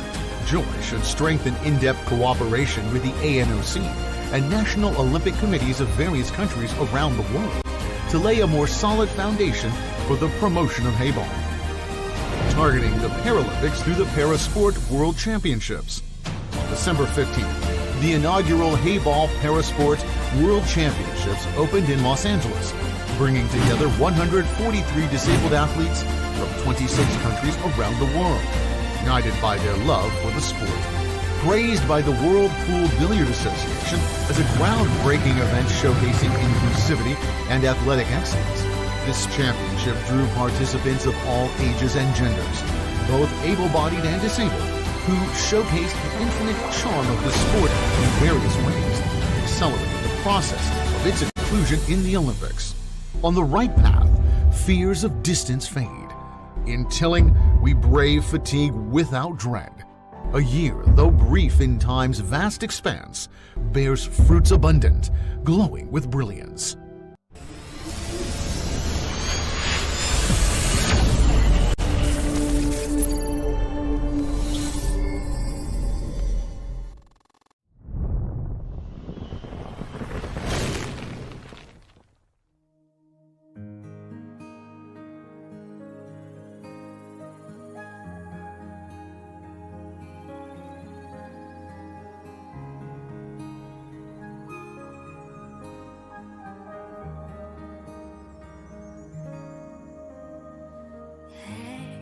Don't be afraid, remember the dreams.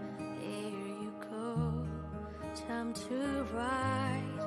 Find your space, be proud of yourself. Take the spotlight, unless you try, you will never find the strength that is inside. Unless you fly, you will never reach for the stars in the night. So embrace the joy, the brightest light. With all your desire, your passion, your fight. Every move you make, a dance of grace. You're the master, you're the queen. Just embrace the joy, the brightest light. With victory's own, your heart, your mind. Every If you're ready, we can let them swap.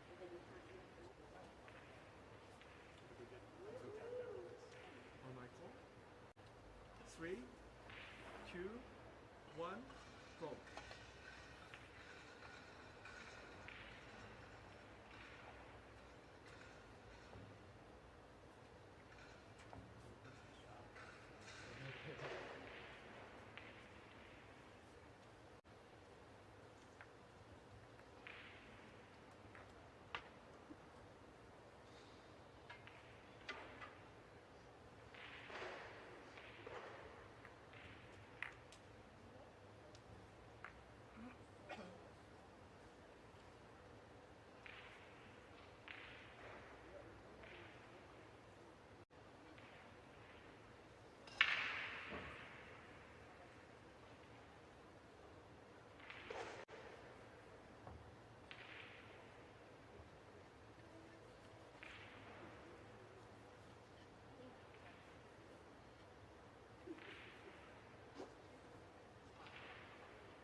随时可以开始。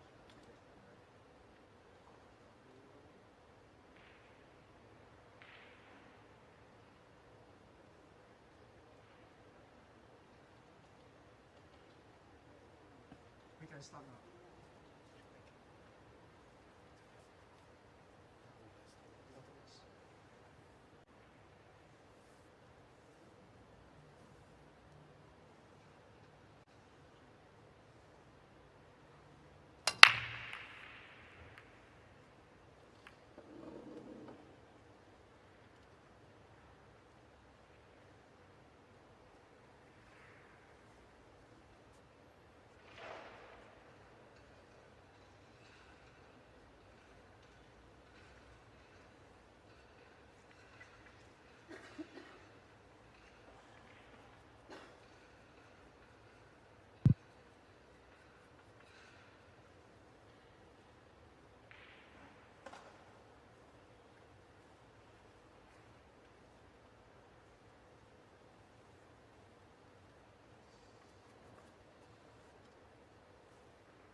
Second.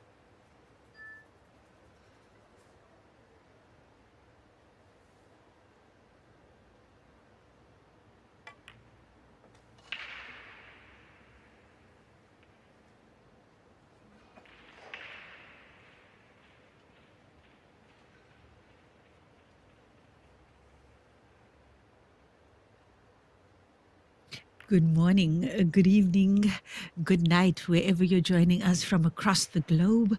You're tuned in to the 2025 Heyball Champion of Champions.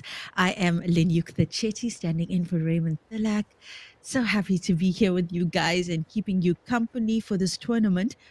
On the TV table now, we've got Jason Theron from South Africa up against Australia's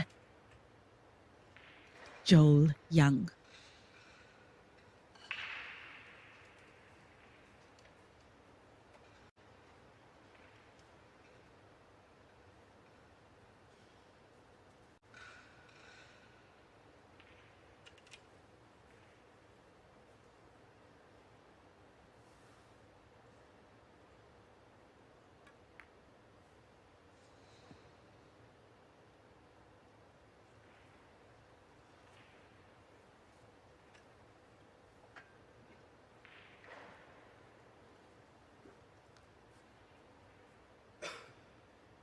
We're on day 2 here in Brisbane, Australia.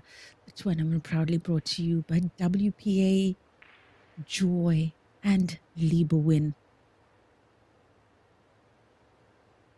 The TV table is the Joy Q8 table with its signature gold trimmings and gold legs. For those of you who are interested in acquiring these tables in and around Australia, please feel free to connect with Doris Cheng. That's Doris Cheng, Cheng, on Facebook. You can inbox her and she will give you information on how you can acquire one of the tables that are currently at this tournament. So a good opportunity there for those of you who want to introduce Heyball in the clubs in and around Australia. Now, Joel Young from Australia, he's just 47 years old. He's got quite an impressive background in the Oceania, which is continental snooker scene, as well as the snooker scene in Australia. He is a former champion, not only nationally in Australia, but on the continent. And in sport, it's the continent of Oceania. I believe it's made up of Australia and New Zealand.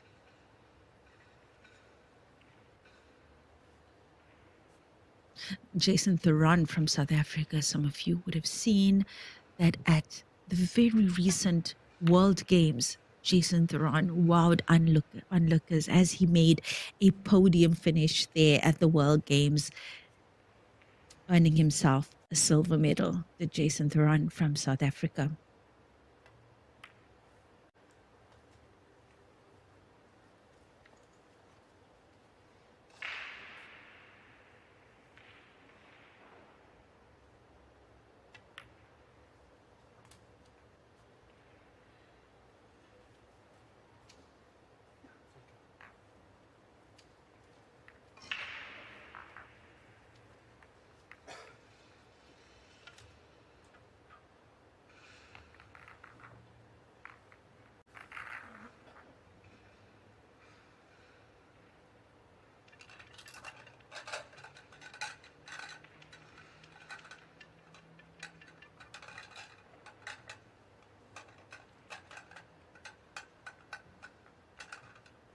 Well, Jason Theron securing a very, making it look easy, I must say. Jason Theron, quite a good start there for him in this first frame. It's a race to 7 in the men's division, 100-minute time limit.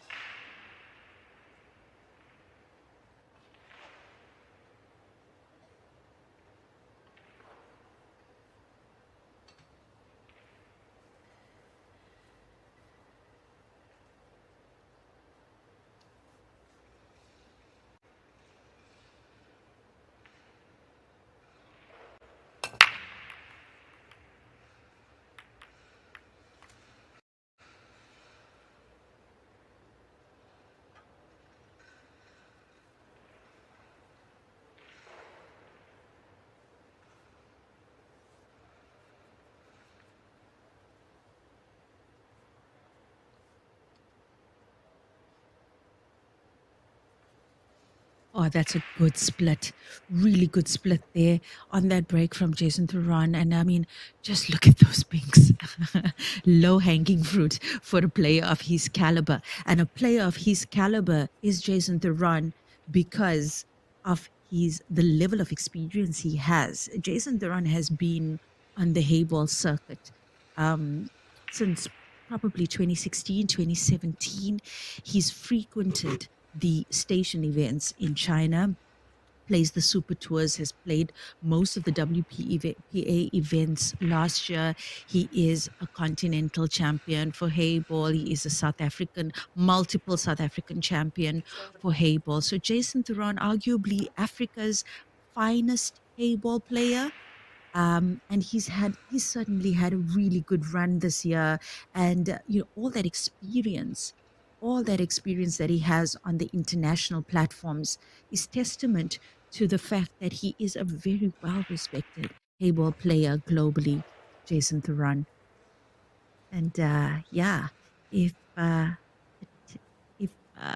what happened in the first frame and his convincing securing of that first frame is anything to go by, I think we're in for a treat here with the form of Jason Theron. And it's always wonderful. It's always wonderful to see a player play at the level at which they're capable of playing, to see a player play at their true potential.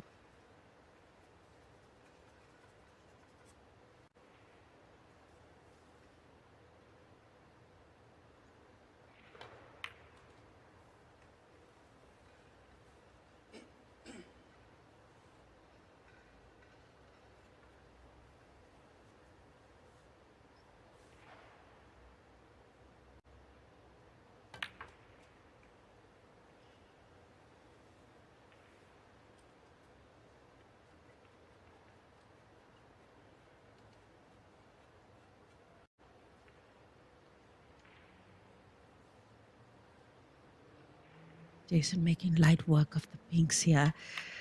Not too much to say about his run in this frame. I mean, just look at that. Just look at that. Oof. Has he obstructed? Does he have the putting angle here? It looks like the blue from this view. It looks like the blue is slightly obstructing his path, but no, it looks good. Looks good.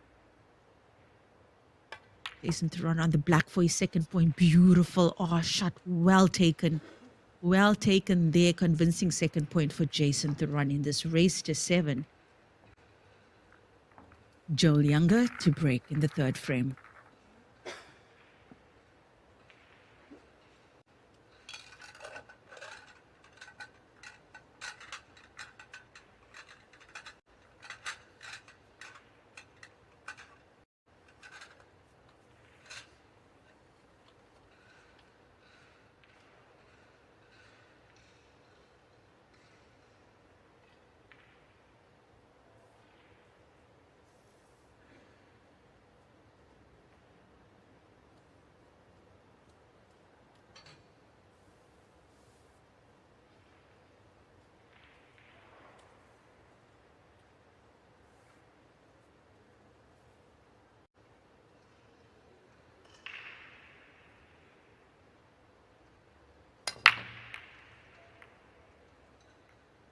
Looks like the blue is tracking to the center pocket. 2 blues made on that break for Joel. That's a decent break for him. Little bit of a cluster here on this half of the table. Let's have an aerial view of that once again. Get a better picture of what the layout is on this table. Interesting. Yeah, certainly looks like pinks is the way to go, considering where the white ball is now.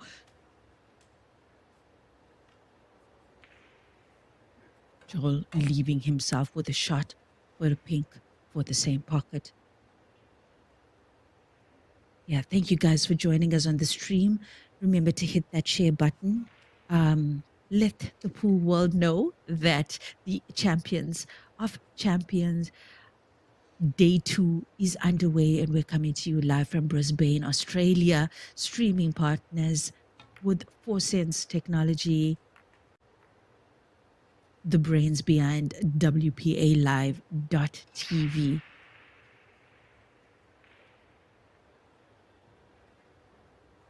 The break rule for this tournament is quite simply that 4 balls need to touch cushion after impact. So that's the requirement for the break rule, and it is in fact alternating breaks. This is a race to 7 in the men's division, and for those of you who are acquainted or familiar with Heyball tournaments, we know that race to 7 is a short race. I mean, with Heyball, usually one is accustomed to minimum race to 13 and so on and so forth, especially when there's big stakes to play for. But in this tournament, it is a, let's say, punishable race to 7 and only 1 life. So it's not even a double life tournament. But that said, however, ladies and gentlemen, let me just give you some inside info once again. The players at this tournament all went fully sponsored. The only requirement was that they were affiliated to the respective body in their country that's aligned to the WPA, and that they are a champion in any of the Q Sport disciplines. So what an amazing opportunity for top players. Hey, I mean, all you have to do, and I know it sounds simple, but all you have to do is be the top player in your country for a particular Q Sport discipline, and you stand a chance of being invited to these tournaments. Ideally, first preference will go to those qualified in Heyball.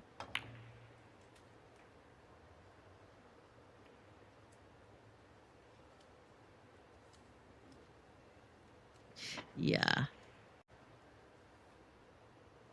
Joel Younger not getting exactly what he wanted. So some recovery required here for him. Lovely to see the support on the stream for both players, in particular Joel Younger from Australia. The Australians are such super supporters of their players here at the event. And I see the South Africans creeping up on the stream as well, supporting Jason Theron, our star player from Africa.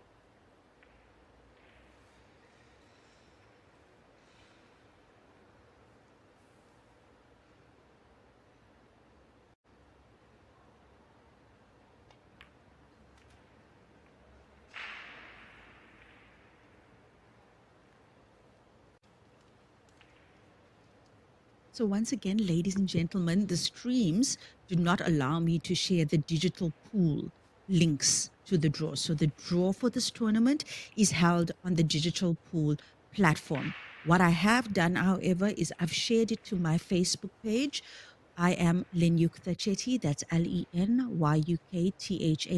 If you go to my Facebook page, you'll see the links for the draw there, and you can have a look an historical perspective of what's happened in the tournament and obviously see as well the bracket and which matches are coming up. During the course of this match, I will be bringing you highlights or current scores from the other matches currently underway. Joel on the black here, not an easy shot. Oof, not an easy shot. What is he going to do? Will he maybe attempt to bank this? Difficult to see from my perspective whether he has a straight line to that center pocket. Love a view of that from the camera, guys, if they're capable. But oh, is he cutting it? He's cutting it for the corner pocket. Look at that. Look at that. Oh, so close. So close was Joel Younger. And here comes Jason.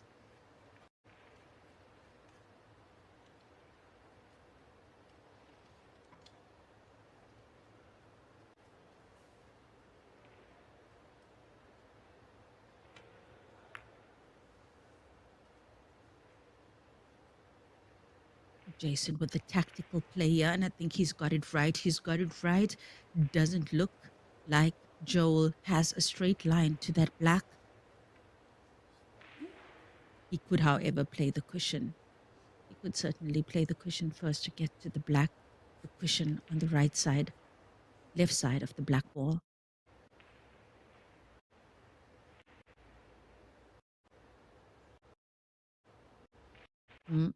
Balls must touch the cushion after impact, though, if a pot is not achieved.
Sorry, I just lost audio there for a second. Jason Theron on the black. What a convincing execution of a finish there from him. He's making it look so easy, and he certainly looks like he's in the zone, which is paradise for pool players. So, yeah, nice to see Jason Theron in form here. 3-0 up now in this race to 7. Just gone. Just over 10 minutes played in this match so far, and already 3 points on the board.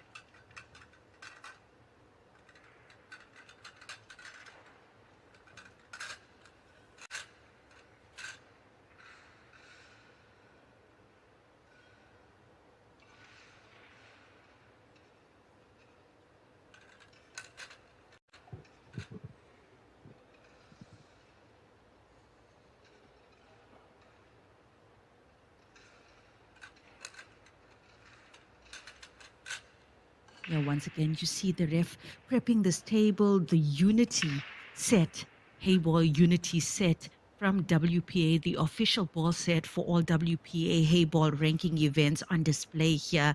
And the players seem to love this set, guys.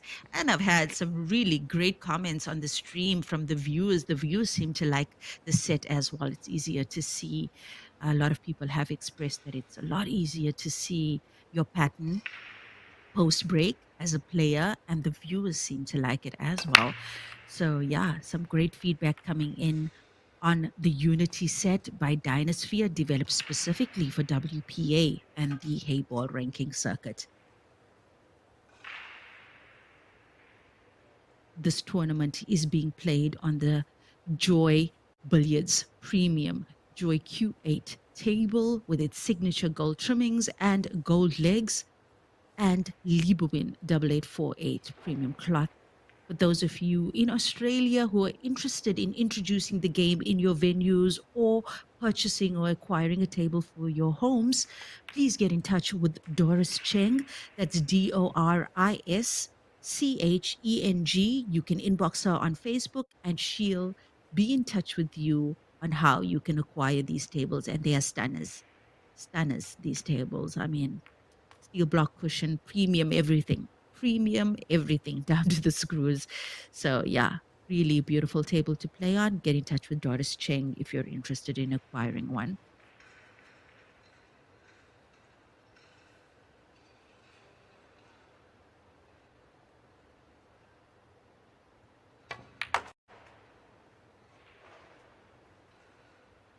And if this is the first time you're seeing Jason Theron in action, let me tell you. And if you are surprised because you didn't know, if you were living under a rock and you didn't know who Jason Theron from South Africa is, he's got quite an impressive list of accolades behind his name, including, World Games silver medalist, coming hot off the World Games just last month. Silver medal there, huge one for Africa. First time for Q Sport, for a Qist in Africa to have a podium finish there at the World Games for Q Sport. And Jason Theron did that. He's the very first. Also, excellent form on the division tours as well as the super tours in China, usually making it to the last 64, last 128. And we're talking about a field of over 700 players, top players from around the continent. So those frequenting those station events has done Jason Theron a world of good in terms of his development as one of the best QS in the country. Does he get the cushion here? Does he get the cushion? Oh no, that's a foul. That's a foul, and that's so sore, so sore. Look at the position on the black for Jason Theron. He's going to be gutted with that. Here comes Joel.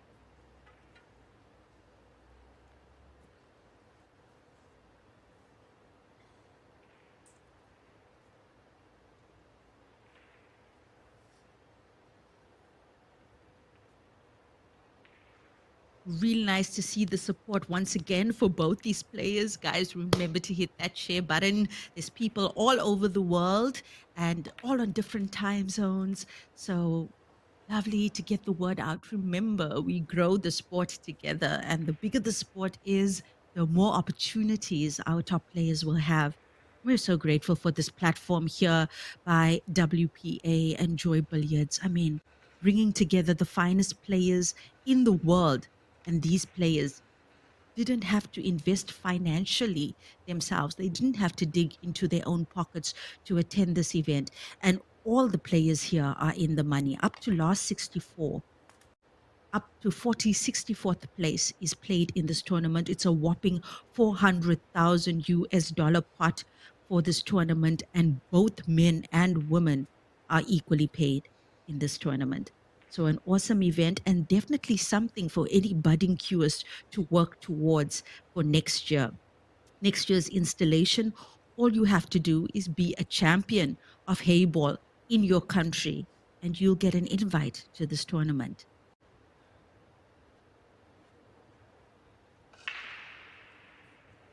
Yeah, Joel's got his work cut off here. Look, he could attempt a combination double drop there to the top, but there's a lot of work. He's got that blue right outside the middle pocket, and if he gets the right angle on the center blue, he could open up that, and that's the biggest problem that he has now. That's the biggest problem for him now, is that blue snug up on the cushion. Jason's pink snug in the pocket. Oh no. Oh no. Look, he's managed not to give Jason a straight line to the pink, but Jason can certainly play cushion first to pot that pink. And that's exactly what he should be looking at right now. He's also checking out the black. The black is now obstructed, I think. The direct pot to the corner pocket has now been obstructed by that miss, the missed blue from Joel Younger. So some queuing required here from Jason Thuran to secure this point. And here he goes. Oh, looks like he's got a straight line. Does he? Yes, he does. Oh, no, he hit cushion first. Look at that. Look at that. That's not a bad outcome for Jason Thuran. He's definitely given himself a better shot now than he would have if the cue ball was laying on the other side of that black. So Jason Thuran looks like the viable shot for him here would be to the top left corner pocket or the center pocket. But I think, yes, he's going center. He's going center. Oh, wow. The guy's in the zone, guys. This guy is in the zone. Jason Thuran from South Africa now 4-0 up in this race to 7.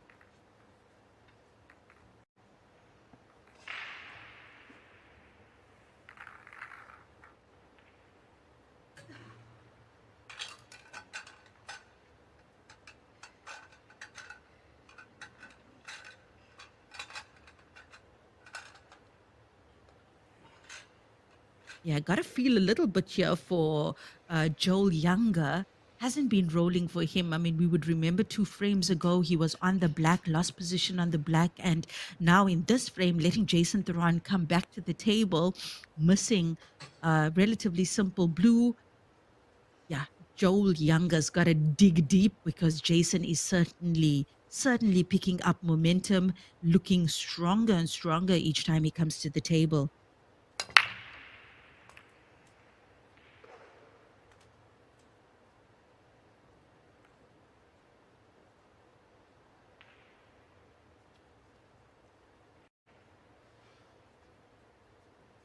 Joel Younger making a blue there in the center pocket. 2 blues, one in the corner as well. What does this table look like? Well, looks like pink. Pink is his viable option to secure color now. And that's exactly what he's going for.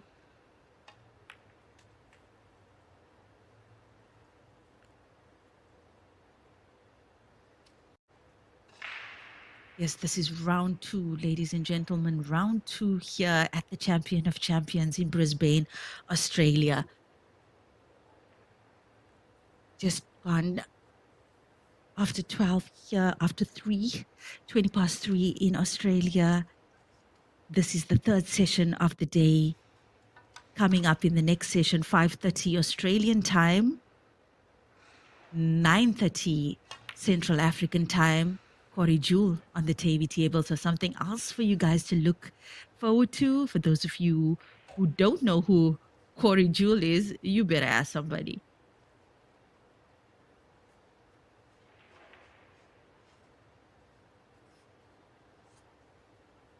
Yeah, there was a lot of hopeful champions that were supposed to make this tournament, but as some would know, getting the Australian visa is quite a mission. So a lot of disappointed players that couldn't make the tournament because of visa restrictions, etc. However, the field is 64 very strong, very capable players in the men's side and 50 female players from across the globe. I mean, the ladies division, we've got some powerhouses there in the ladies division. So really nice. And just keep an eye on those brackets. Once again, I'm Lenyuk Chetty. If you want to have a look at the draw and the brackets, you can check out my Facebook profile. I've shared the links there earlier this morning.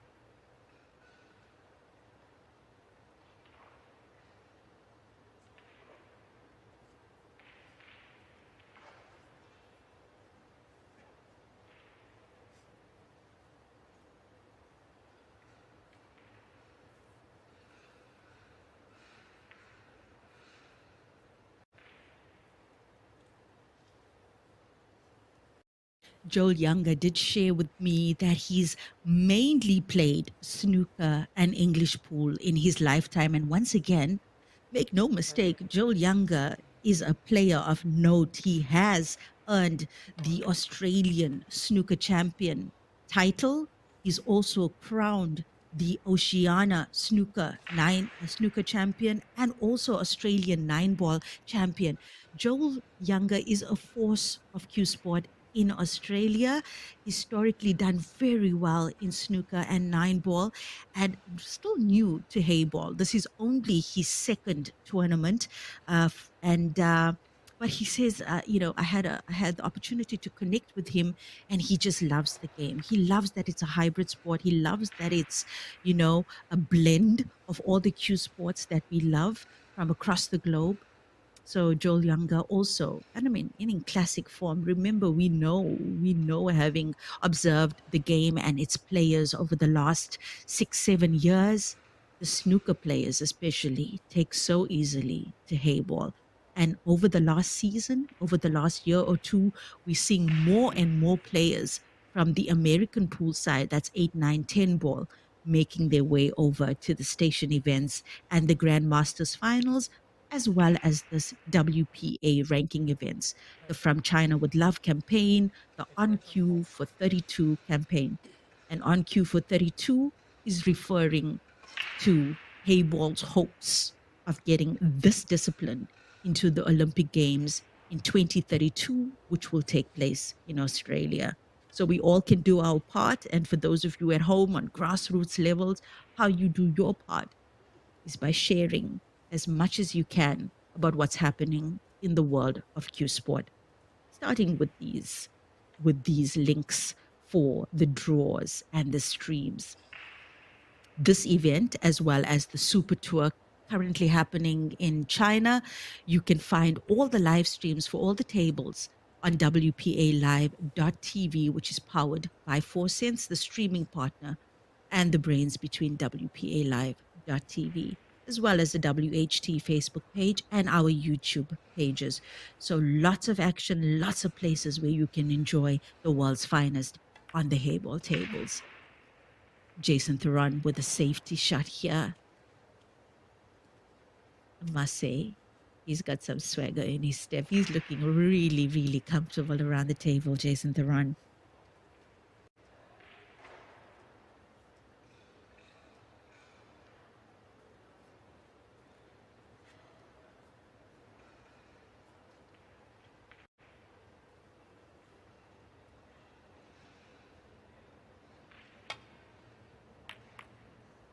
He's got it.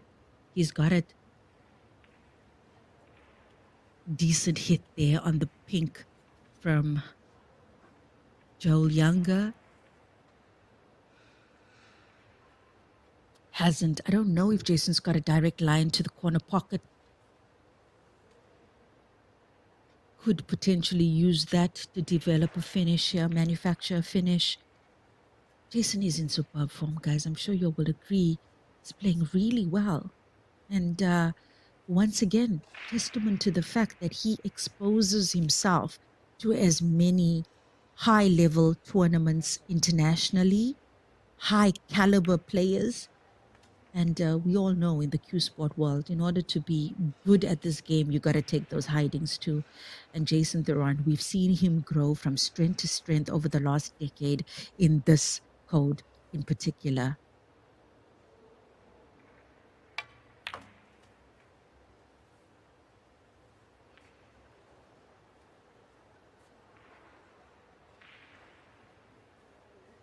Yeah. Definitely got a shot there for the center pocket. Just the white ball that he needs to get within good range. The two blues open for the center pocket. Oh, lovely. He's making it look so easy. He's making it look so easy.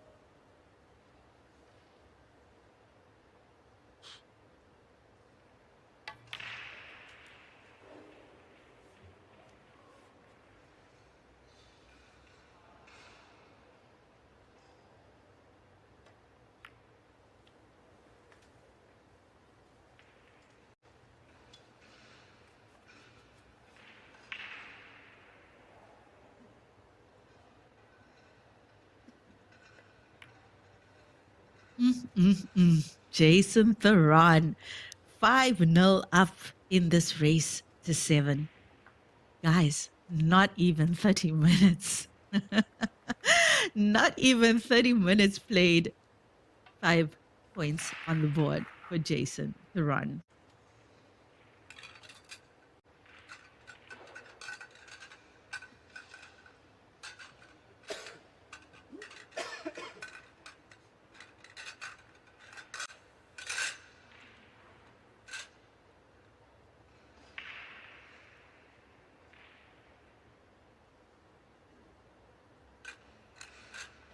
So this is a 9-foot table. I see some of the comments on the YouTube page. Yeah, this is a 9-foot table, same size, more or less, as a 3/4 snooker table or your 9-ball table.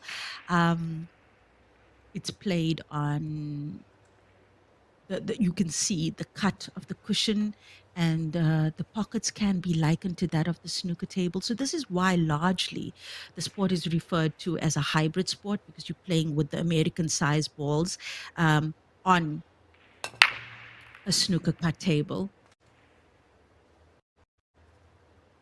And the rule set as well. A lot of people would argue that this is one of the best rule sets for cue sport that we have in the world.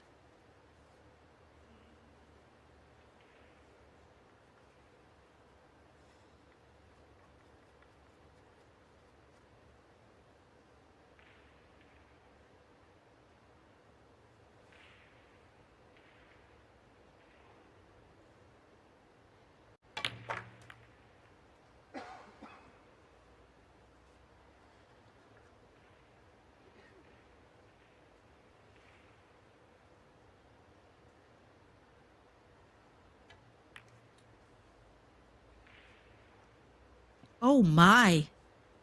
Oh my, did not expect that. Was looking really sweet on blues for Jason Theron. Putty for that miss. Just a little bit of a, yeah, I think he just kind of let his guard down there for a second. Joel Younger now still needing to get on the scoreboard, and it's going to seem like a mountain for him to climb, even with the time limit being 100 minutes. Race to 7, you blink and it's gone, and Jason is in good form.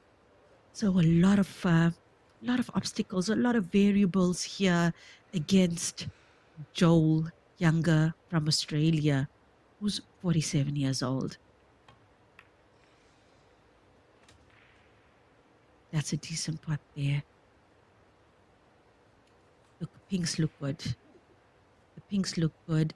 And, ideally, he might have wanted to leave this pink on our side of the table for his last ball as a connector to the black, but he will be forced to play it up. And with the black being relatively open, he should be able to find it again. Oh no. Oh no. Is that tracking? Oof. For a second there, it looked like it was tracking into the pocket. It's quite close to the cushion now, that cue ball.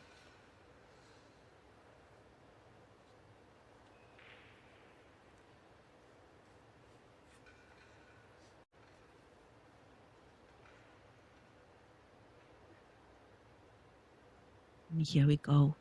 Here we go. Joel's got he's got to pull out that, what do you say, rabbit from a hat?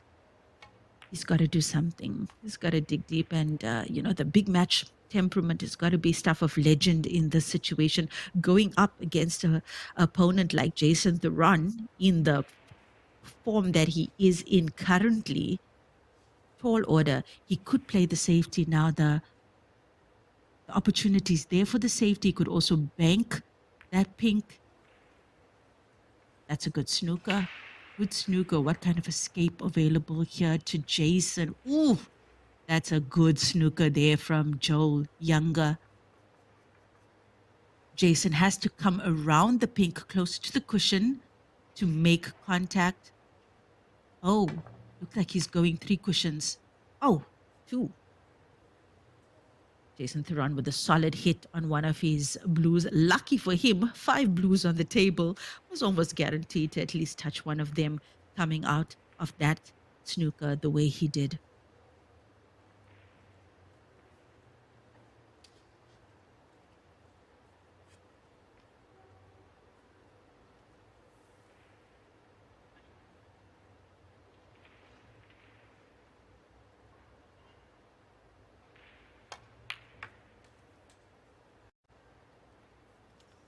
table certainly open now. However, the black seemingly with only two pockets available to it where it's currently laying. And Joel's going to have to manufacture a finisher because he needs to get, he's got to get back up this side of the table in order to make the black into the center pocket or potentially the top left corner pocket. So really interesting now to see how's his cue ball control on this table, having that quite impressive snooker background in particular. Joel Younger, Oceania, former Oceania snooker champion, up against South Africa's and Africa's Jason Theron.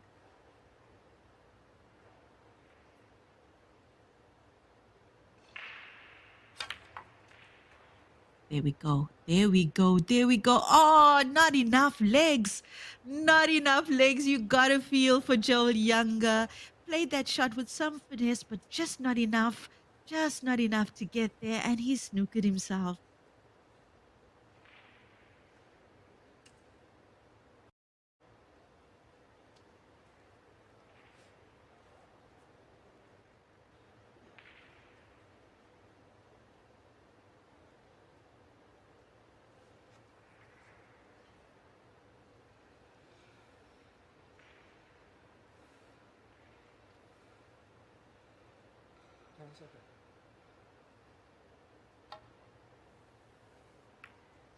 Oh, wow. Yeah, I think if he managed to just get it a little bit, maybe like a third wall contact there, could have potentially left that black outside the middle pocket, but the black is still safe. Well, still good, but not good for Joel Younger because Jason Theron is more than likely gonna clear this table now. And back to Joel Younger. He's actually an owner of a pool hall there in Australia. I think it's called Slate Pool. And he also expressed to me that he's looking forward to introducing the game of Heyball at his venue. You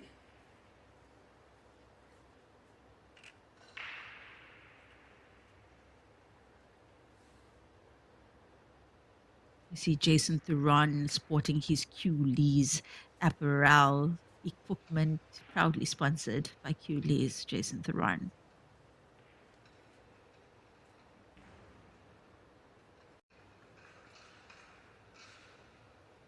Yeah, elementary finish here for Jason. More than likely will play the middle blue first, giving himself just the right angle. Yeah, simple finish here for him.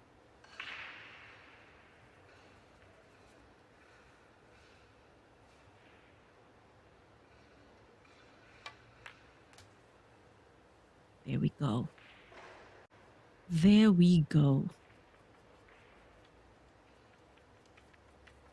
Once again, this is a race to 700-minute time limit. You're watching day 2 of the 2025 Heyball Champion of Champions. I'm Lenyuk Chetty, and I'll be keeping you company for the rest of the tournament.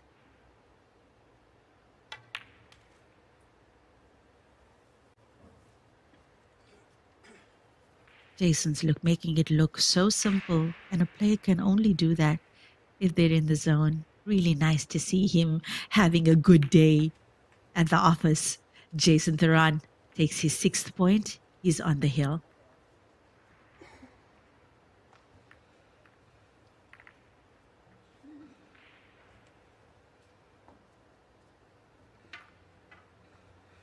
Some really great comments coming in support of the players. And guys, I want to thank you. I want to take a moment to thank you, all of you who are out there supporting the players virtually. Trust me, they see these things, they go back and they watch the matches and they analyze and they see your comments, they see your criticisms. So yeah, thank you for sharing. Thank you for expressing your love virtually for these players and your admiration for them.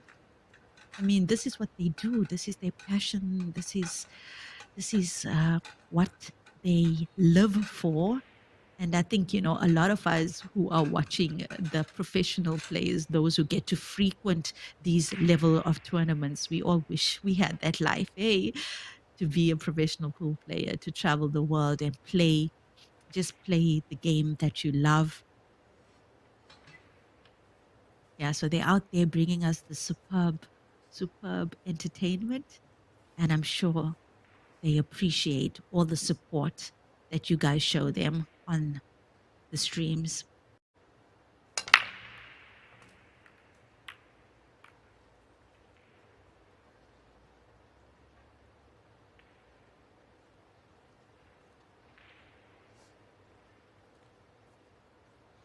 Hmm, interesting. Joel seems to get more or less a similar pattern every time he breaks, and I think that's a good start for him as his development, as he takes on, developing as a curator of Heyball in particular, which he obviously wants to do. This is only his second Heyball tourney. He has plans to introduce this game in his home club, the club which he owns actually, Slate Pool, somewhere in Australia. So I think we're gonna see better things, better form from Joel Younger in the future. And somebody did express on the streams as well. They feel for him because it seems like his luck is off. And yeah, I gotta say, I share that sentiment.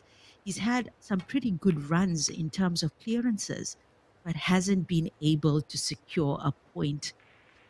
And Jason Theron doing so well to capitalize on the mistakes from Joel Younger.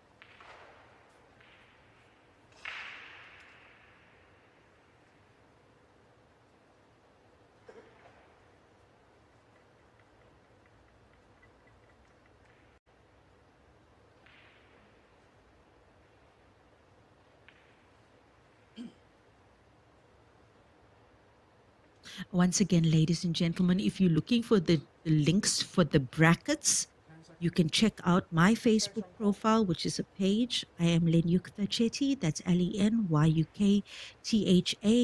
I've shared the links this morning, so you can check out the brackets there for the historical, current, and future matches coming up in this tournament.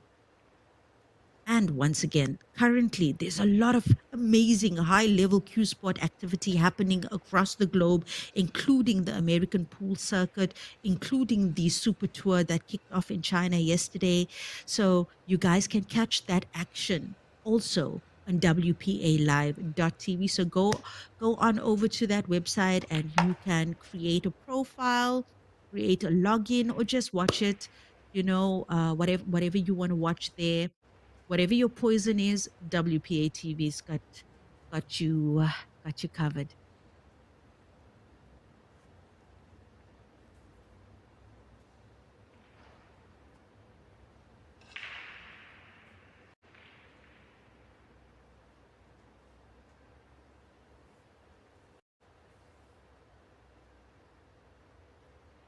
Joel Younger's got to dig deep. He's got to dig deep now in terms of big match temperament, and I'm sure his years on the snooker scene and also having quite impressive accolades on the snooker scene as well as the nine ball scene in Oceania and Australia. He's going to have to tap into that if he wants to make a dent in Jason Theron's run here. There is more than enough time for Joel Younger to stage a comeback, but not an easy table. Not an easy table for him, considering especially now where the cue ball is. And all of that could change. Oh, he tried to play the combination there. But with that, he's given Jason Theron the perfect opportunity to make light of the cluster of pinks that he has now on our side of the table. Jason could never asked him for a better cue ball to complete this intended clearance.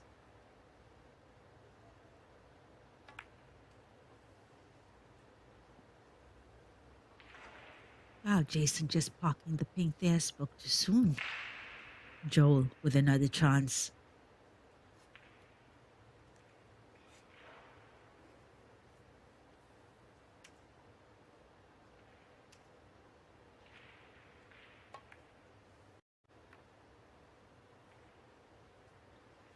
Oh my. I don't know how much that will count for. It doesn't look like that's going to make any difference to what's about to happen.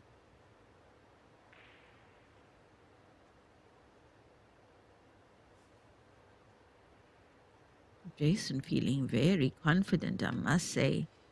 Attacking those balls up table first. He's not going for it just yet. I think he knows with the blue being close to the black, he's got somewhat of security, some sort of security there with the blue being where it is close to the black. So Jason, not too worried at this point. All the pressure mounted on Joel Younger, who's going to have to develop that black, that blue ball that's close to the black.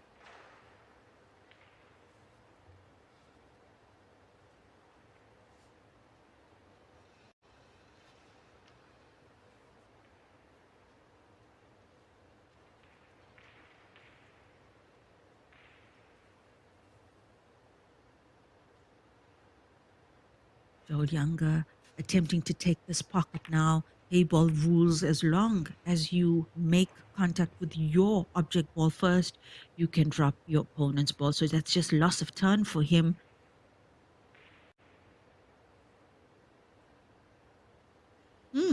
Table's looking a little bit different now, and it definitely looks like it's in favor of Joel, but Jason's going to play the rules for his advantage and return the favor here. My, oh my. My, oh my. Jason Theron letting his guard down just a little bit. And I must say, Joel has the perfect opportunity now to get a frame on the scoreboard.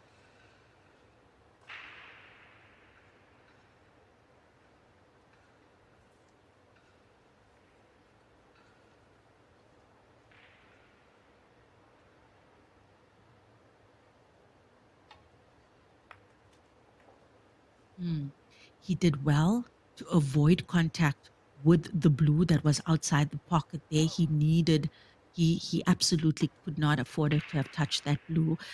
He's given himself now a cut here. Still some queuing required for him to get position on his last remaining blue, should he opt to go for that one last. Looks like he's playing deep on the cue ball. Just maybe want to get the cue ball across the table.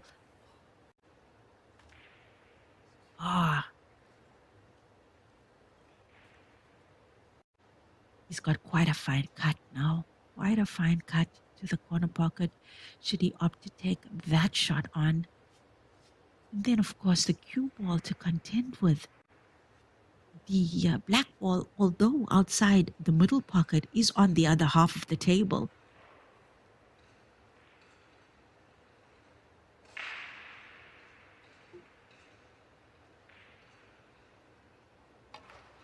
And all Jason's balls wide open. Oh, look at this. Look at this.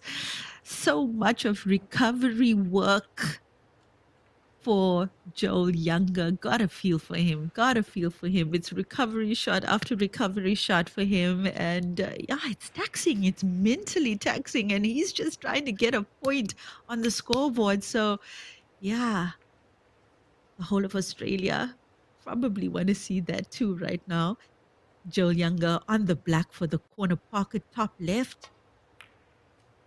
Look at that. Look at that. Oh, narrowly missing the pot there. Just got the cushion right outside the pocket and all the pinks wide open. And Jason, with position, the cue ball being where it is now, he can get rid of the pink at that corner pocket. And I think Jason taking his time now, because he knows in the last couple of visits, he might have let his guard down just a little bit. Jason Theron taking his time, giving the shot the respect it deserves.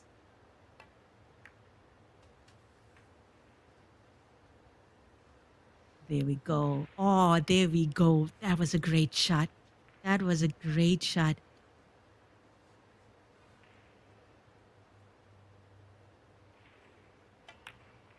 Jason Theron, ladies and gentlemen, on the hill in this race to 7. This match has only been underway for just over 45 minutes. It's a 100-minute time limit. Africa rise. Jason Theron in superb form here in Brisbane, Australia. Just getting the extension for his Q-Lee's equipment. And with this, he should be ideally on the black. That's good enough. That is good enough. Close to the cushion a little bit, but for a player of his caliber, being in the form that he is in now, the rest is just, what's the word? The word escapes me. The rest is just a formality. No extension.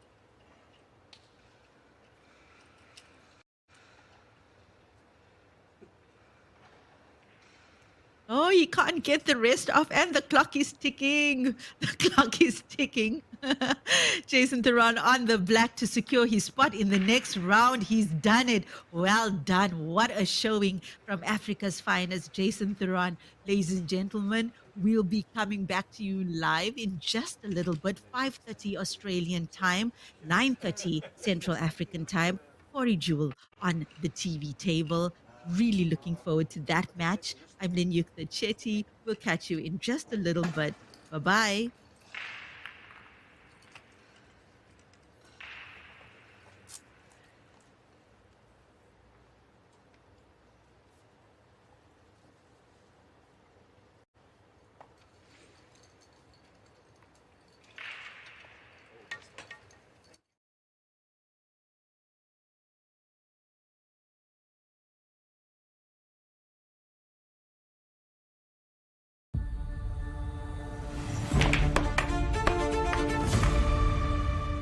Across the globe, in every pocket of the world, under neon lights, inside bustling pool halls, and in quiet corners where dreams are born, a cue is drawn, a break is made, and something greater than the game unfolds.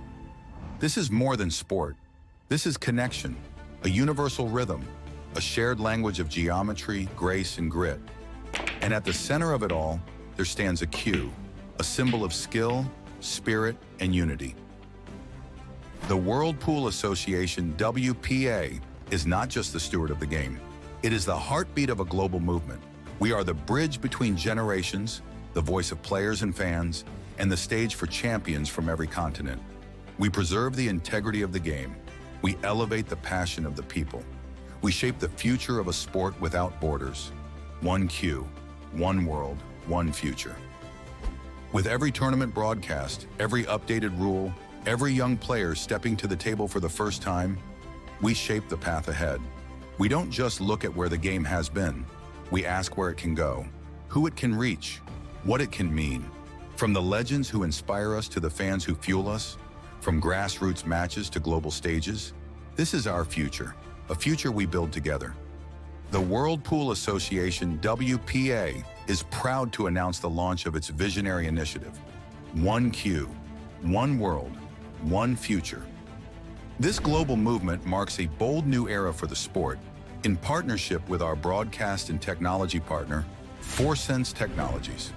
At the heart of this evolution is the debut of WPA Live.tv, the sport's premier digital broadcast channel. Kicking off in July with live coverage from the Commonwealth Billiard Championship in Mauritius, WPA Live.tv will deliver world-class action first for future tournaments and games, powered by cutting-edge technology and integrated AI. But this is only the beginning. We are launching the world's first professional fan-based app, connecting over 750 million global fans with the players, the game, and exclusive AI-driven content like never before. Recognizing the importance of growing the sport from the grassroots, WPA will also launch a new global youth initiative later this year, the QE Game app and dedicated channel. Designed to educate, inspire, and engage, this initiative will live within WPA's new web platform, featuring live results, rankings, and player progress from every WPA event worldwide. Because this is more than sport, this is unity in motion. In every hand that grips a cue, there's purpose. In every break, there's potential. And in every corner of the world, this game reminds us, we are all part of something bigger. Because in the hands of many, with hearts united by one passion, the cue doesn't just point to the ball, it points to tomorrow.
let you go. Sat beside me on the edge of hope. Saw the light and with a deeper breath turned to face me. Then you said, I wanna feel alive. I wanna feel alive. I wanna feel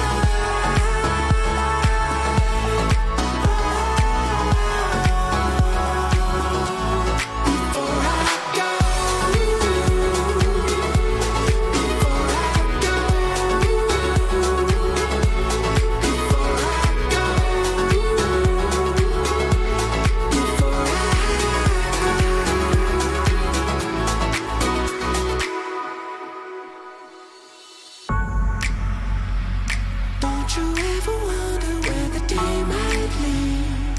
Maybe we could find the place sometime. I'll shine on like a light until the sun finds me, and you'll be mine.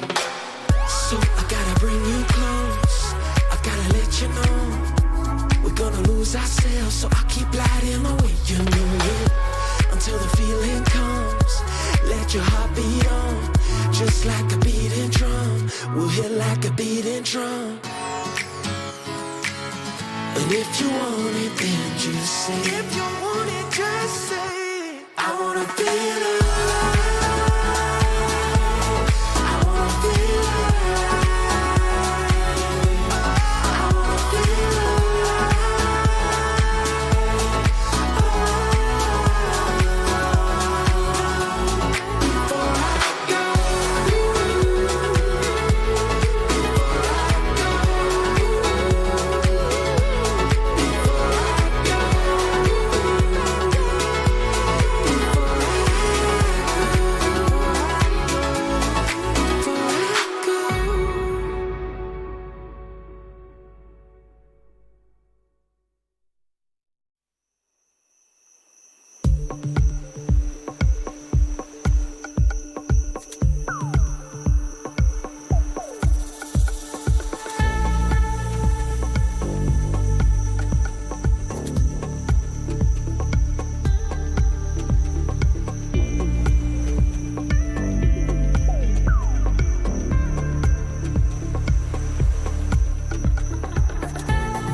Where'd you go? Sat beside me on the edge of hope. Saw the light and with a deeper breath turned to face me. Then you said, I wanna feel alive. I wanna feel alive. I wanna feel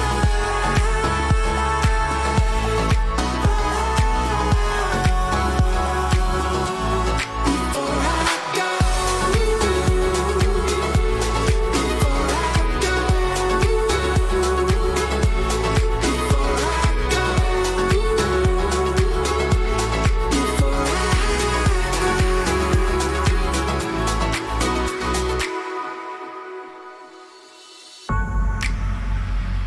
Don't you ever wonder where the day might lead? Maybe we could find the place sometime. I'll shine on like a light until the sun finds me, and you'll be mine. So I gotta bring you close. I gotta let you know we're gonna lose ourselves. So I keep lighting the way, you know it, until the feeling comes. Let your heart beat on, just like a beating drum. We'll hit like a beating drum. And if you want it, then just say. If you want it, just say. I wanna feel alive. I wanna feel alive. I wanna feel alive.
go. Sat beside me on the edge of hope. Saw the light and with a deeper breath turned to face me. Then you said, I wanna feel alive. I wanna feel alive. I wanna feel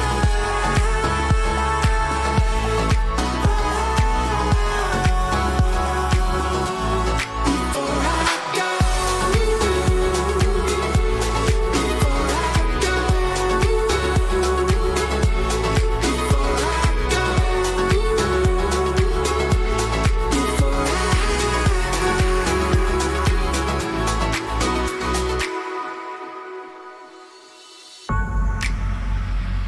Don't you ever wonder where the day might lead? Maybe we could find the place sometime. I'll shine on like a light until the sun finds me, and you'll be mine. So I gotta bring you close. I gotta let you know we're gonna lose ourselves. So I keep lighting my way, you know it, until the feeling comes. Let your heart beat on, just like a beating drum. We'll hit like a beating drum.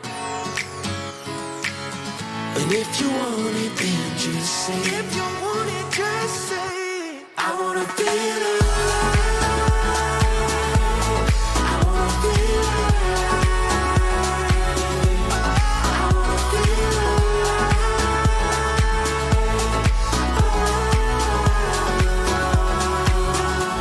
before I go. Before I go.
Where'd you go? Sat beside me on the edge of hope.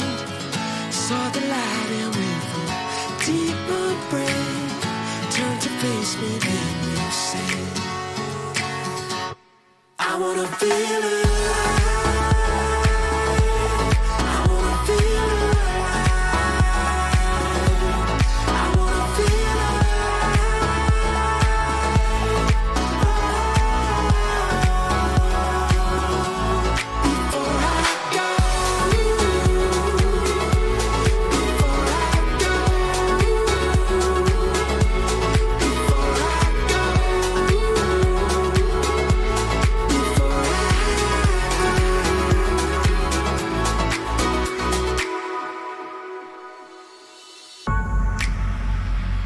Don't you ever wonder where the day might lead?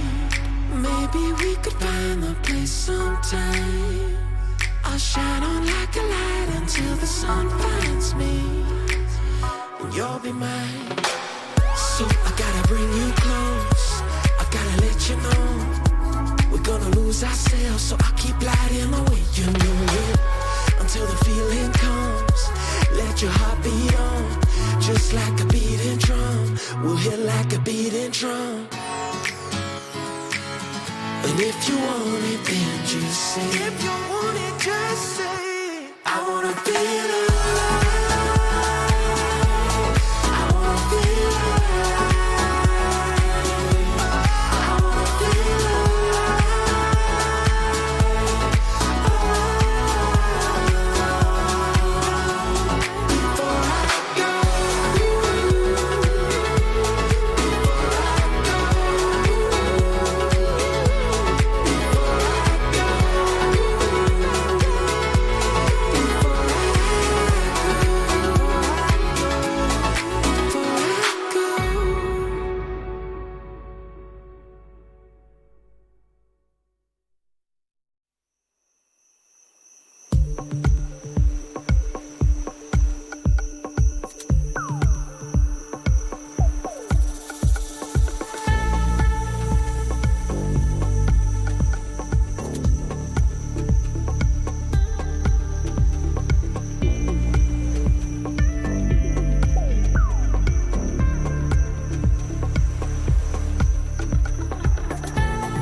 let you go. Sat beside me on the edge of hope. Saw the light and with a deeper breath turned to face me, then you said,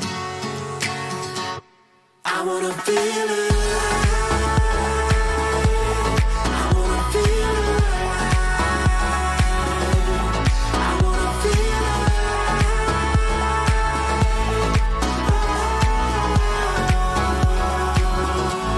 before I go.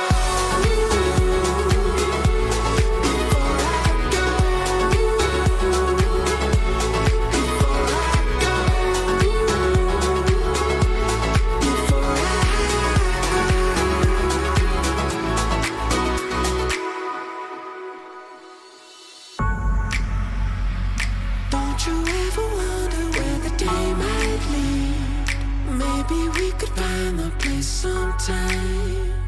I'll shine on like a light until the sun finds me, and you'll be mine.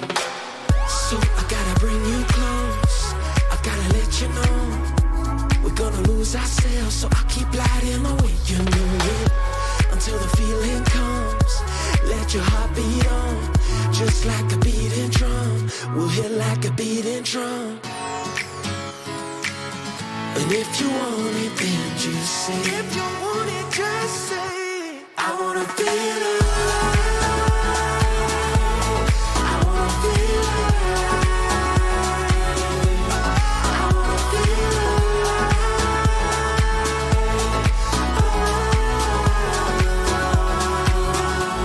before I go.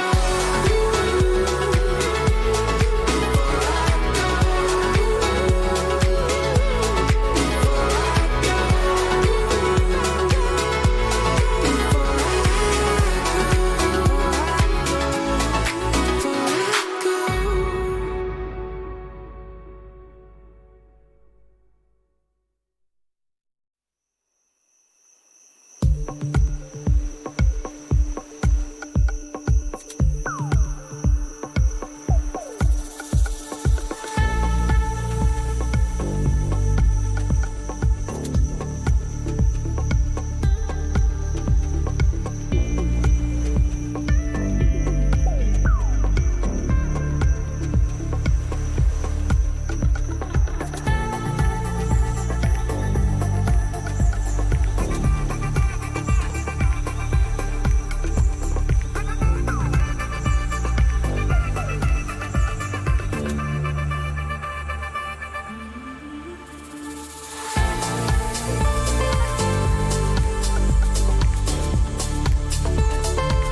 let you go.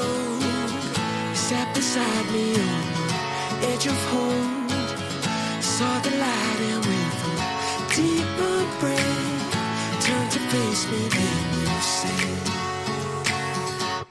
I wanna feel alive. I wanna feel alive. I wanna feel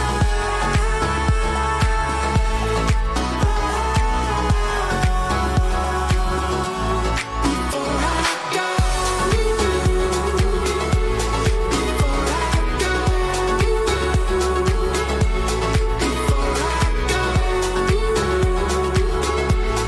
Before I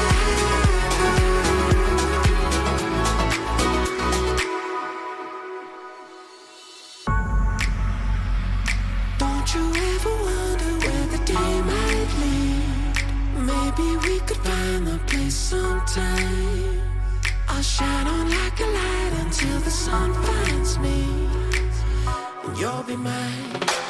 So I gotta bring you close. I gotta let you know we're gonna lose ourselves. So I keep lighting away, you know it, until the feeling comes. Let your heart beat on, just like a beating drum. We'll hit like a beating drum. And if you want it, then just say. If you want it, just say. I wanna feel alive. I wanna feel alive. I wanna feel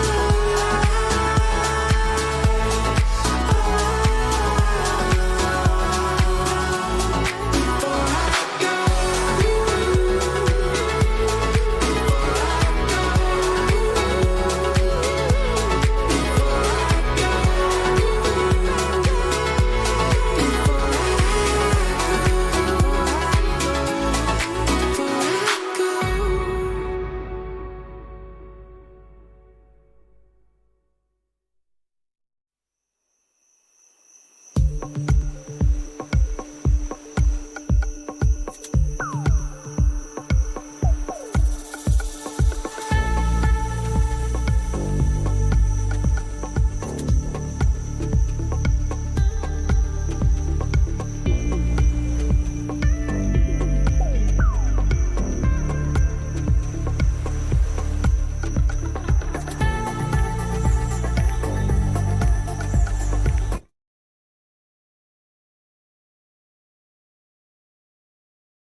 Across the globe, in every pocket of the world, under neon lights, inside bustling pool halls, and in quiet corners where dreams are born, a cue is drawn, a break is made, and something greater than the game unfolds.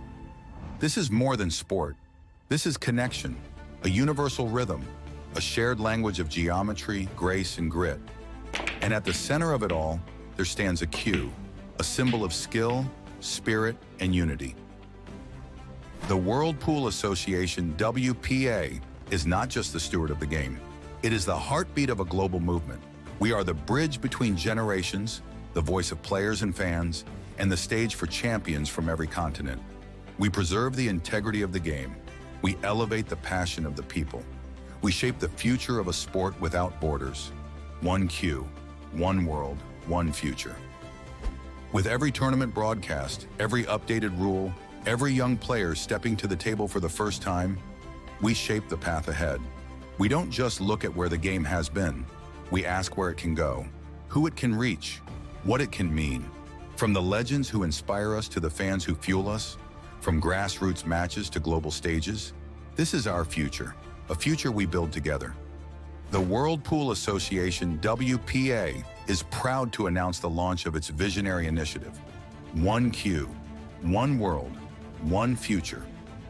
This global movement marks a bold new era for the sport, in partnership with our broadcast and technology partner, 4Sense Technologies. At the heart of this evolution is the debut of WPA Live.tv, the sport's premier digital broadcast channel. Kicking off in July with live coverage from the Commonwealth Billiard Championship in Mauritius, WPA Live.tv will deliver world-class action first for future tournaments and games, powered by cutting-edge technology and integrated AI. But this is only the beginning. We are launching the world's first professional fan-based app, connecting over 750 million global fans with the players, the game, and exclusive AI-driven content like never before. Recognizing the importance of growing the sport from the grassroots, WPA will also launch a new global youth initiative later this year, the QE Game app and dedicated channel. Designed to educate, inspire, and engage, this initiative will live within WPA's new web platform, featuring live results, rankings, and player progress from every WPA event worldwide. Because this is more than sport, this is unity in motion. In every hand that grips a cue, there's purpose. In every break, there's potential. And in every corner of the world, this game reminds us, we are all part of something bigger. Because in the hands of many, with hearts united by one passion, the cue doesn't just point to the ball, it points to tomorrow.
Non, pas liso.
Hello, hello, hello, hello, everyone. I am Linyuk the Chetty, and I'll be keeping you company for the 2025 Heyball Champion of Champions. That's coming to you live from Brisbane, Australia, brought to you by the WPA Joy Billiards and Lieberwin. On the TV table right now, Corey Jewell from the United States of America versus Sina Valizodeh from Iran.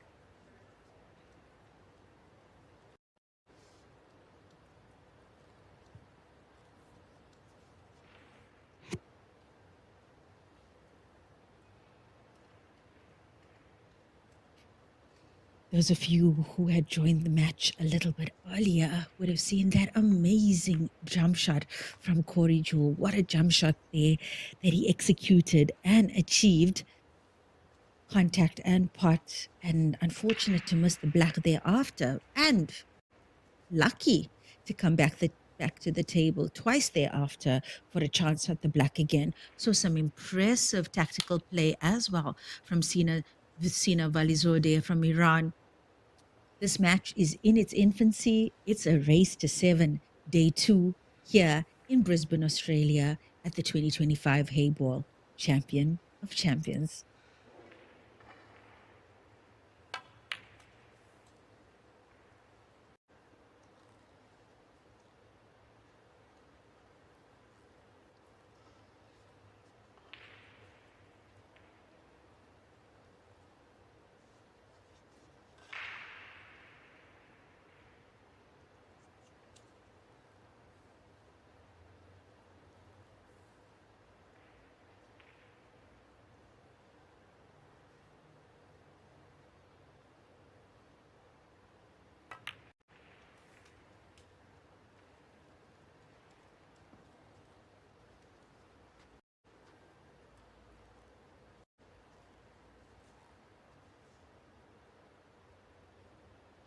It's just the black here for Sina Valizodeh that presents a bit of a problem. As you can see, it is the line to both the corner pockets obstructed for the black. Should Sina go for the finish here, and it'll be interesting to see how he develops this black. He could actually, what I'm seeing here is plays the ball across the table to the middle pocket, the other one to the opposite middle pocket. The pink down to the corner pocket should leave him with a nice angle for the black to the center pocket on the right side of the table. I mean, this is Sina Valizodeh. He is one of Iran's prime Q Sport exports. He's well known for his exploits, especially on the American pool side. Will be interesting to see whether he follows the route that I mentioned, or whether he's going to take on something a little bit more fancier.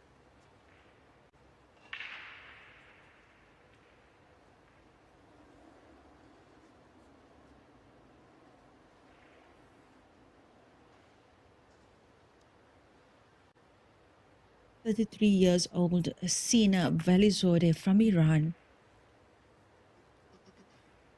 national champion for Heyball pool and American pool. That's your in 8, 9, and 10 ball on the 9-foot table.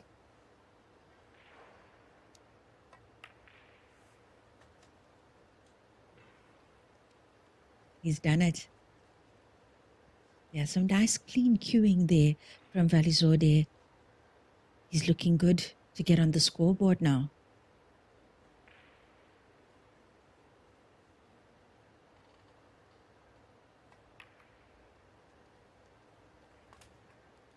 He's done it.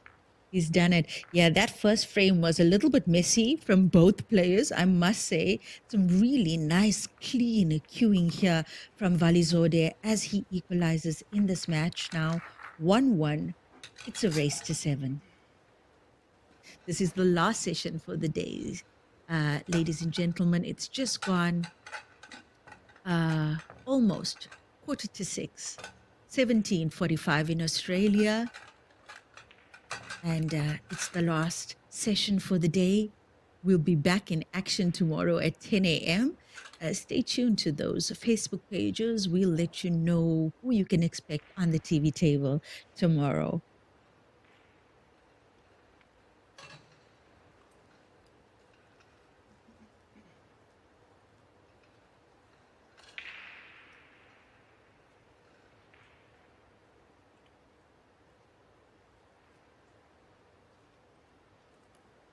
Corey Jewell to break. And if you don't know who Corey Jewell is, well, let me just remind you that Corey Jewell's been playing pool since 1995 and he's been winning titles since 2001.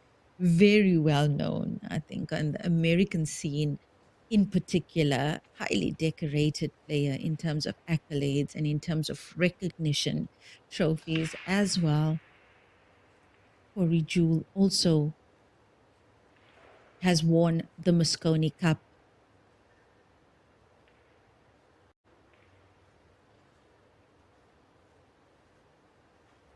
And one of his best finishes was that in the WPA World 9-Ball Championship.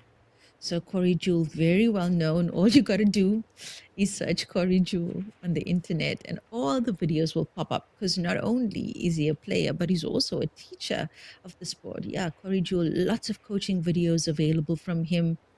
He's quite a player, also quite a shot maker, Corey Jewell. So, yeah, no surprise there. That jump shot from him in the first frame, very impressively executed, but you saw the disappointment in his face thereafter when he missed the black. Nonetheless, still managed to secure that first point. We saw Sina Valizode. Well, what a beautiful clearance from him to get on the scoreboard as well. So, yeah, I think it's definitely game on for these players.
Certainly looking good for a finisher is Corey Jewell.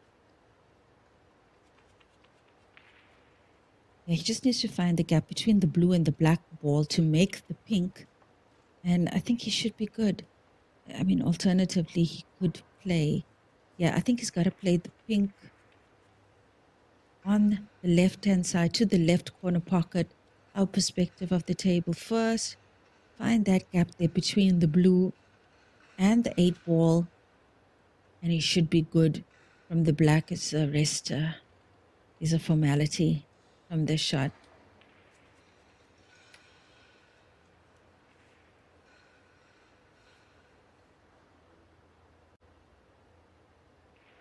I believe this might be a break and finish from Corey Jewell.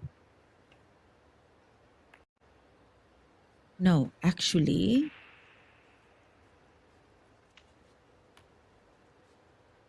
no, it's a rack and run. I believe Valizode broke in this third frame.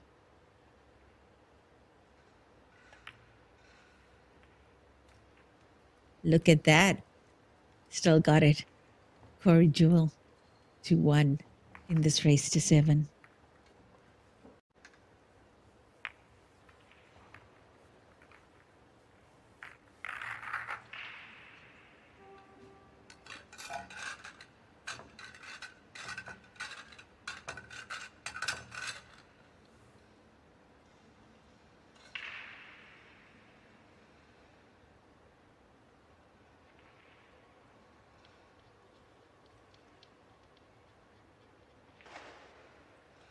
As you can see, this tournament is being playing on premium Joy Billiards tables, in particular the Joy 8 table with its signature gold trimmings and gold legs, steel block cushions. The tables at this tournament, all of them will be available for sale after the tournament. So in order to secure one of these tables, which should no doubt be significantly more affordable than if purchased directly from China, and I'm speaking to the Australians now, you'll can contact Doris Cheng.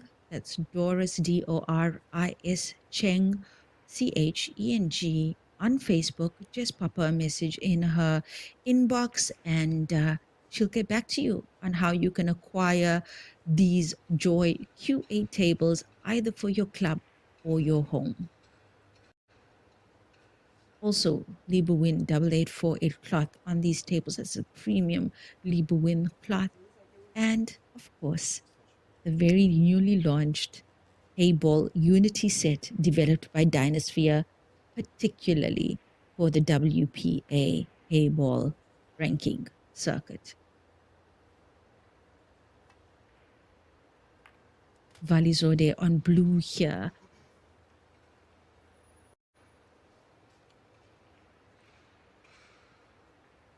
With the two blues on the right-hand side of the table, he's got two options there. He could play the blue into the pocket and open up the blue at the cushion, but the blue at the cushion can't go to either corner pockets on the right-hand side of the table. So I think it largely depends on how confident Valizode feels about his potting down the cush.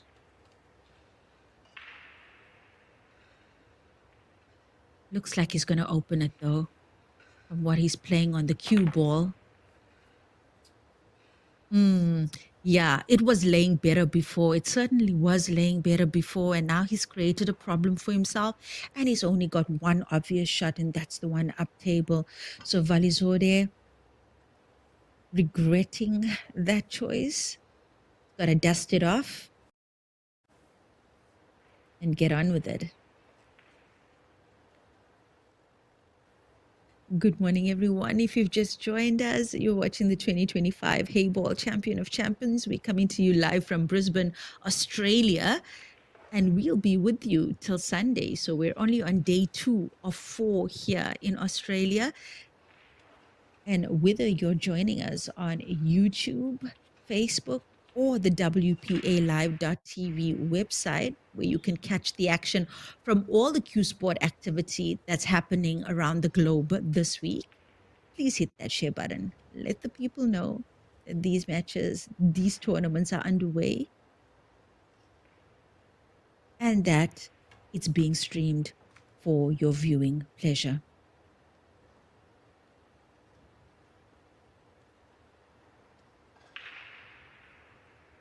Yes, I said good morning. I said good morning. I'll say good evening. I'll say good night because we've got players, we've got viewers from across the globe that are tuning in to this tournament. For example, in Africa now, it's just gone past 9 o'clock in the morning.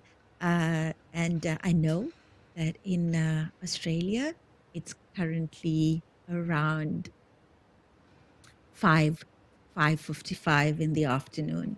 So yeah, that's the thing with pool. When you're a fan of pool, you got to be able to pull a shift if you want to catch some of the best pool entertainment, depending on where the tournament is being held in the world at any given time.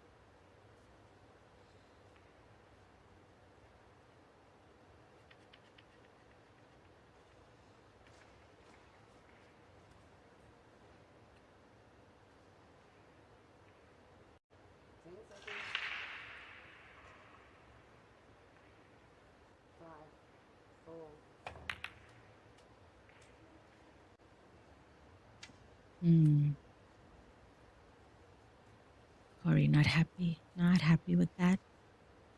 But he has left that cue ball snug in the pocket.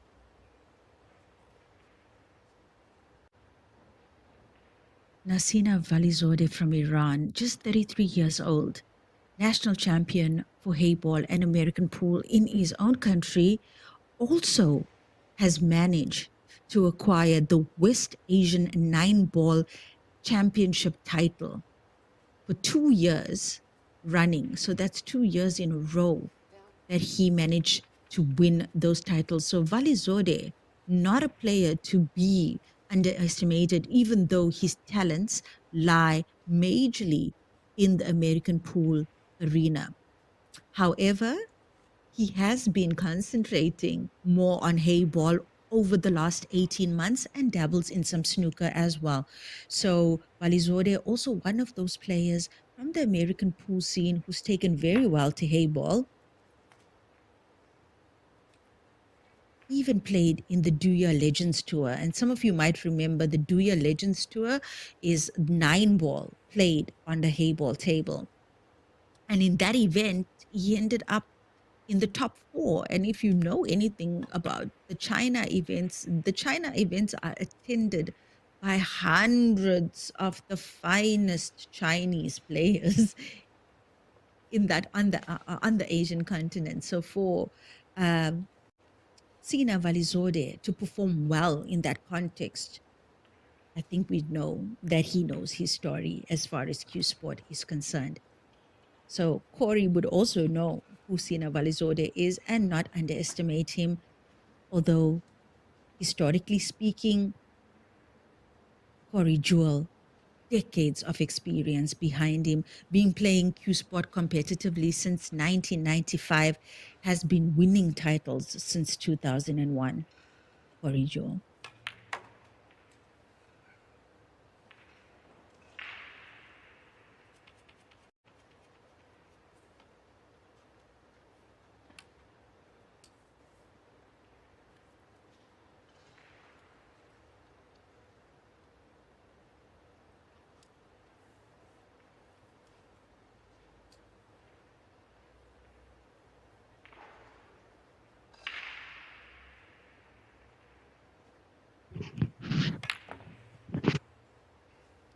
Oh my. Oh my. I'd say, yeah, smashed that pink ball and surprised that he took the shot that way. But these pockets are unforgiving, as we've said thousands of times over the years that we've done commentary for these Heyball events. It's unforgiving pockets. I'm quite surprised Corey took that shot in that manner. And possible that that's going to cost him. As we see Valizode go for this, he might want to come off 2 cushions, come into the line of the cut for the blue around the corner. Valizode, look at that, look at that, look at that cue ball tracking. That was a decent shot from him. Pity he didn't make the pot there. Great attempt from Sina Valizode from Iran.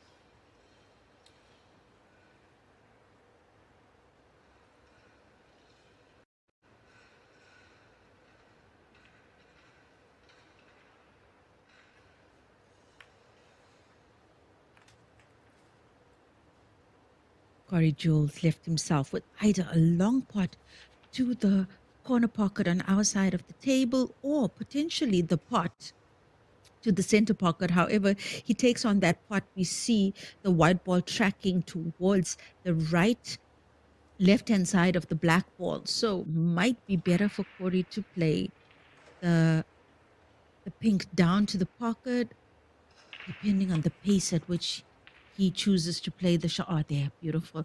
We saw he put some sides on that, some low sides on that cue ball to come off the cushion.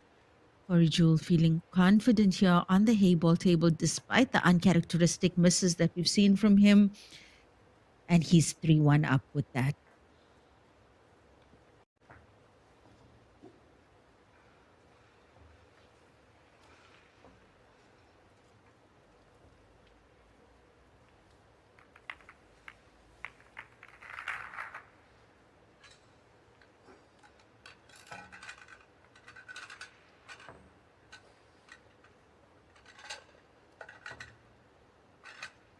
Corey Jewell is known He got the nickname the Prince of Pool in America years ago.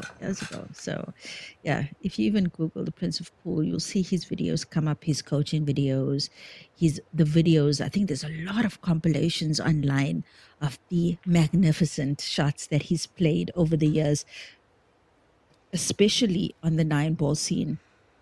I know that Corey has been playing Heyball though since at least 2019. So about 6-7 years now that he's on the Heyball scene, and he attends the Masters events as well as some of the station events.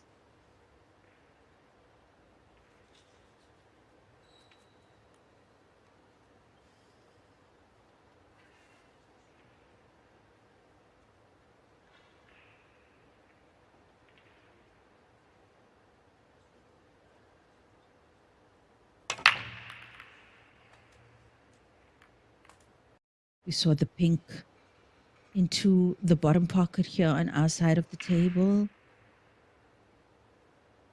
and a blue potted as well on this break.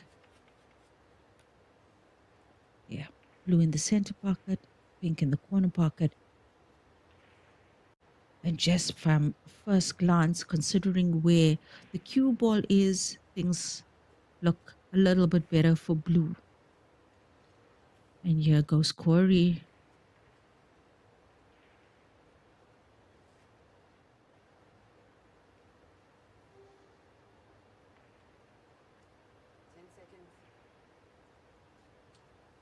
He either needs to sneak this blue into the corner pocket or play the combination for the blue already there. He's going for the combination. He does it, blue in play.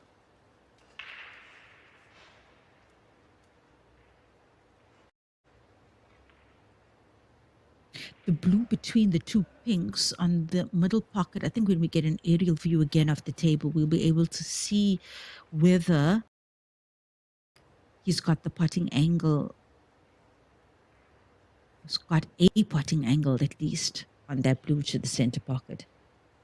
Otherwise, we should see him trying to develop that cluster.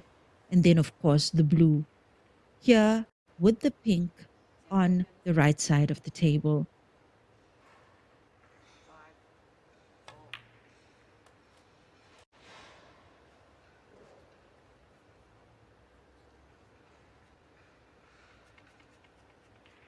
Looks like it's through. Looks like he played for that.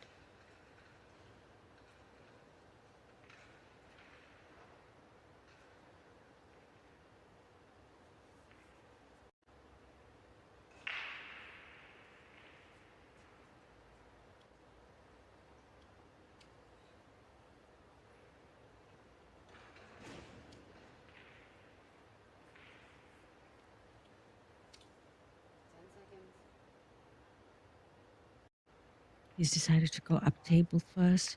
Maybe doesn't have the best shot on that blue between the pinks just yet.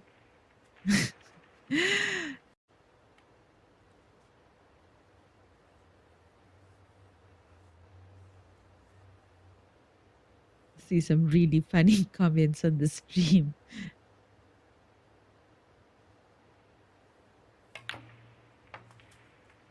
Oof. That's a confident putt from Corey. Pity the white ball. Pocketed on the same shot. It's ball in hand for Sina Valizorde.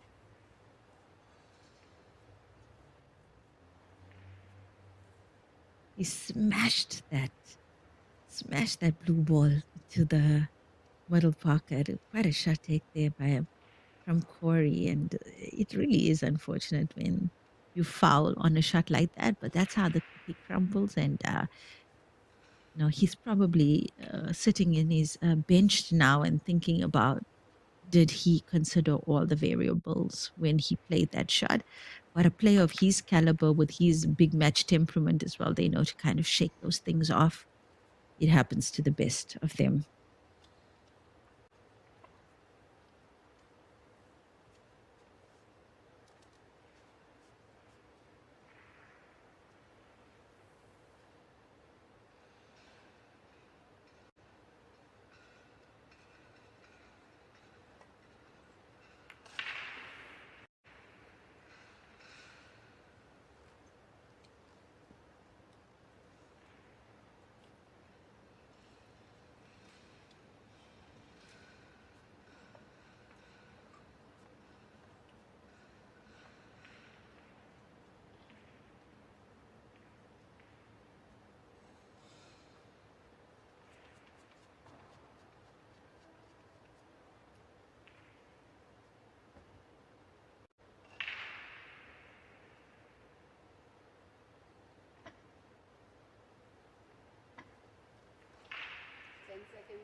I won't be surprised if a player like, of Corey Jewell's style of play might play that blue into the cluster.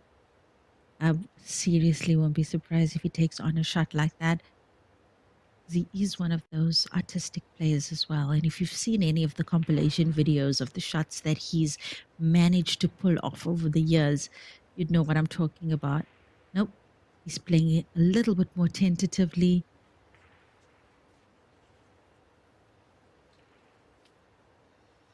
Virgil just gonna wait. Well, hope playing the percentages here, hoping for another visit at the table. Oh my, that's a foul. Not enough legs. Sina's gonna regret that. He knew the minute he struck that ball, it was going nowhere. Well, going nowhere slowly.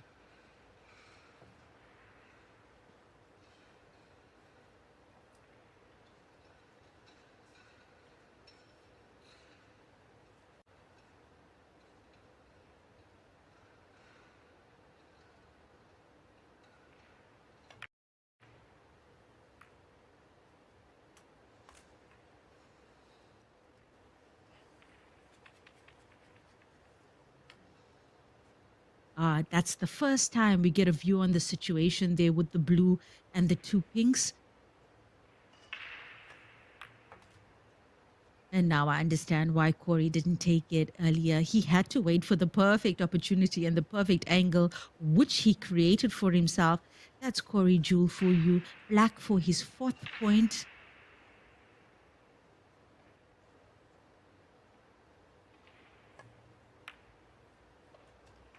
Beautiful. Beautiful. Oh, Sina Valizodi certainly regrets not playing that shot the way he should have. The ball in hand to Corey Jewell resulted in the 4th point loaded for Corey now in this race to 7. And this match has only been in play for just around 40 minutes.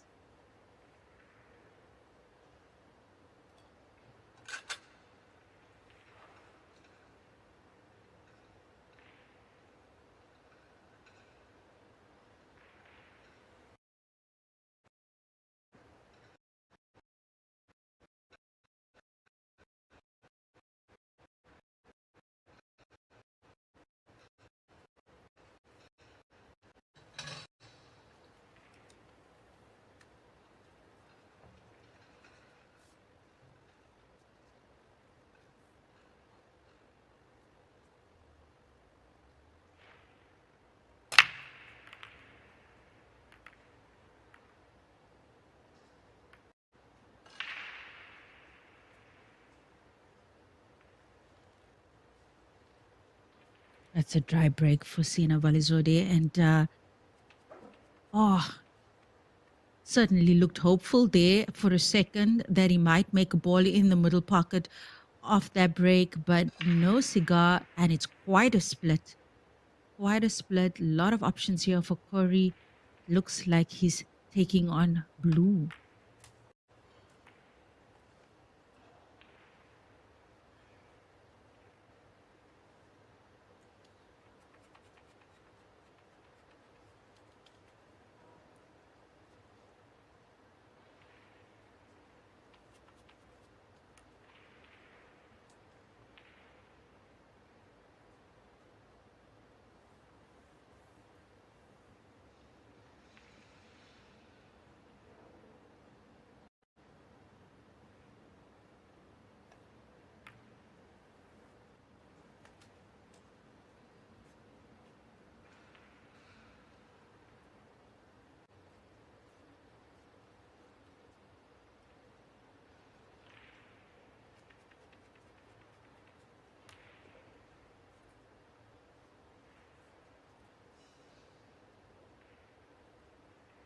It's the blue by the pink now that he needs to do something with.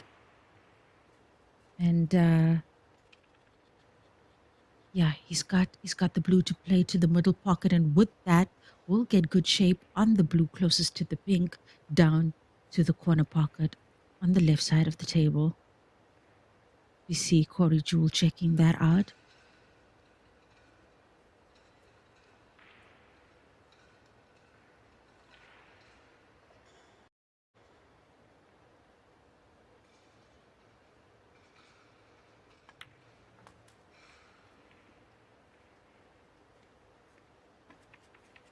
He's got two options here. He could make a play now for the ball up table close to the corner pocket, and I think he might be looking at that. Look, the black being where it is, he could certainly use either the blue ball at the middle of the table or at the bottom of the table to get shape on the black.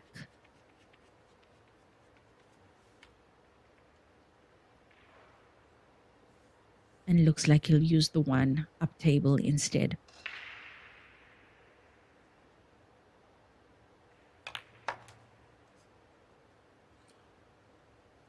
Too much, too much, too much. Yeah, a little bit too much, but it's still a doable cut here to that corner pocket. We should see the cue ball off that top push, tracking towards the right hand side, right half of the table. Or he plays check sides, but it's with the rest as well. Yeah, right side of the table. Lovely.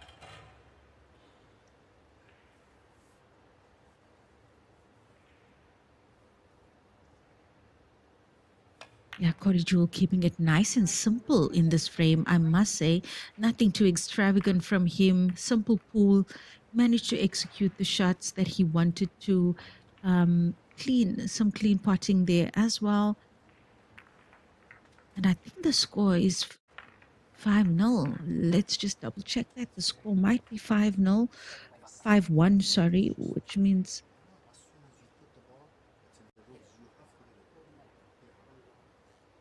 it's intermission for both these players. So we'll be back in just about 5 minutes. And when we return, I'll also give you highlights from what's happening on the other matches currently underway. I'm Lenyukta Chetty. You're tuned in to the Heyball Champion of Champions. We'll be back in just a little bit.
And we're back from that player intermission. Corey Jewell to break now. He's got a comfortable lead, 5-1 in this race to 7. And he's made a ball on the break.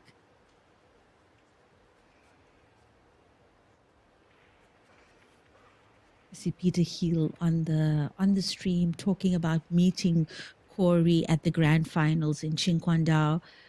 Yeah, he's a class act on and off the table, says Peter Hill. And I think a lot of people who've had the pleasure of interacting with Corey Jewell at any tournament, they'll share that sentiment. He really is a great guy, really like salt of the earth type of guy, great sense of humor as well. So yeah, really nice to see him still at it. As I've mentioned in the first half of this tour of this match, he has been playing since 1995 and has been winning titles consistently since 2001, including a Mosconi Cup title. So, and he's done so well on the WPA World 9-Ball Championship circuits as well. So Corey Jewell, very well known player internationally. I think he's from Ohio in the United States of America, though.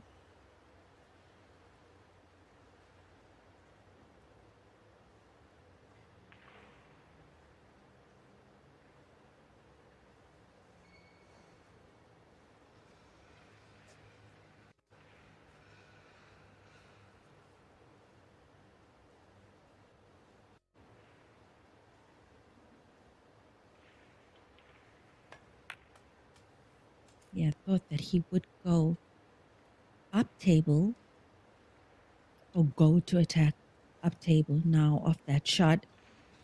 He certainly will use or could use the blue here on the around the center vicinity of the table as a connector to the black.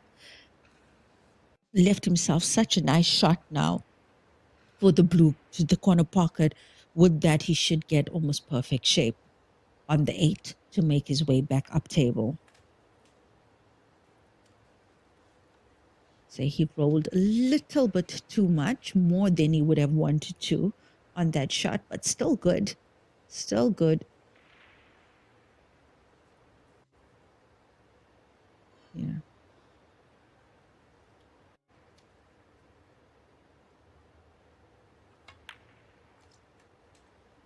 Look at that. Look at that. Yeah, lucky kiss, I'd say, on the pink, but the ball, even had it not been tracking in the direction of the pink, it would have been clean through and he still would have had a shot on the blue. So a little bit of a lucky touch there for him. And with that, he's on the black for his 6th point. Got a feel now for Sina Valizode, who, when he had a chance at the table in that second frame, was quite an impressive clearance from him, but just some unlucky rolls for him in the frames afterwards. Not much of a chance. It's just been a Corey Jewell show as we see Sina shake his head, probably thinking, my word, I haven't even gotten a chance to really play in this match. Sina Valizode now with just 1 point on the scoreboard. Corey Jewell on the hill with 6. You're watching the WPA 2025 Champion of Champions coming to you live from Brisbane, Australia.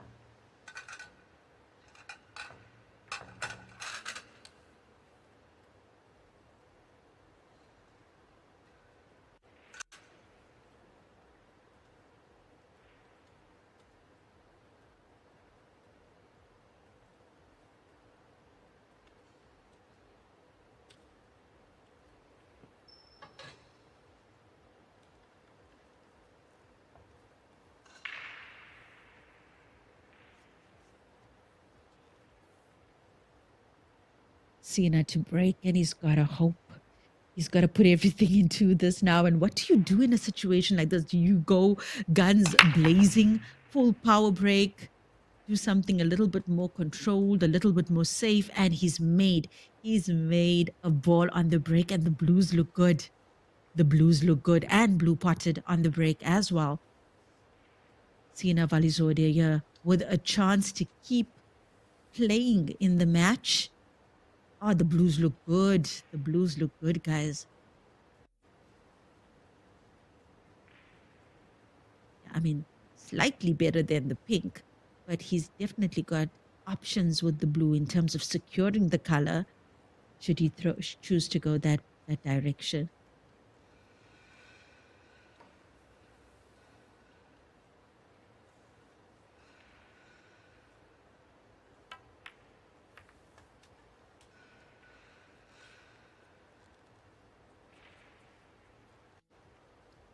So blue in play for Sina Valizode, the 33-year-old Iranian, better known for his exploits on the American pool table.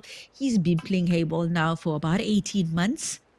Even played on the Duya 9-ball table, which is basically 9-ball played on the Heyball table. Did very well on the Duya Legends Tour. So Sina Valizode, also an accomplished player in his own right, but a couple of decades of experience separating him and Corey Jewell.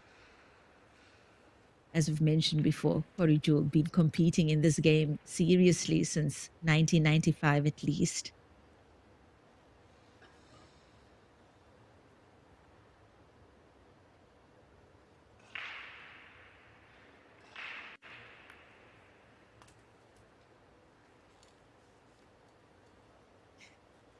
Oh my.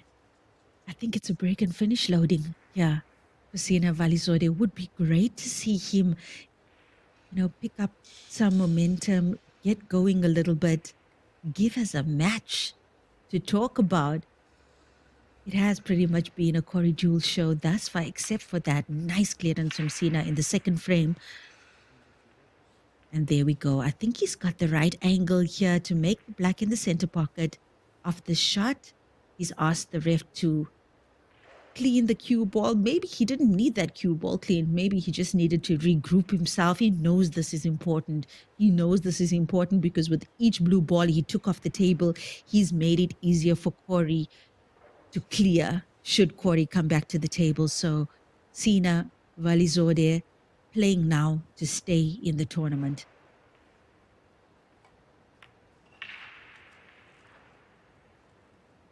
Nice. Nicely done. And we got a close up there of the WPA on the 8-ball or the black ball. Doesn't that look class, guys? That looks lovely. Sina Valizode takes his second point in style with a break and finish. 6-2 for Corey Jewell in this race to 7. Corey to break.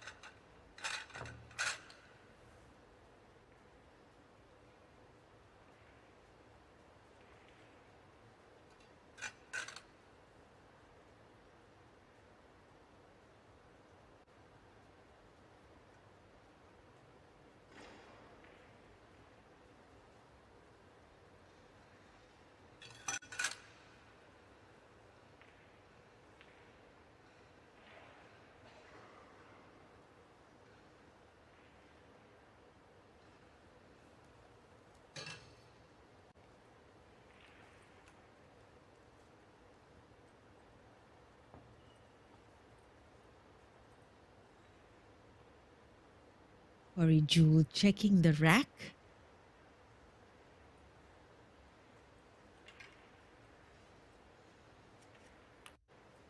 Yeah, remember, we don't use Magic Rack anymore.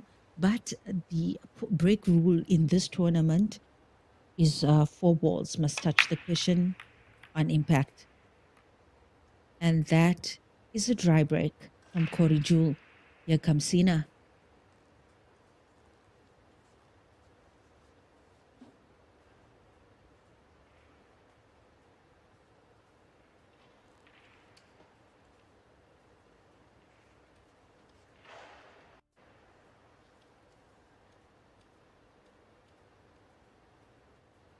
Sina Valizode making a play for blue.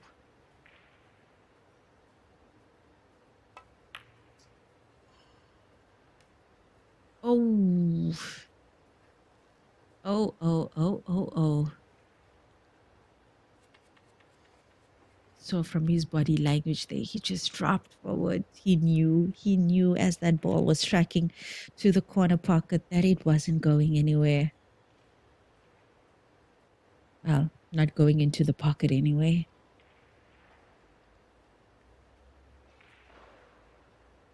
Oriju more than likely making a play now for the blue as well. And here he goes for his 7th point. Oriju's opportunity to secure his spot in the next round.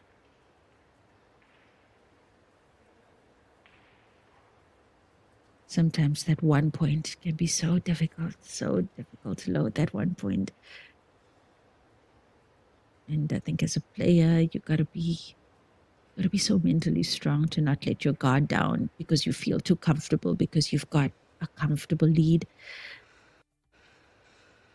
or let your guard down because you know you're maybe queuing better than your opponent. You have to have that discipline. And players like Corey Jewell, they're BMT stuff of legend. So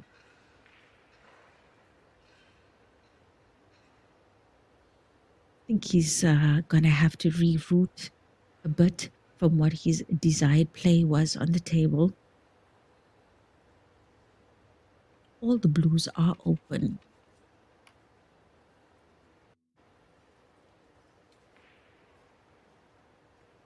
But I think it's just that blue on the left-hand side at the top of the table, and Corey could potentially use this ball to get shape on it now if he wanted to.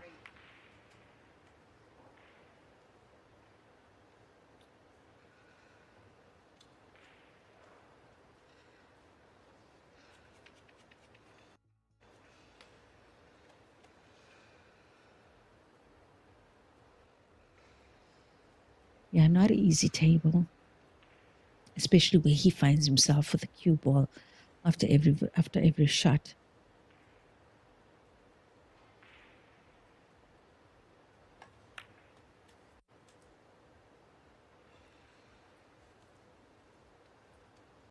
Interesting. I'm actually so interested to see what's he gonna do. Okay. So he wants to use the ball on the right-hand side of the table. 1 cushion, maybe 2 cushions of that ball to get shape on the 8, on the blue. That's on the left-hand side of the table, up table.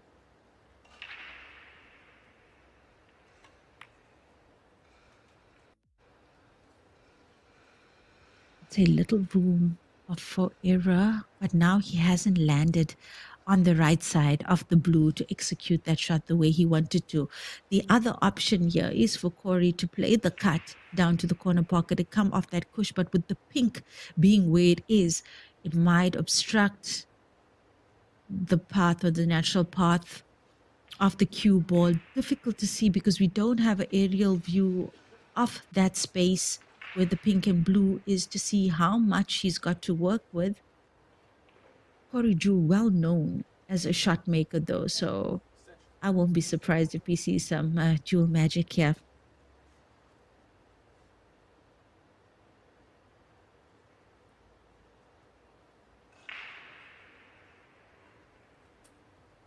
And Valizadeh benched now by his own hand, hoping for just another chance in this match.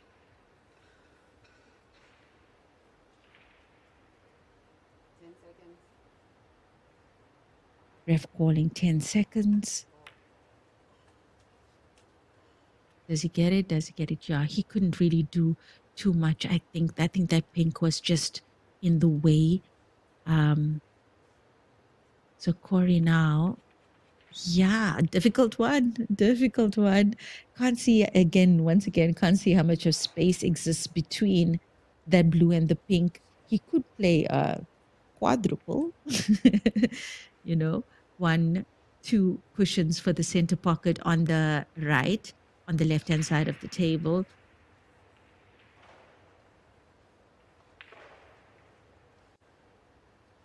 just down to how much of space is between that pink and the blue. Look at that. Look at that, ladies and gentlemen. Oh my. He went for the pot on the right-hand side of the table, almost got lucky with the blue potting on the other side. That was a good attempt from him. Valizade could play the safety now, which he has. And we've seen his tactical side in play on that first frame. Haven't seen much of him since. He did the clearance in the second frame and haven't seen much of him since, where he can show his range, the skill set that he has, the repertoire of shots that he has in his arsenal. And now he's fighting for his life. This is a single elimination tournament. The champion of champions, and race to 7 is brutal. It can be over so quickly. This match, for example, has been in play now for just around 60 minutes.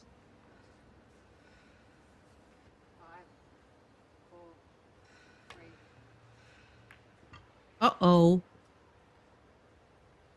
That's a fair shot. The white ricocheted off the pink back onto the cushion. Oh, didn't it? Oh my, Miss saw that. It looked to me like after the white made contact with that, he'd hit the cushion again, but he didn't. It's a foul, ball in hand for Valizode. So finally, a little bit of luck for Valizode.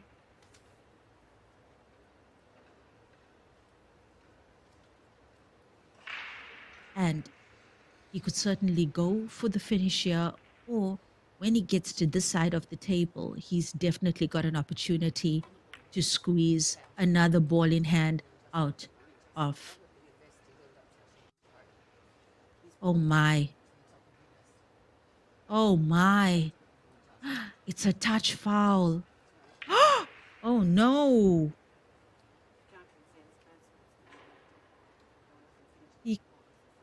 Oh no.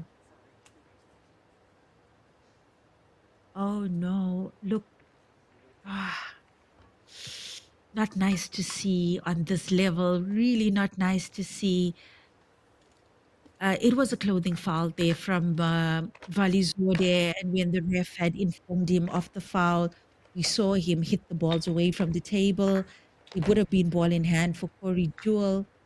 So I'm not quite sure whether he conceded at that point or whether the ref called a loss of frame because of the, well, one can say unsportsmanlike conduct with what he did with the ball. So yeah, still not sure. I'll see if I can find out through my connections there in the stadium. But yeah, that is what it is, and that's how the cookie crumbled. Corey Jewell through to the next round, winning this match 7-2, and that's the end of the tournament for Sina Valizode. Yeah, and I don't think Valizode was trying to offend Corey Jewell in any way. I think he was just frustrated with making an unintentional foul there. So I'm Linyukta Chetty. It's been a dramatic day here in China. We'll catch you tomorrow at 10 a.m. Australian time. Bye-bye, everybody.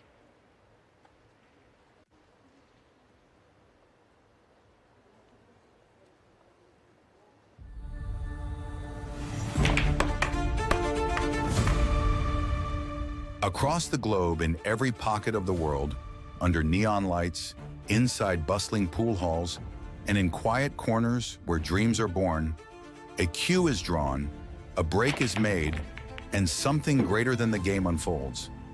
This is more than sport. This is connection, a universal rhythm, a shared language of geometry, grace, and grit. And at the center of it all, there stands a cue, a symbol of skill, spirit, and unity. The World Pool Association, WPA, is not just the steward of the game. It is the heartbeat of a global movement. We are the bridge between generations, the voice of players and fans, and the stage for champions from every continent. We preserve the integrity of the game, We elevate the passion of the people. We shape the future of a sport without borders. One Q, one world, one future. With every tournament broadcast, every updated rule, every young player stepping to the table for the first time, we shape the path ahead. We don't just look at where the game has been. We ask where it can go, who it can reach, what it can mean. From the legends who inspire us to the fans who fuel us, from grassroots matches to global stages, this is our future, a future we build together. The World Pool Association, WPA, is proud to announce the launch of its visionary initiative, One Q, One World, One Future. This global movement marks a bold new era for the sport, in partnership with our broadcast and technology partner, 4Sense Technologies.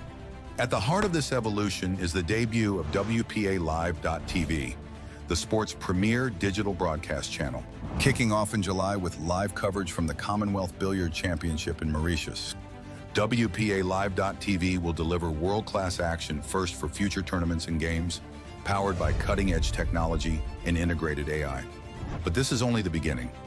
We are launching the world's first professional fan-based app, connecting over 750 million global fans with the players, the game, and exclusive AI-driven content like never before. Recognizing the importance of growing the sport from the grassroots, WPA will also launch a new global youth initiative later this year, the QE Game app and dedicated channel. Designed to educate, inspire, and engage, this initiative will live within WPA's new web platform, featuring live results, rankings, and player progress from every WPA event worldwide. Because this is more than sport, this is unity in motion. In every hand that grips a cue, there's purpose. In every break, there's potential.